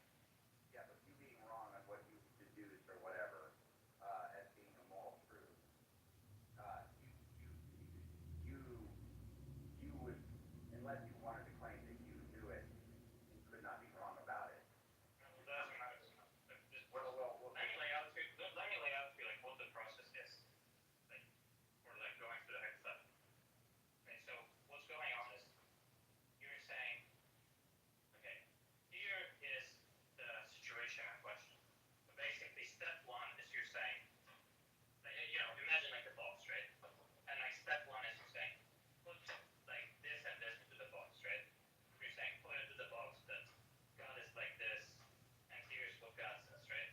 That's like step one. Do you understand that? Step one is here's what the box If you're telling me what you want to stipulate about the scenario. Yeah. Okay. Yeah, so step one is like undue assumptions go in the box. Okay. Now you understand that like if we just stay at step one, I can't tell you anything about the scenario. Right? Because like if you ask me, okay, like sir, basically what you want to ask is, okay, so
this necessary truth about, if you're gonna hold it, it's necessarily true, that rape is wrong. That your fallible assessment of that is correct versus the stipulated. Yeah, but remember that I'm saying that, like, I'm putting that into the sentences that compose the world. Yeah. Right, so, like, you know, like, are you saying maybe I shouldn't be so sure that that's a necessary sentence? Yes. Like, maybe I shouldn't be so sure that that belongs at step two. Right, because that sentence that you're putting in there is based on your fallible conclusion. Sure. Right. And then what I'm putting in there is just stipulated to be infallible. And you don't, it doesn't matter that you're fallibly assessing that, you just understand the content of what I'm saying, which is that it is an infallible being that is stipulating an infallible truth. Well, you're infallible. No, no, You're the one adding the no, assumption. God, sorry. God is the infallible being. He's saying this is. God is the one in the scenario who says something. When I said that it's an infallible being stipulating an infallible truth, it's just that God is saying something that's infallible. Go ahead. So in other words, the second sentences, or the box, the second step, it has the sentences that you're saying are necessary, and one of those could be that rape is necessarily wrong. That is something that you have concluded fallibly. I mean, this is by and large going to be most people, right? Now, there's going to be some people that might say they have some infallible truth there, and then we can deal with that. But they're going to say they came to they're going to say they fallibly have concluded that, and they're putting it in there. They still think it's a necessary truth, but they fallibly came to that conclusion. They acknowledge that there is. That's like, I think, look, if you understand that the game we're playing is saying there are substantive answers to questions like this, right? Yeah. And that's the game, right? We're not saying the game is like settled at the outset because the situation is impossible, so all answers survive use and true, right? Yeah, that's right. Okay. It's like, if we go with your way of doing things, like it's gonna turn out that in any scenario like this, what should give way is what we put in at step two rather than step one, right? Because, you know, what characterizes step two here, sorry, what you want to say is step two, like what you think belongs there, is just by your fallible assessment, whereas step one, like, you know, that's just like, assume that the outset, that's like the excess. Yes. So step one is privileged. Yes. Like that just sounds like it's the wrong result because, like, you know, step two includes all the stuff that we think is like really privileged. That's the stuff that we like think like has the strongest claim to truth out of anything. That's why it's like the necessary stuff. But you're saying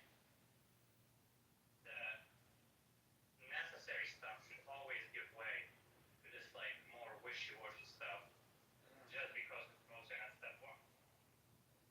Well, I mean, sure, I'm sure that's how that looks from your perspective, whoever's encountering this. But what I'm saying is that, and what actually is the case is that step one is just, this is the omniscient, infallible oracle, and he is setting everything straight.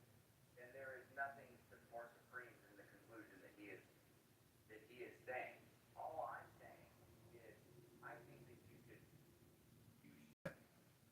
trust him if it were the case that you were to encounter that being telling you that over your own fallible conclusion.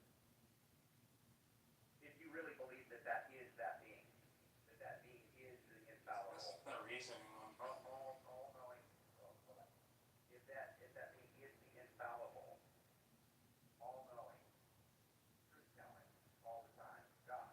If you really believe that, then when he tells you something that is contrary to what me really believing it in the scenario doesn't matter. You know, we're assessing it from the outset. Well, I'm saying this is in terms. Okay, so okay,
basically there's an issue.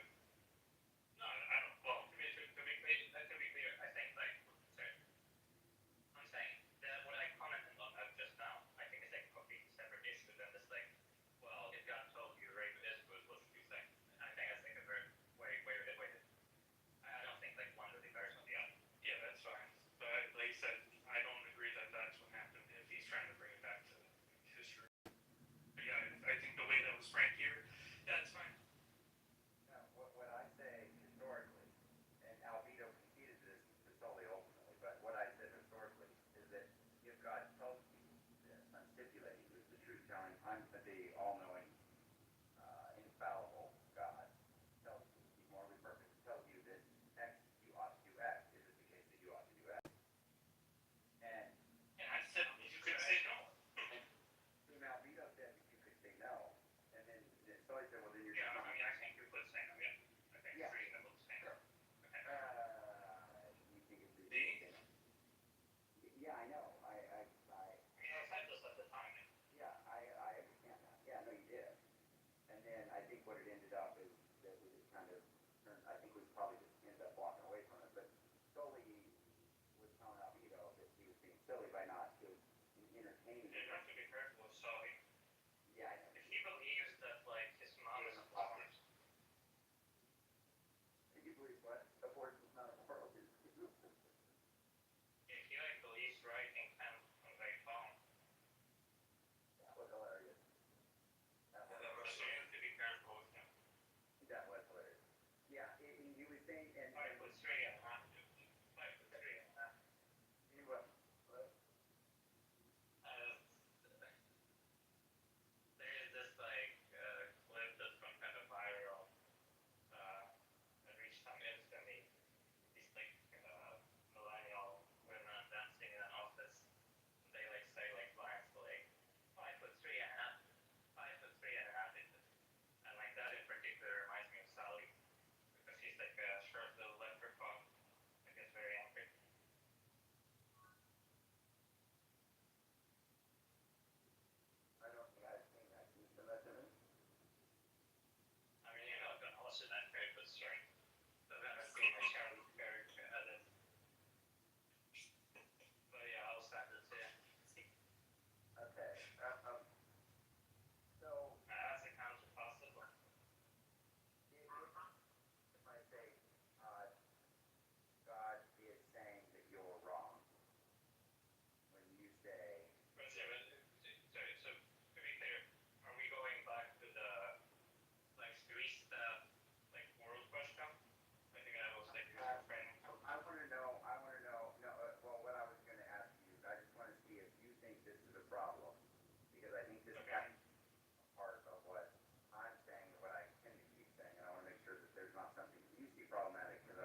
So, in the way that I'm formulating it there, saying that if God says that X is morally correct, then isn't it the case that you ought to believe that X is morally correct?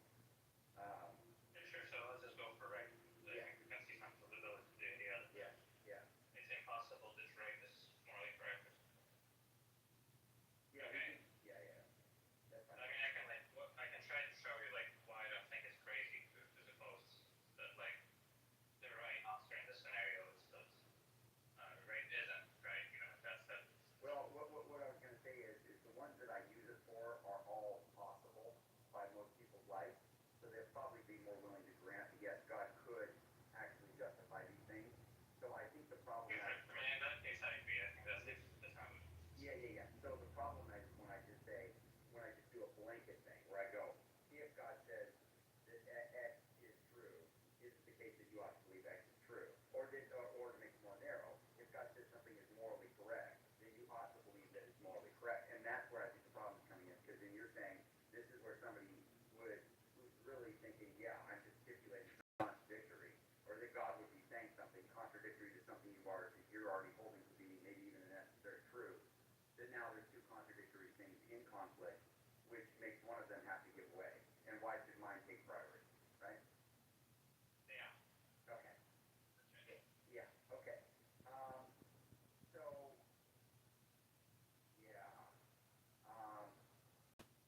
Wouldn't it just be the case then in proper dialogue, you as the interlocutor that I'm talking to just say, I don't grant that there's this infallible being who can say, I don't grant this as being You're not asking me to grant it, right? You're not saying it's true. What you're asking is, suppose there's a situation like that. No, I'm saying suppose it's true. I'm saying suppose it's true that there is a being who is all-knowing, infallible, and in a possible world, picture, because they don't believe it, but picture that there's this truth-telling God that is, more. Well, then just, yeah, that's what I'm just, you're asking me to consider a hypothetical scenario. Yeah, I'm Right, asking you to consider a So it's not like I need to grant you anything about like like what I need to grant you is just, yeah, you described some situation and there is a substantive answer to your question given that scenario. Okay. So in the moral. I don't need to grant you that like it's possible God will do it. Okay, like the idea is what we're doing is we're agreeing the scenario is impossible, but still we think there's substantive evaluation to be done about what else is true in the impossible scenario. Yeah. Okay. Okay, I mean, somebody could just say, it's impossible, and I don't think there's anything substantive to say about it. Okay. I got you. Actually, this is the issue here. So the way that I formulated it with albedo, the way I did it was, if God says that you ought to do X, is it the case that you ought to do X? Now that's going to make it a little different than just X is true. X is true could open up a lot of doors. That could be a problem. I could see how people could say, okay, that there is a lot of stuff that. I think it works the same. That's fine. Okay, so you ought to do X. I mean, you're just gonna say, that's the major premise, and then the minor premise is God says you ought to do X, Y, Z. Right? And then is it true that I ought to do X, Y, Z? So what's the major premise? Oh, whatever God says I ought to do, I ought to do. Yeah, that's right. Yeah, I don't think it's saying something. I mean, Okay, still the question is it true that I ought to do X, Y, Z? Well, that's right, but just saying X is true. Okay, so anything that God says is true is different than saying. No, it's different. I'm just like, I understand it's different. I'm just saying. I think it's going to work the same because just what the point, like, it's still whatever God says in this regard is true. God says this, and like, is it true? Right? Like, still, like, I'm gonna need to reason through the scenario and see what the answer is to your question. Okay, so here's what it is. If I say this, you tell me your response would be. If God tells you that you ought to do X, is it true? Sorry. Now, these are truth telling, all this attributes. Yeah. Okay.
right, we both believe that too, so, yeah. Yeah. Yeah. I mean, I guess what matters is if I believe it, because I'm the recipient of the question, right? Yeah, that's right. It's just like, you know, I'm gonna say, yeah, but like, it's not like what I'm saying is, it's like the truth that holds in all logically possible worlds, and in fact also in the logically impossible, right? That's not how I would normally take the question. Right, but like what you're asking me, is this necessary? And I need to fill in, okay, and what do you mean necessary? Well, you know, probably you mean physically necessary.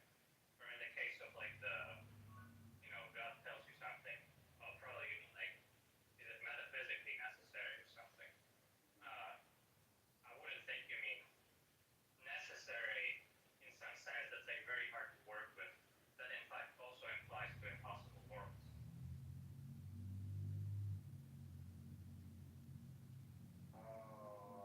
Okay. Okay.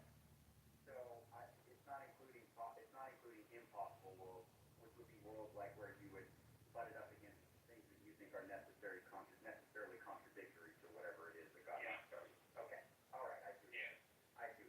Okay. Okay, but if I say that to somebody that thinks I mean, so the implementation might change the conversation, right? Like, okay, you know, if the conversation goes something like, oh, what if God commands rape? Is that good? I say, no, I don't think so. Because I think rape is necessarily wrong. And then you'll ask me that question. Then maybe I should think to me, oh, you mean like even very impossible is such an option. Okay. Well, I will say that what else you had in mind is some kind of impossible stuff. It's in like if I think. I mean, from what I've heard about like the ape convo, that would be my reading of the context there, right? Where it's like, what he is saying is, rape has to be wrong. Yeah. You still want to prefer to them, it sounds like we really are asking about, like, you know, And even in the impossible scenario, yeah. I think it's the side of God. Yeah. And, you know, yeah. Okay, so then in that scenario, so good. So you're saying in the possible scenario, of course, people just grant that. That does seem like the right response to say yes. In the possible scenario, if God tells you to do it, yeah, God, you should believe that, right? But when you think you're butting up against the necessary truth, then you want to say, is this what you want to say? Why should we give precedence to the God necessary truth? But it's not that God is the necessary truth, it's that God is in the antecedent. God is what we're putting in as step one. Yeah. Why should we give weight to him rather to what he's saying? Yeah, the derivation. And also, whatever else, so it's not just that, because we might also need other stuff to get to the answer, right? So why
plus 2 equals 4. Yeah. Yeah. Yeah, so like, maybe you think, oh, well, I'm just gonna throw that out, and now I've made the scenario consistent again. Well, no, because we're still able to derive the second answer, right? So we're still back at the same of the void where we have two inconsistent answers to our question. But now we don't do it straightforward, but it's saying 2 plus 2 is 4 is, it's one of the sentences. We just derive it from the other sentence. Yeah. Okay. Well, what I want to say here, Sasha, is that whatever these other derivations could be, and other necessary truths that we want to throw into the world and say that are just they must be built into this, scenario.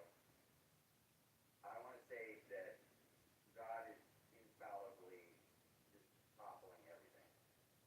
So it has to be the case that what he is stipulating is true.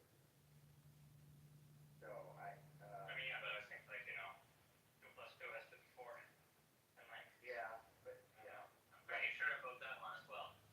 yeah, I got you. But I'm saying but remember, so this is where I want to kind of press in on the fallibility point there, because I do think that matters. Like, But this isn't really a point of, like, what you're saying is just, like, how you think the game should be played is step 1 takes precedence over step 2. Like, you want to introduce that stuff.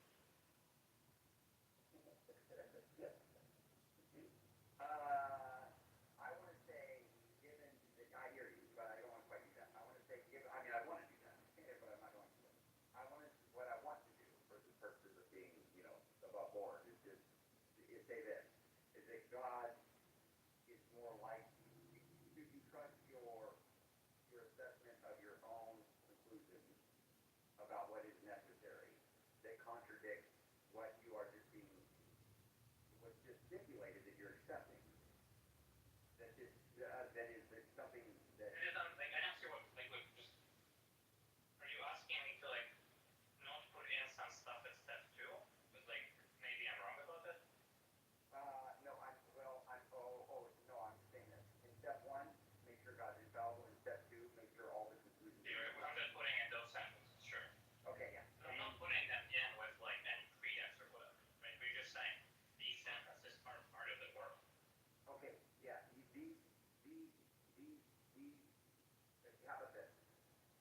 There is an infallible truth in step 1, and there are some fallible necessary truths in step 2. There's so much stuff how the game is supposed to be played.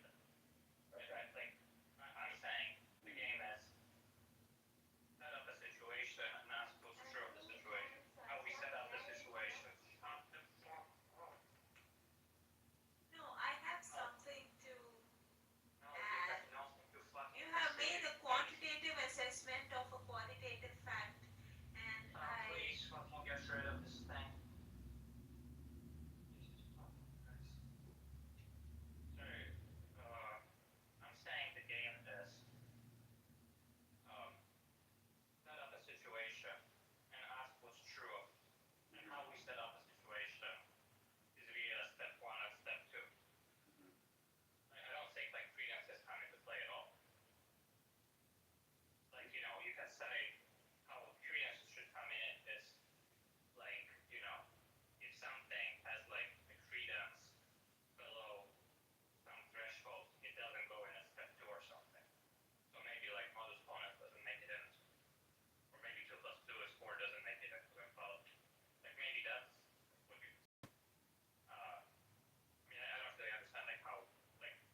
this news is crazy.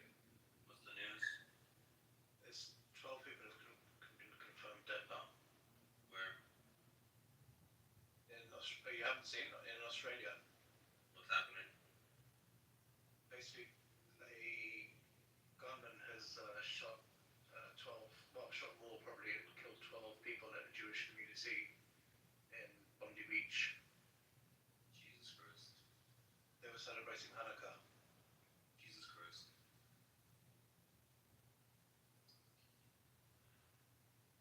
Yeah, Matthew, we don't need anywhere where we can be safe. That's right. We can just be safe amongst you guys. You go, you're totally safe around.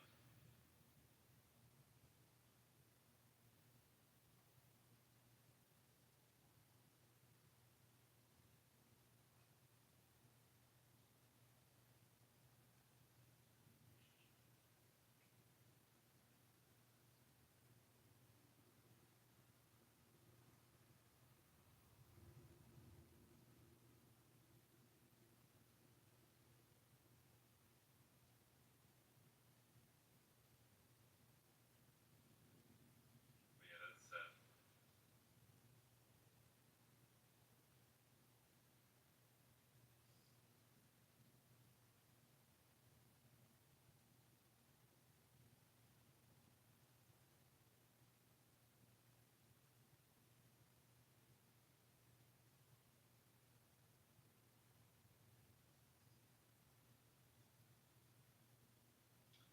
wouldn't think of Australia as a hotbed of anti-Semitism.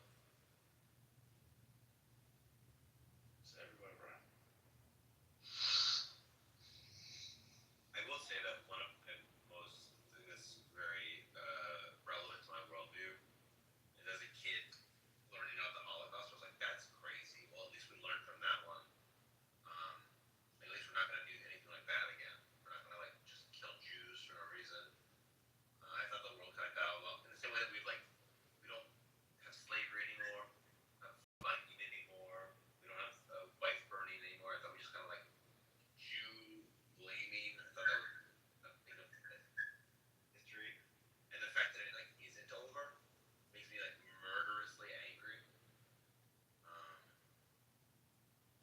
So yeah, I mean that very much affects my worldview. Like imagine every 100 years we didn't have a debate about whether slavery should be brought back. I can see people being murderously angry about that.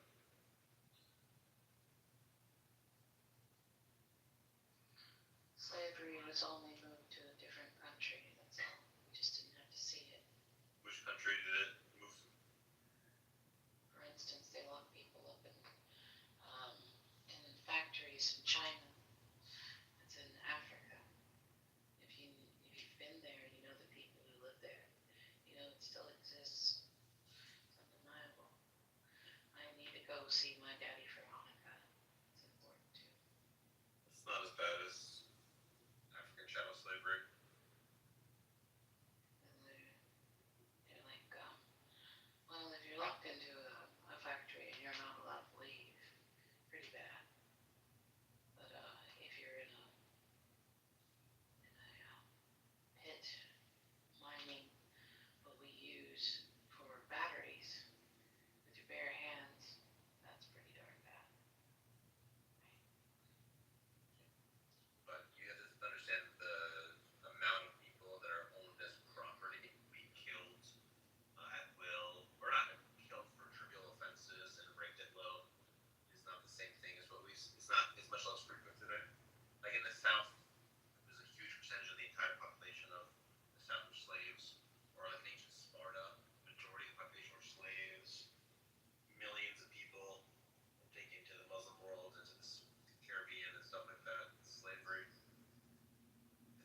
morality in the Old Testament and New Testament is very large, it's more likely that humans just wrote down their changing norms versus that the creator of the universe that's outside of space-time has changing morality. They changed his like vibes. So that's like argument two. Argument three is in the Old Testament there's all sorts of stuff about stoning people, burning them alive, slavery. That makes total sense if it's just Bronze Age people writing down their norms. It doesn't make very much sense if it's a God who's perfectly loving, giving you commandments. That's like three. Then four, God's morality could have been anything. He could have had like trillions of different options for his morality. So the fact that his scriptural ethic, like his ethics in the Old Testament, for example, is so similar to other ancient Near Eastern peoples, it's much more likely that people are just writing down their culture than that the weird coincidence that out of the trillions of possibilities, God's morality just looks like ancient Near Eastern morality. So I think all four of these together just make it kind of like blindingly obvious that humans made this up. I think I did it. So you used the word blindingly obvious. Remember that idiot who was in the room yesterday and was saying, "Oh, you didn't understand what my premises were, right?" And you aptly put him in his place and told him, "I did hear his argument, but then what was blindingly obvious was him stating twice, would you rather this punishment or would you rather that punishment?" And I was thinking, that's a blindingly obvious thing, right? Why do you want me to proceed to the rest of the nonsense that you're going to say when you're telling me I'm either going to be punished for this or I'm going to be punished for this, but one is a lesser punishment? Like, did you get my point? Yeah, I mean, if someone's giving you two punishments, like you can just say, I don't want either punishment. Yeah, I'm entitled to the third option. And here's another thing, right? So think about caveman or early man, right? Living around the most fertile area that you're going to get, which is probably going to be around a mountain, correct? I mean, that's where you get fertile soil. And then all of a sudden there's a volcano eruption, and there are rocks flying all over and coming and landing on people, probably even killing them, laughing, stoning. There's lava and there's hot flames and everything around. So now you're thinking of hellfire. So now because this was phenomenon that they couldn't control or they didn't know why it was happening, so they kind of attributed it to some other force which was external from somewhere, which wasn't within them, because in the village everything was nice and cool and you had the chieftain or the leader who was the boss and whatever he would say everyone would do. But he was another external force which no one had control over. So obviously human beings created the element of fear and then said, if you don't do X, Y, Z, then there's a possibility that you're going to be stoned or fall into hellfire and that kind of shit. And that way now they're able to control people. So fear has been the bedrock of religion. Create an element of fear, tell people you can save them from that same hellfire that you created in the first place. And then people just become subservient to religion. It's a formula that's worked for so many millennia. Yeah. And probably will still keep on working as long as people think that religion is, the way to God. I think it's the thing that actually divides people from an existence of God and their own experience of what that God is. Why would you need religion to come and tell you this is what you need to do or this is what you ought to do? We can all decide collectively as a society that, hey, this serves us and we're going to choose to do this for now. Yeah. I agree with your points. I think they're really good points. Okay. It's just fucking so goofy that people think that there's an infinite torture chamber that a loving God set up. It's just so dumb. Yeah, and then they what really irks me is when they use examples like, oh, if your dad did this, or if your dad put a cookie in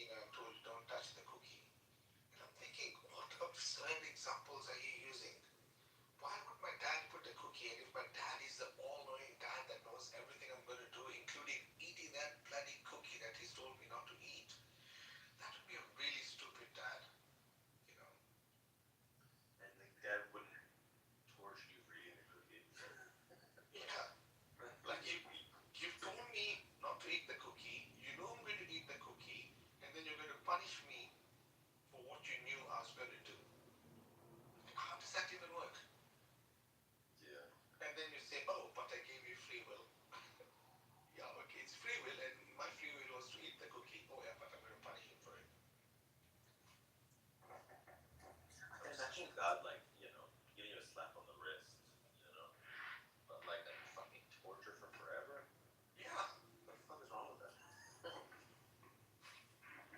I mean, I think if they're talking about justice, for me, justice then would be okay. So you ate the cookie that I told you not to eat.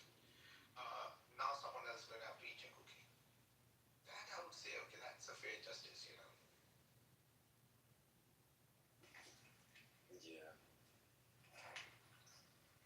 Just absurd. Absurd.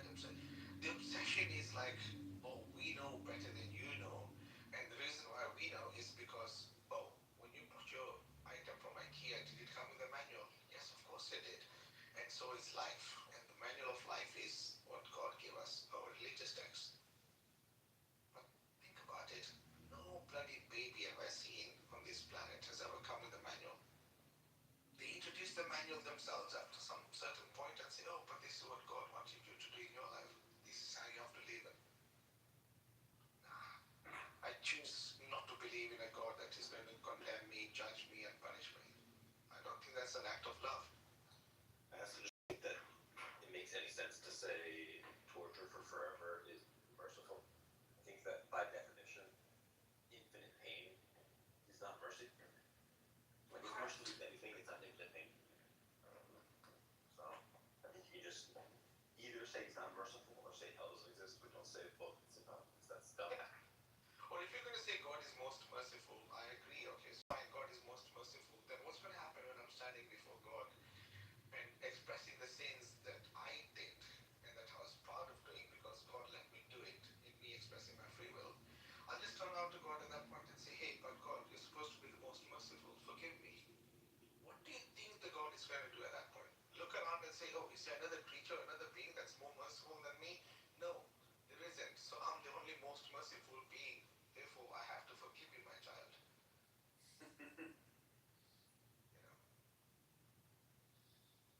They put God's knickers in a twist and don't even realize they're doing it.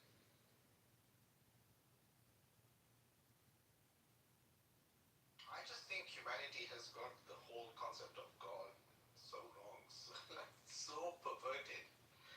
And yet they try and, polish that turd and sell it to us. Like literal snake oil merchants. There's nothing to be saved from. What are you being saved from? Yourself?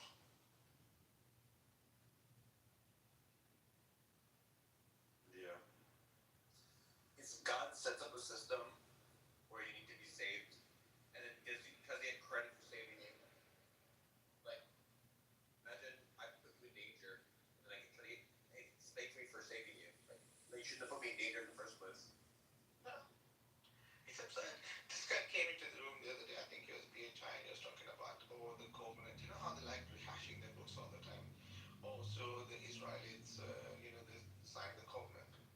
I was like, okay, so if I'm a businessman and I'm going to sign a contract with a group of people or a person that I know is going to default at some point, do you think I'll be stupid enough to sign that, covenant with them? I wouldn't. I would know that this guy's going to cock up at some point and not pay me back. Why then would an all-knowing God then sign a contract with people that God knows are definitely going to go against the covenant? It's stupid. You're literally saying your God is stupid without even realizing that's what you're saying. But no, because these words are fanciful and they're existing in the book, they sort of have to make them fit their own narrative. Oh yeah, they signed the covenant, but God knew they were going to break the covenant. Why did God know? Oh, because they're given free will. It's all bullshit, man. I'm telling you, if we started explaining these things to kindergartners, they'll probably understand this and laugh at adults who believe in these stupid concepts. They're probably thinking, what's wrong with you people, man? Yeah, absolutely.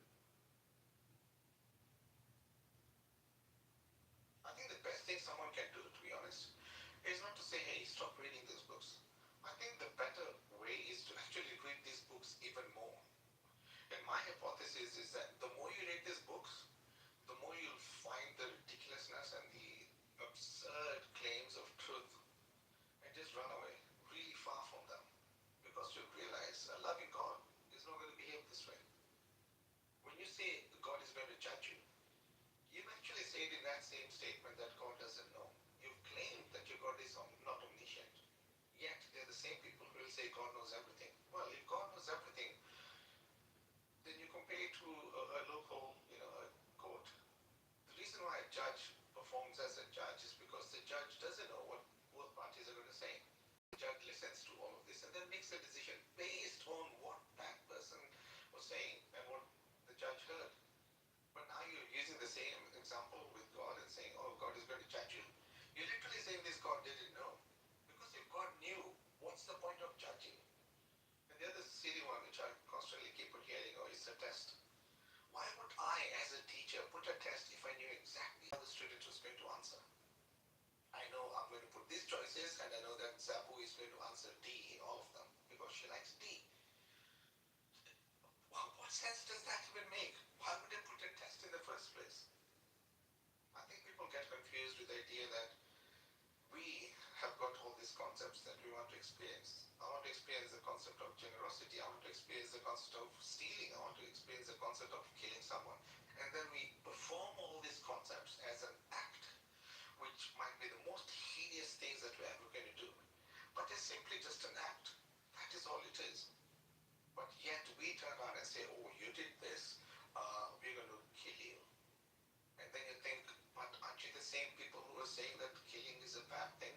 Now you're going to kill me for leaving your religion? Like, how does that even fall into place? It's all. You know, those things that you agreed to be born. You agreed, like God asked you in your soul before you're born, like, hey, do you want to be given this test? And that's the time to make it more fair. And I'm like, well, yeah, I would never accept a test where infinite torture is one of the options. Hey, Sam, do you remember the time when I used to come into your room and then we used to play act and I used to say, hey, Sam, I'm your father. What would you like? You remember those days? Yeah. So imagine, let's play that scenario out. So you are the dad and you tell me, hey, would you like to be born? And I'm like, yeah. And then you'd be like, would you like to do this test? And I'm going to say, yeah. But Dad, am I going to fail this test? What do you think you're going to say? You're my dad now. You're the God. Go on. Tell me.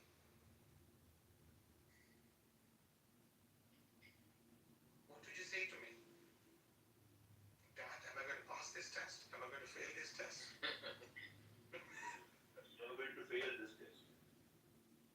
Then why are you letting me do this test, Dad, if you know I'm going to fail? You look at the meaning. Religion is the continuation. You have to face to be the. Yeah, I just think it's absurd. I would never do a test. Like if God told me, hey, you're going to do a test, I'd be thinking, God, if you know the answer, why are you making me do this test?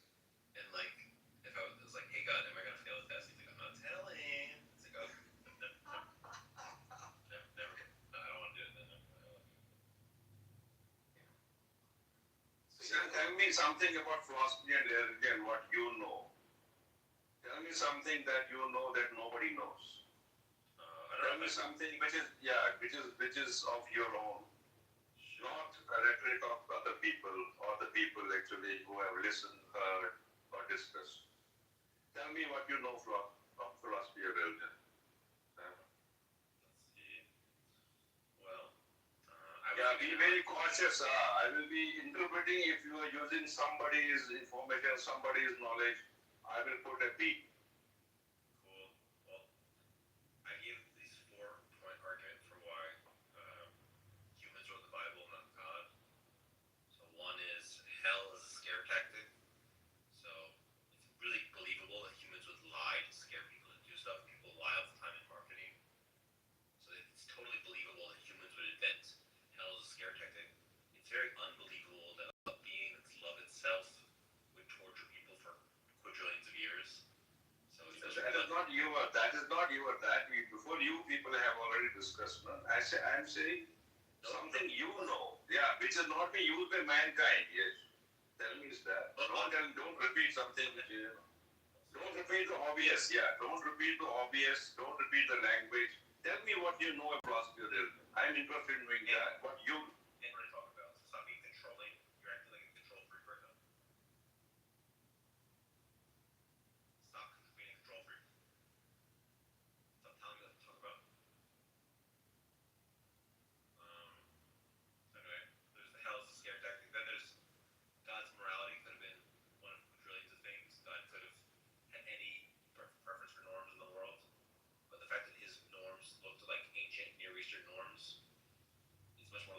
Sam, this also you have heard things that Why are you you know. interrupting Sam Gurdeep? I really don't get it. Yeah, because I am asking him to say something which he knows, not the other people what he actually saying. The very first thing that he is using God means is that he has been tutored. Now, I don't know whether he really knows the God or whether there was a condition where he has to go for a God or God is there or God is relevant. This, that, and other. Yeah, tell me something about the word philosophy and religion, what you know. Not the word. Thank you. No, thank you. I don't want to. I don't want to. No, thank you. No, thank you. I don't want to. Thank you, Sam. I hope okay. Thank you. Carry on. I have a philosophy that he's such an idiot. Tell me something like, who the hell are you to be told that? Seriously? That's not how a conversation goes.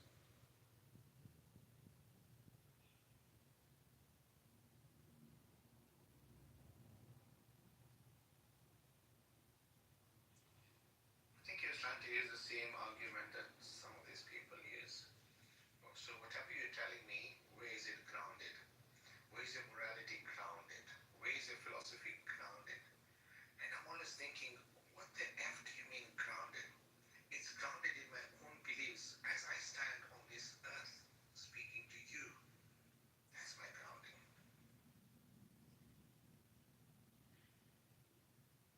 Yeah, I mean, we can just use common sense of like, how do we want to live with each other? How would it be fun to behave? Like, if I had a fucking dinner party, I don't need God to tell me that a better dinner party is one where we don't stab each other in the eyeballs. Like, a nice dinner party has people having lovely conversation, tasty food, chairs, a table. Yeah, I don't need God for that. So if I don't need God for that, why does that, like, the same principle applies to a society? You know, society, people are, you know, happy, they have families, they have friends, they, you know, I don't need God to tell me. Yeah. Think about how I want to live and how it would be fun to interact with each other.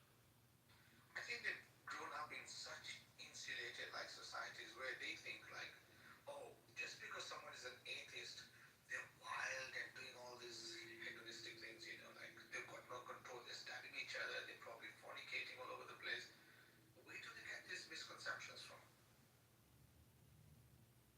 I think that in their churches, in their mosques, they're telling each other that the atheists are all doing this crazy shit in order to feel smug that they're not doing this crazy shit.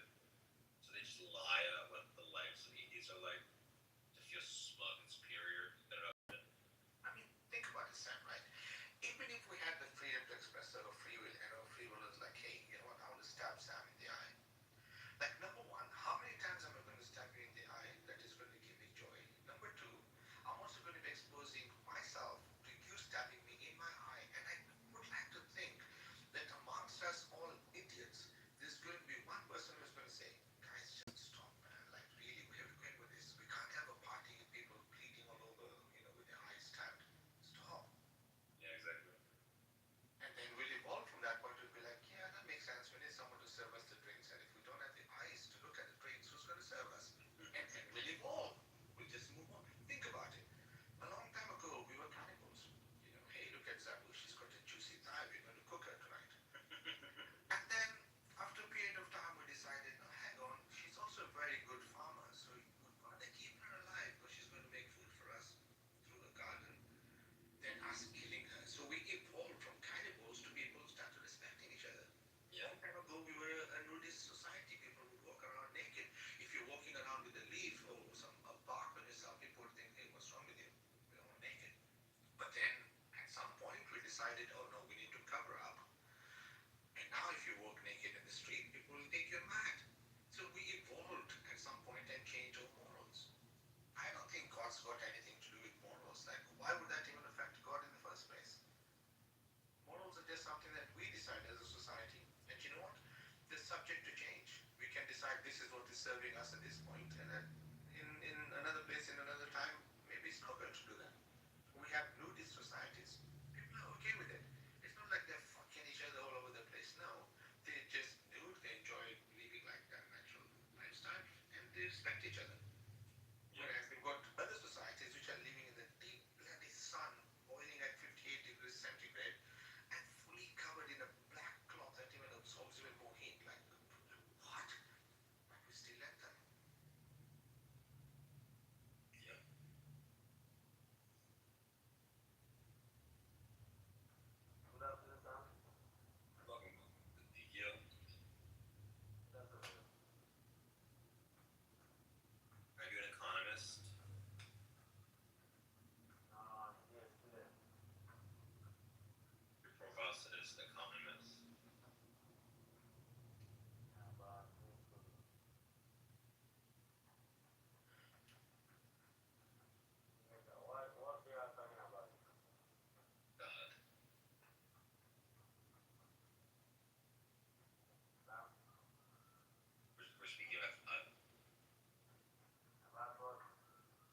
Christian, Muslim, Hindu, atheist?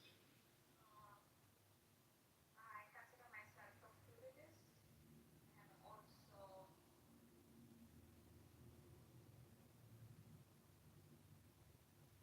fact agnostic. I feel like religions make lots of contradictory claims with each other, so it's hard to reconcile. So, yeah, coming to philosophy and religion, right? Mm-hmm. I don't know if one must actually compare these two because religion is more towards control, administration, while philosophy is not restricted to just administrative purposes, but also an individual's ability to think, right? So I felt like that is where Sasha was going wrong, where as far as him picking rape was wrong. Yes, rape is wrong in all the countries in the world, and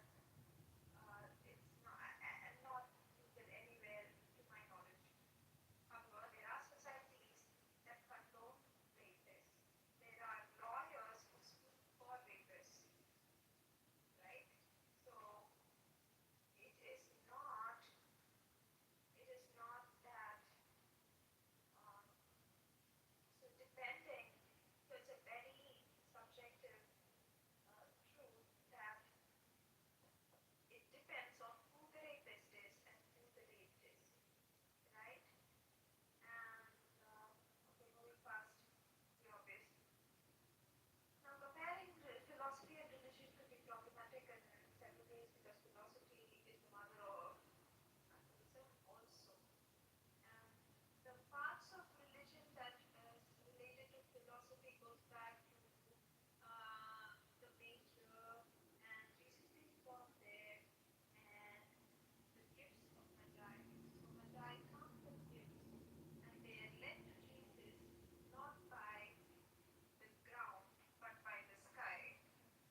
So the whole concept of Can you just tell us if you're philosophy. cooking cheese and toasted or rice and beans? I'm fucking confused. What are we cooking today? Please, darling, tell me. You sound like Raj from Big Bang Theory. Maybe I'm him. But why are you all over the place? Where did we enter Jesus's, manger? All the way from flipping, rape and philosophy. Did you have breakfast this morning? Pretty. Let's talk about obvious things. Marcus? Yes, sir. Oh, yes, ma'am. Sorry. You see, Marcus? you made the same mistake when you addressed Sasha, and I did as well. Yeah, not a problem. Not a problem.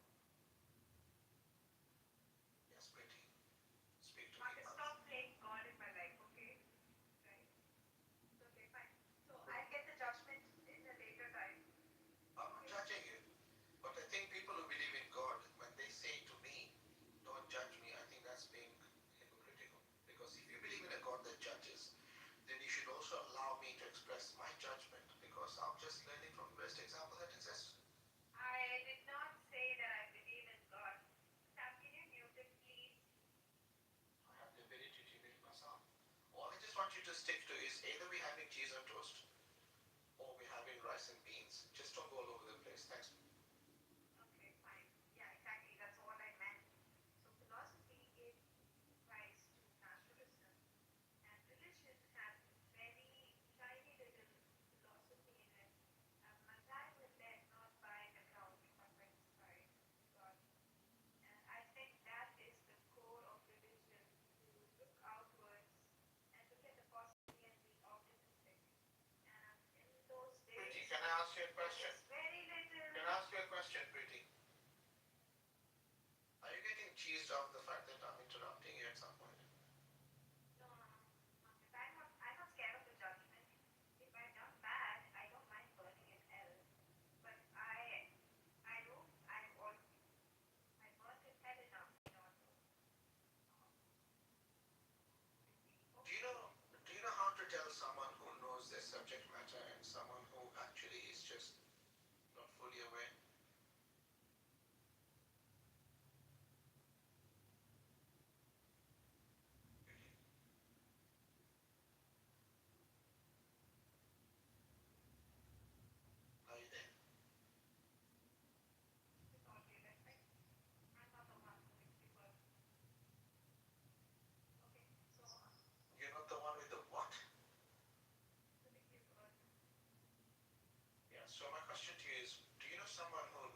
subject matter and someone who is just not fully aware of what they're speaking about. And just because I'm not listened to by you, Marcus, doesn't mean that I do not know what I say. I asked you a question. Do you know how to tell the difference? Would you like to know? Yes, I know. Okay, tell me. How do you know? Vocabulary that is more relevant to the subject. You go on. And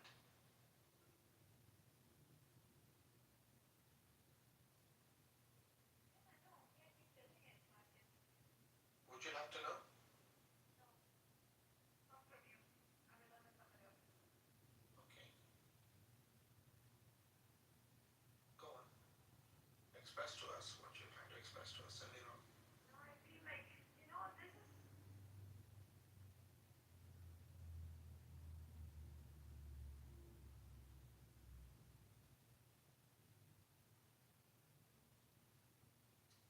Mission accomplished. Goodbye, everything. You're missed. The only person who can actually miss you and then actually mean it is an assassin. Would you agree, Sam? You get away? If an assassin misses you and tells you I missed you, they actually mean it. That's true.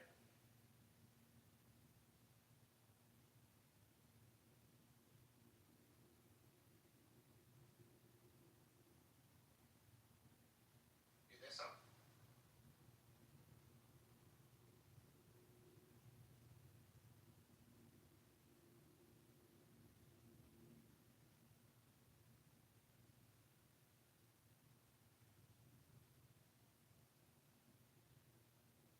Now she's back. Hallelujah. Assalamu alaikum, pretty.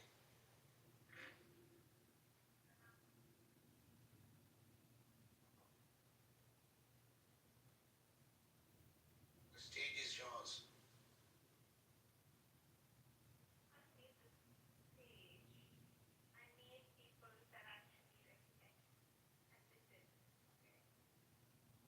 You have done your view and so have I. Right? How long have you been in this market? Long enough to know that probably my end is near. Really? Yes.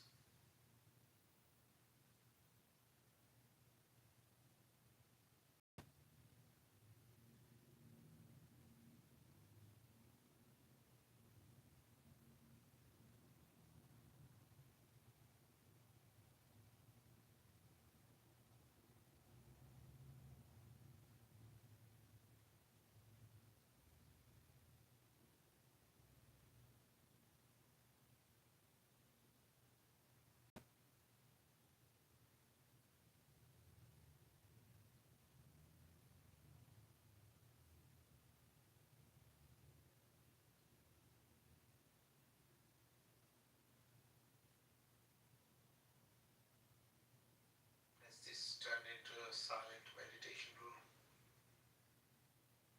I'm waiting for your end.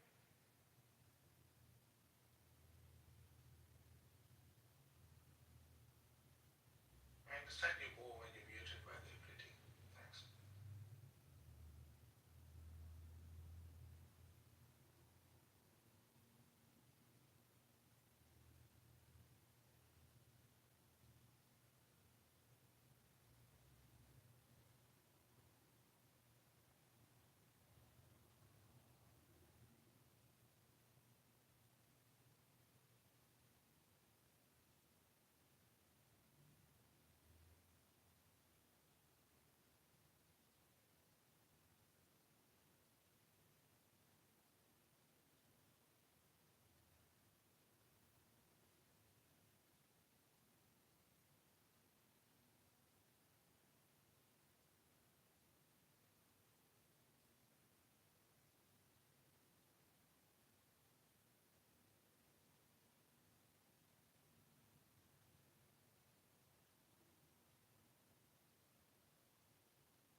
myself, I don't get it right. There is an irony in this subject, in this, let's say. Over 3 billion people are preaching this ideology, this way of thinking, and yet still you have seen a lot of. It really aches your heart, you know. It's really disappointing that how even this is, why this is continuing, how this is allowed to be happen. You know, the MBS, Mohammed bin Salman in Saudi Arabia are doing some reforms to, let's say, bring the main, let's say, it was the foundation of the Islam, the Saudi Arabia. They want to make a reform, they want to change the culture, they want to change the society. They have come with a lot of, let's say, efforts, with a lot of problems. All this, I just don't get it, you know, what I'm trying to say.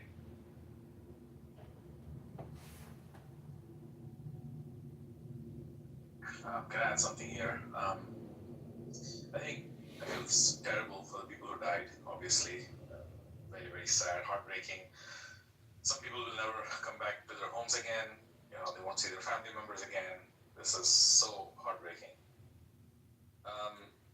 Just a month ago in India, where I'm from, 22 doctors were arrested, Muslim doctors, all of them. Many of them with PhDs, some of them gynecologists from university, from Islamic university, where they had stored 3,000 kilograms of excess. Okay, some of these Muslim doctors were women gynecologists, heart surgeons, things like that. And one of them blew themselves up and ended up killing 15 Indian citizens in Delhi last month. Okay, and there are other 20 or 30 doctors who are still on the run. These are medical doctors we're talking. They're supposed to save human lives.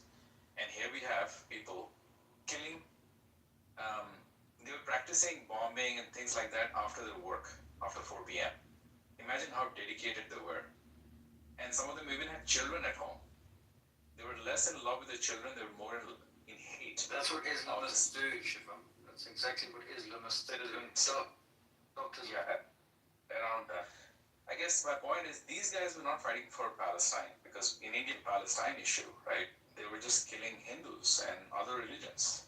This is not an Israel-Palestine issue. This is not the killings in Paris from 2016 where 150 people died, right? Or Nice, where the truck driver just ran over a bunch of like 80 people or so. The bombings and the killings in Moscow, right? 9/11. I mean, this list goes on and on and on. And yet, you know, we're supposed to believe that Islam is a religion of peace and we're Islamophobes for saying these things. I mean, how many people have to die? I don't get it anymore. Like, it's not all Muslims, but it is always a Muslim. Problem is huge silence of the moderate Muslims. I don't see them going in the street and chanting not in our name, Islam is against this, we insert this. And that is the problem that I have with moderate Muslims, that they allow it. And they're quiet about it, while every Jew needs to defend all other Jews. And in every pro-Palestinian demonstration, you will have a few useful idiots, Jewish, that say not in our name. And we have 16 million Jews globally. In every demonstration you will find a few. Where are the 10 Muslims that will go down the streets of New York, or London, and Paris, and will find that says, this is not Islam, or release the hostages, or Hamas is a terrorist group? Not, like, the problem that I have, you know, radical Muslims at least are honest. We can deal with them. But why are the moderate Muslims so fucking quiet? Why don't they speak out? Yes. The best is the Egyptian comedian, the Pierce Morgan, because them are stupid on the ask him that know what this religion is. One of they said that the Pierce Morgan asked Hassan, you said that, do you condemn the 7 October attacks? And he said yes. And he said, what about the Hamas? He said, fuck the Hamas. Hamas is a terrorist group. There are moderate Muslims who condemn it. One, I said that you can go to the YouTube and see the video of the Bassam Yusuf, the Egyptian. That guy's amazing, Bassam. No, Eid Bassam. Have you seen that guy? He condemns. Eid Bassam. Where are the large protests, though, in city centers? One or two here and there is not, moderates who say Islam is religion of peace getting out and saying not in our name, and that we condemn this. Like, there's no mass scale protests. I want to quickly pile on to what Shiva mentioned here. First of all, point number one, should not take. Okay.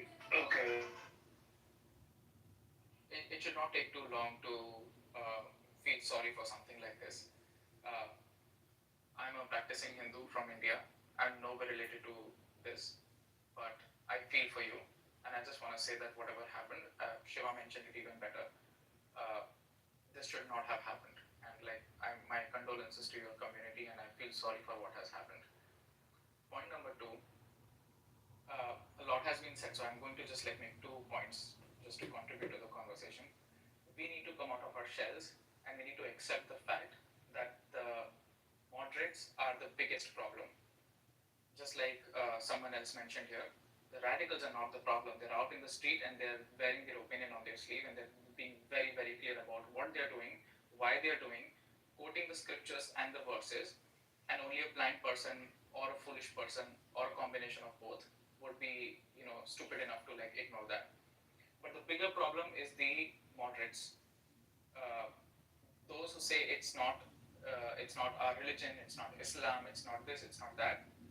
They know exactly what they're doing, because they know when the terrorists come to knocking on their doors, slitting their throats, they will be spared and their neighbors won't be spared. They're being hypocritical and they're being munafiq, which is haram in Islam. They know they're just biding their time because it's never going to hit them. And those are the selfish people we need to stay away from. Those are the people, those are the enablers who will go and pay money to the mosques, knowing that their kafir friends and neighbors are going to be killed, and when push comes to shove, they're going to lie through their teeth and get them killed. That has happened, and this is not a point of just weaving out a story. This has happened in Kashmir. This has happened in several parts of India. In the past few years, we have seen cases when neighbors, well-meaning neighbors who had taken loans from their Hindu brothers and sisters in their own community, had been friends for more than 20-25 years, snitched on their neighbors and got them killed. And in fact, in some cases, killed their Hindu friends themselves. So, first of all, we need to understand the definition of moderates. There are very, very few moderates. Most of them are radicals. Some of them are out in the streets. Some of them are working in institutions like Shiva mentioned. They're trained gynecologists, they're trained doctors. So we need to come out of this shell and smell the coffee. That's point number 2. Point number 3 is we're expecting a little too much. I think we're at a stage, just like someone mentioned earlier, this is an SOS related, things have gone too far. Imagine a community of, they're saying we're a community of 3 billion people, followers of Islam and whatnot. What have you done? 90% of the people on the Interpol's red notice list come from one community. Have you ever sat down and thought about it? When you go to your mosques, when you go to these institutions and take funding from different people, when you apply for asylum, go to a different country for a better life, do you ever sit down and think and talk within your community there is something wrong and we need to reform it? The problem is, the fact of the matter is, you're incapable of reform because you think that we don't need to reform. Because at the end of the day, when push comes to shove, if you're not going to get killed, why do you even bother?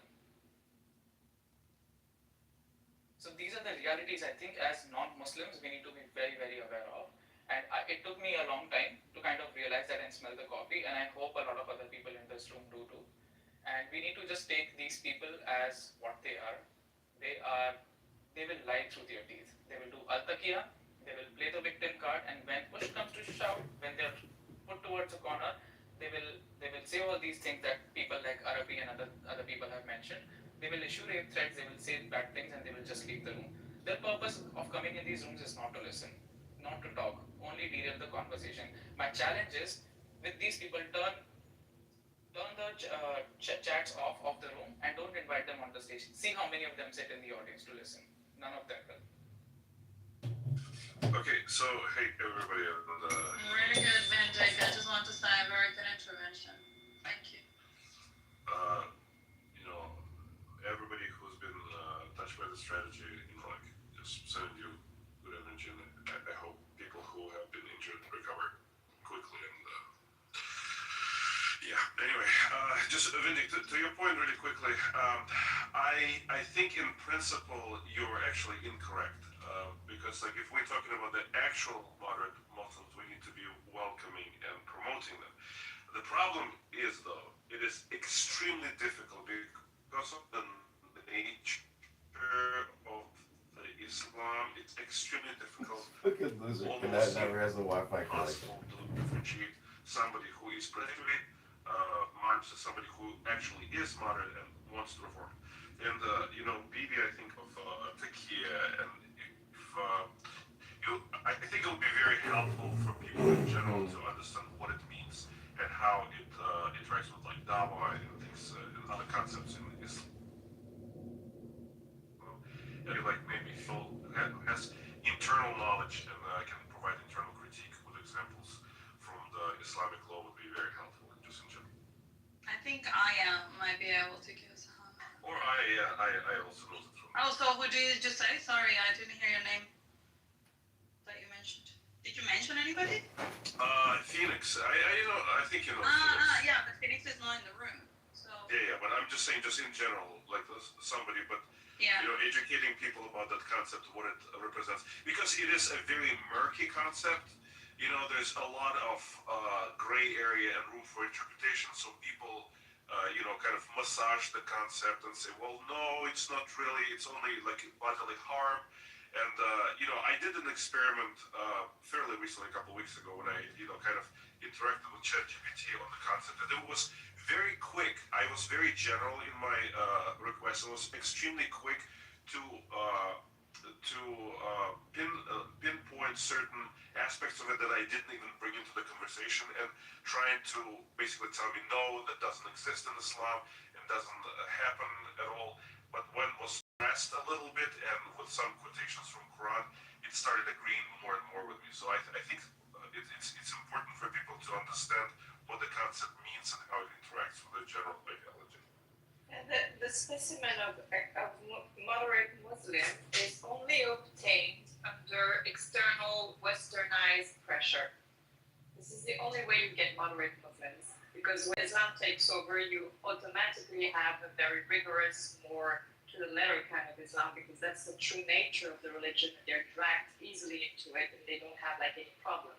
But when you have like someone in a foreign country, westernized country, because they have to work, because they have to show a good face, because there's this external influence of Western values, then you get a non-reliable moderate Muslim, because they will not be there if there's suddenly a caliphate in France.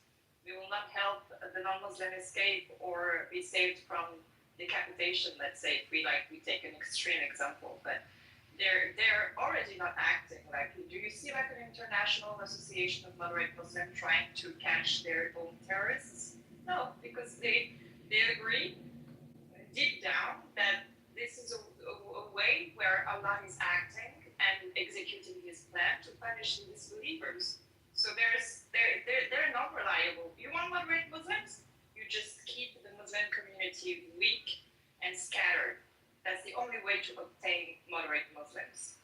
Unfortunately, when they have like a concept of relationship with the country they're living in, based on domination and invasion, colonialism, that's the only way to deal with them, unfortunately. This is why I always say that there is no such thing as moderate Muslim. There's only Muslims, right? And then the reason why Muslims are able, or quote unquote allowed, to be moderate is just because they're protected by the laws of the land. And this is why Aya says you need to keep them scattered, because when you keep them scattered, they don't really because they gain strength through numbers. And and the strength that they gain is also like the tough guys, you know, exert a lot of pressure and bulliness, you know, on the others that want to maybe be moderate, as she's saying. But you get that when you keep them separate from each other. That's how you keep them weak, because if you allow them all together, they will exert their power and they will exert their numbers. And there is no moderate Islam. There's not such a thing. Islam is not it's very contradictory, you know, because it is a very strict religion, as in like you cannot pick and choose, yet it is the most flexible religion you will ever see on the face of the earth. You can lie depending on the situation. You can do flexible marriage, you know, a marriage of 24 hours just if you want to have sex with someone, and then you are not married anymore. So it's like a very progressive, very flexible religion, but it's not a pick and choose. It's like it's weird to understand actually. It doesn't make sense. It's a religion based on exceptions, but not when it comes to the core teachings and the core things, right? Those you can never ever refute. Yeah, when people stop seeing it as a monotheistic Abrahamic religion, see it for what it is, a group that is worshipping itself, because at the core of Islam, Allah gave them the divine power to execute His plan. Therefore, you have people thinking that there are two types of human beings on earth, the Muslims and the Dhimmis, and they are just a political ideology. They're not waiting for God to give a sign, or it's not in the hands of God. It's in the hands of the Ummah, the collective group of Muslims, to decide what's going to happen. So it's a very dangerous ideology. So when people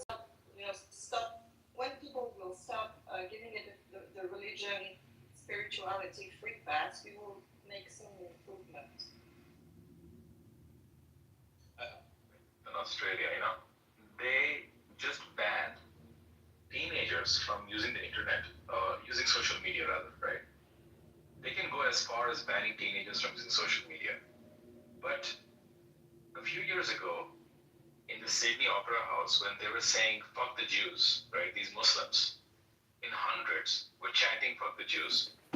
What did the Australian government do against them? Like, did they deport them? Did they arrest them? Did they ban them?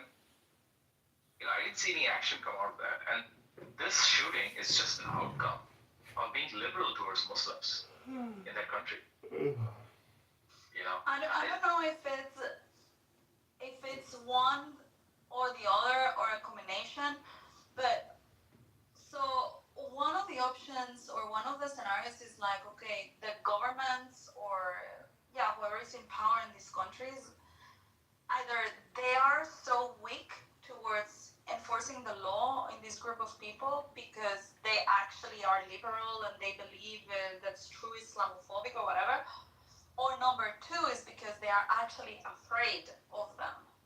And so these groups are making pressure and are bullying politicians, you know, that the politicians don't want uprisings in their countries, because now that they have let a lot of them in, like, what do you do when you have a couple of millions of them, like, uprising? Or maybe a combination of the two, I don't know, but the whole thing is just idiotic.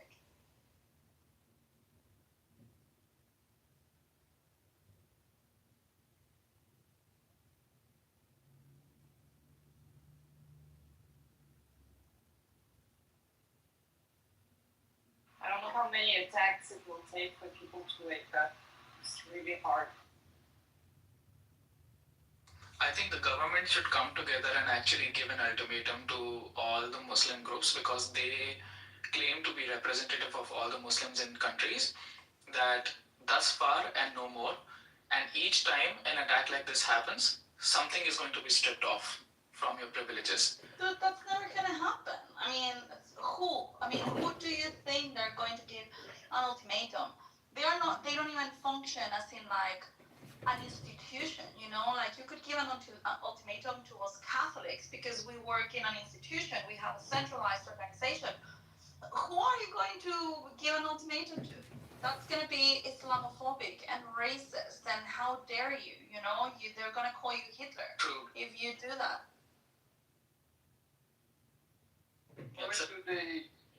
Why do they give them the authority or the permission to run such organizations? They made the Islamic organization in early 2000 in Hamburg, and it was 2024 that the Germany anti-terror police decided to close it in Hamburg, Germany.